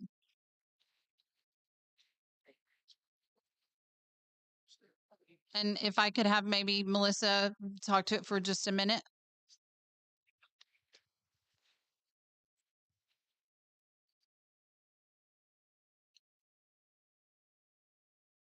Hang on just a second. So this is what do we call? What number we call this? What did you say, Melissa? Oh, I'm sorry. Do I have permission to answer? I don't. Yeah. Well, just what number are we using up there? 84A. 84A. Okay. Is there a second to the adoption of Amendment 84A? Second. There's a second. Please go ahead, Ms. Beckett. Thank you. So over in legislative priorities, they've got an education legislative priority. And this is the language for one of the bullet points. And the point here is to recognize that we want to be able to create choice inside of public school to help improve public school, not just necessarily have choice outside. So it gives people lots more opportunity for their kids to get better. And that's what this is really saying. And there are lots of different ideas as to how this might be accomplished, but that's what they want to do when it comes to the pilot program that's at the end. The abolishing district of innovation, we have school districts who are abusing it. It was originally set up so that, and that's documented in 88, set up to have some administrative flexibility on scheduling and calendar and stuff like that. But what they're doing now is they're using it to opt themselves out of law that has been passed to like protect parents, DEI, all that stuff. So that's the purpose for that. Thank you. There's an amendment has been offered. Is there any discussion? Diana Richards, SD 30. What I've seen done affects the removal of sexually explicit books in schools. We've passed 2 laws in the last 2 sessions. HB 900 is still stuck in the courts. We don't know when that'll get through, all the way through. Then Senator Angela Paxton, she passed SB 13 in 2025. And one of the things that was in that bill was that it would create a school library advisory council. And pretty much almost all of the DOI schools exempted themselves from that. So they're just deciding which parts of the law they want to follow. Michael Sheen, SD 8. I would agree. I like speak in favor as well too. It's not what Diana said is even more so. I mean, the TEA is actually just kind of blanketly approving them as well too. So there's no discussion or anything, and so they are opting themselves out of amazingly amount of stuff. You can take any one of your school board meetings, and pretty certain every school board meeting they're presenting another innovation application to opt themselves out of something that we've worked hard to put into law. I also agree, and I apologize. I could have sworn we discussed this in the subcommittee, and I know, Amanda, you're looking for it, or I don't know what happened. It's in 88? Did we say abolish? What did we say? Oh, okay. All right. There's been an amendment. No, I could have sworn we said abolish. Okay, I apologize. We meant to do that. There's been an amendment offered. It's been seconded. All those in favor of the amendment as shown on the screen, please indicate by saying aye. All those opposed, no. The ayes have it, and the amendment is adopted.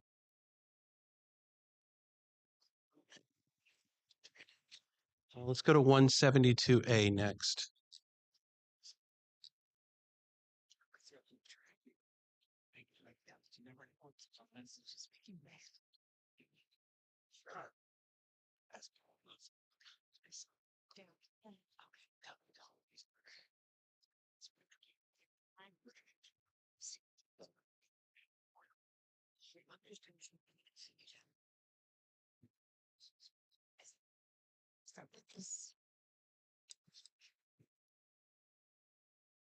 Where's Mark?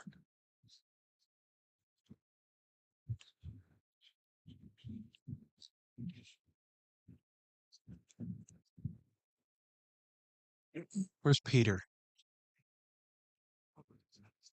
You're next. Be ready. Okay, it's 7:18.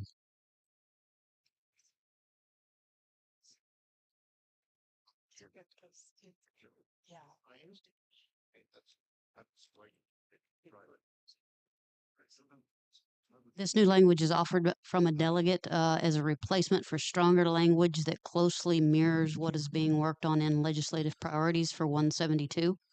Author is here if we'd like a moment of explanation. Okay, who's speaking on this? Mr. Chairman, Ryan Richards. Super quick.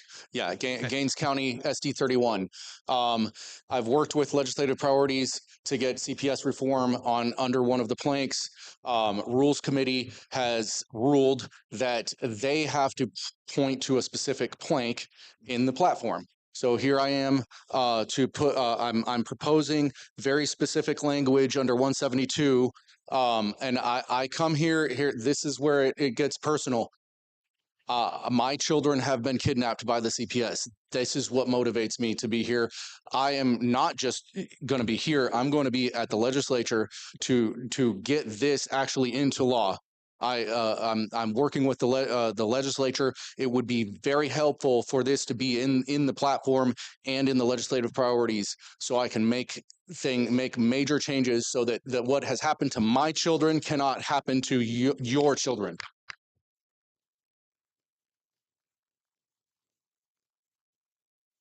Okay, is there a second to the motion to amend? There's a second. Let's give everybody an opportunity to read it since it's somewhat lengthy.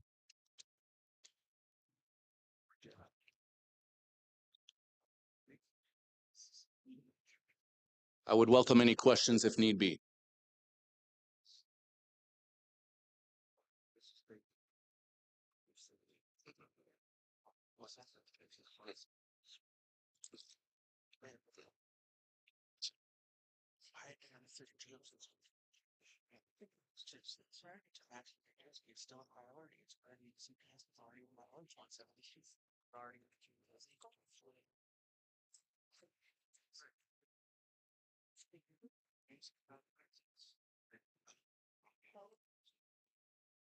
That's the problem. We got to run around here.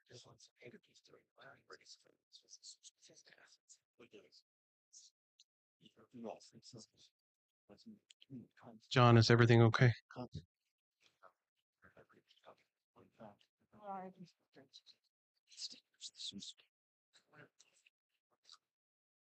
I've got 197, 115, 116, 230, 246.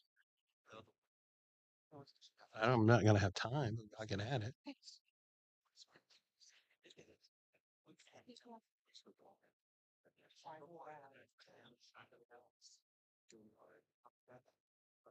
We've got 9 minutes. Yeah.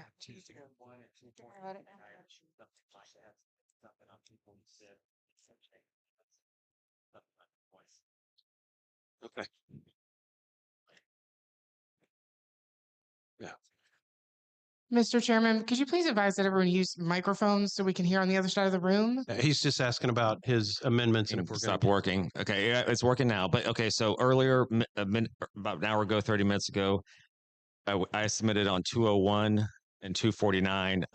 Micah had submitted on 246, and Amanda had submitted on 116 about 25 minutes ago. But Mr. Chairman, I just want to, because you had said that we're not supposed to be rehashing things from yesterday. So I think the 249 language would be just that exact thing happening. So it's not a rehashing; it's a correction. Okay, it's a rehash. All right, we are on the amendment for 172A.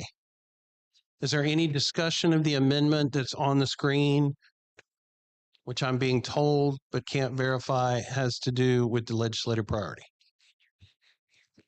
Is there any discussion? All those in favor of the amendment to 172A indicate by saying aye. All those opposed, no. No. The ayes have it, and the amendment is adopted. Peter. Peter Wrench, SD10. I would make a motion to amend the Dr. Rick resolution, don't tree in my Texas, paragraph D. So, Rick, this will be on the resolutions portion at the end.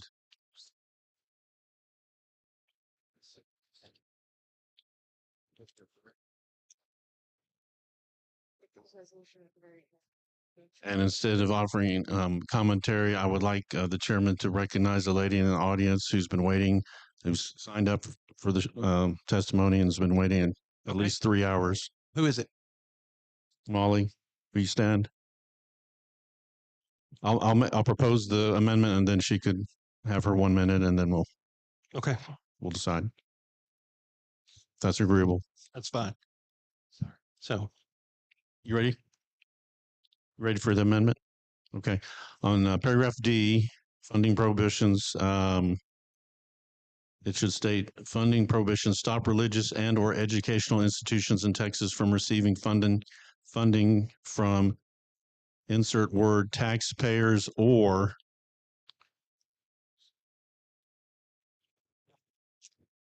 from funding from taxpayers or hostile, et cetera, et cetera.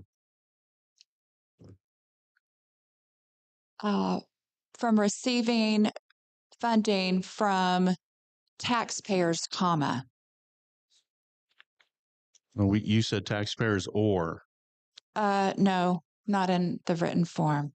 Taxpayers, comma, because there's hostile, foreign, or domestic sources. Okay. Well, that's my motion, is what I stated. Well, so I think it's Molly, hold on just a second. So he's a member of the committee. Let's let him get his motion. Oh, definitely. He wants it. Yeah, sure. So it would say funding from taxpayers or hostile foreign or domestic sources that have any affiliation, et cetera, et cetera. And then after the word advocates on the third line. So, Peter, somebody accidentally. Okay, this is not a debate between you and Peter. This is right. Peter offering his amendment. But somebody flip-flopped it on him. So they didn't put it where he said, is where I'm coming from. Because it was what he said was in Texas from receiving funding from is how he phrased it. That's what Peter phrased. So this is to honor him, sir, with all due respect. Thank you for your time. Thank you for your family. Thank every one of you for your time, energy, and effort. I care about you very much, and I'm so glad to be here. Thank you.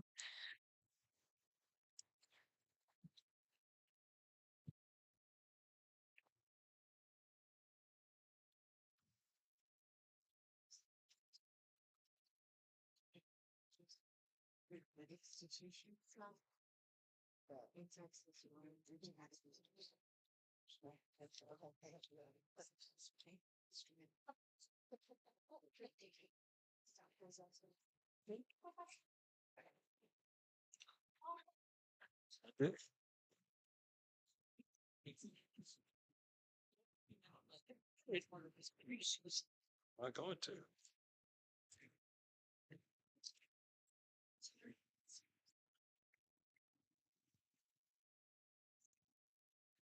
Ours is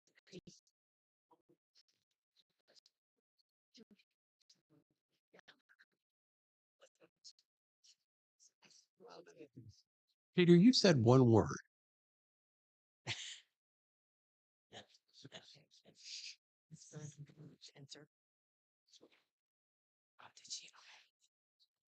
I have to tell you, these committee members are advocating for their districts. I'll tell you that.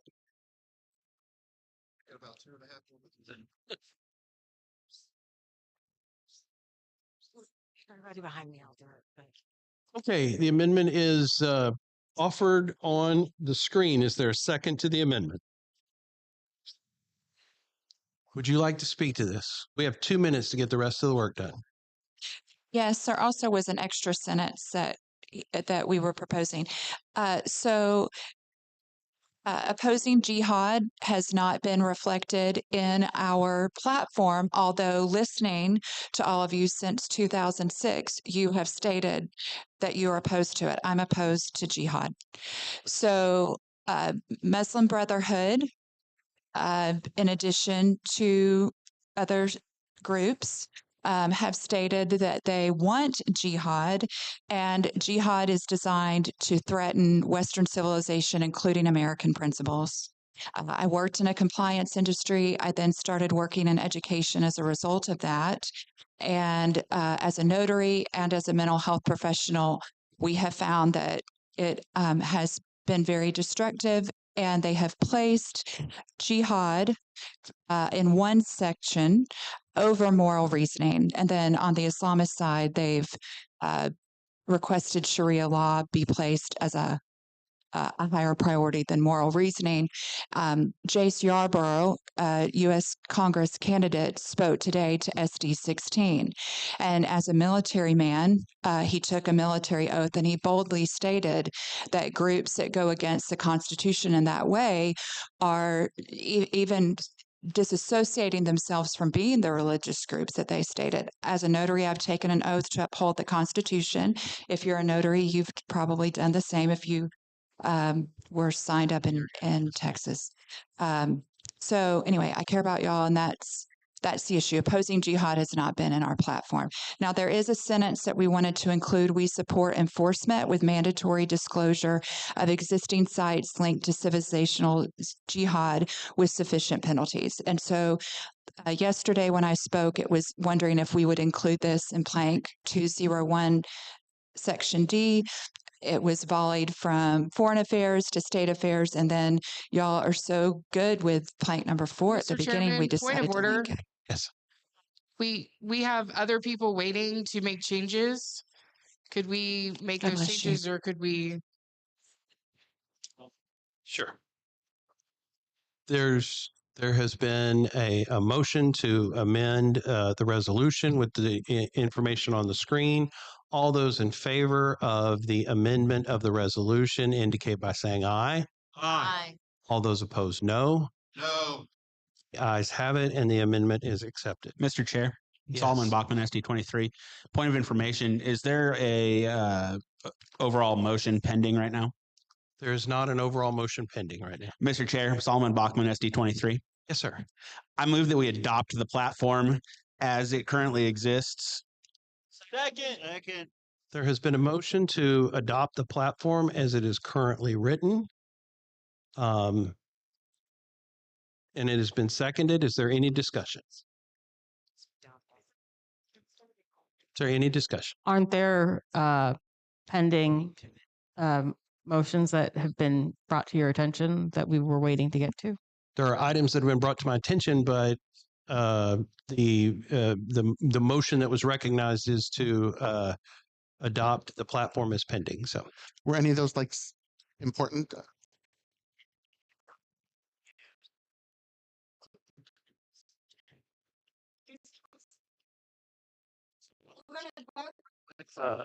Yeah, just to your point, the 8 p.m. deadline still does exist, but we still have to get this to editors, and they have to get all the renumbering that has to take place. All of those things still have to happen, and so I have taken away 29 minutes of the editing team thus far to get us as far as we're at right now. So, Mr. Chairman, is there any other discussion on the motion to adopt the platform as it currently exists? Mr. Chairman, I just with those other, was there anything really extremely important that was potentially really germane? I don't think so. At this point, everything's been pretty right. Yeah, it's important to somebody because they offered it. Right. So, okay. The motion is to adopt the resolution. All those in favor of adopting the resolution, please indicate by saying aye. All those opposed, no. The ayes have it, and the platform is adopted. Members, I want to thank all of you for your tireless effort. I know this is, and more importantly, I know it's a thankless job in doing this, but I do want to thank you. There has been a request for us to have a group picture before everybody leaves. So if y'all could come up here to the front, we'd love to do that.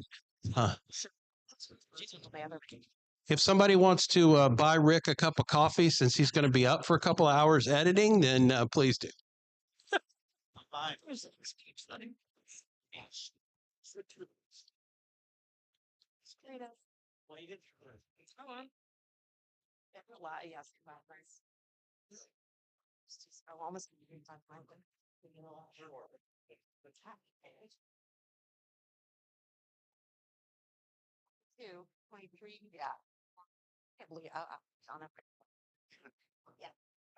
Oh, yeah, I would take pictures. Oh, okay.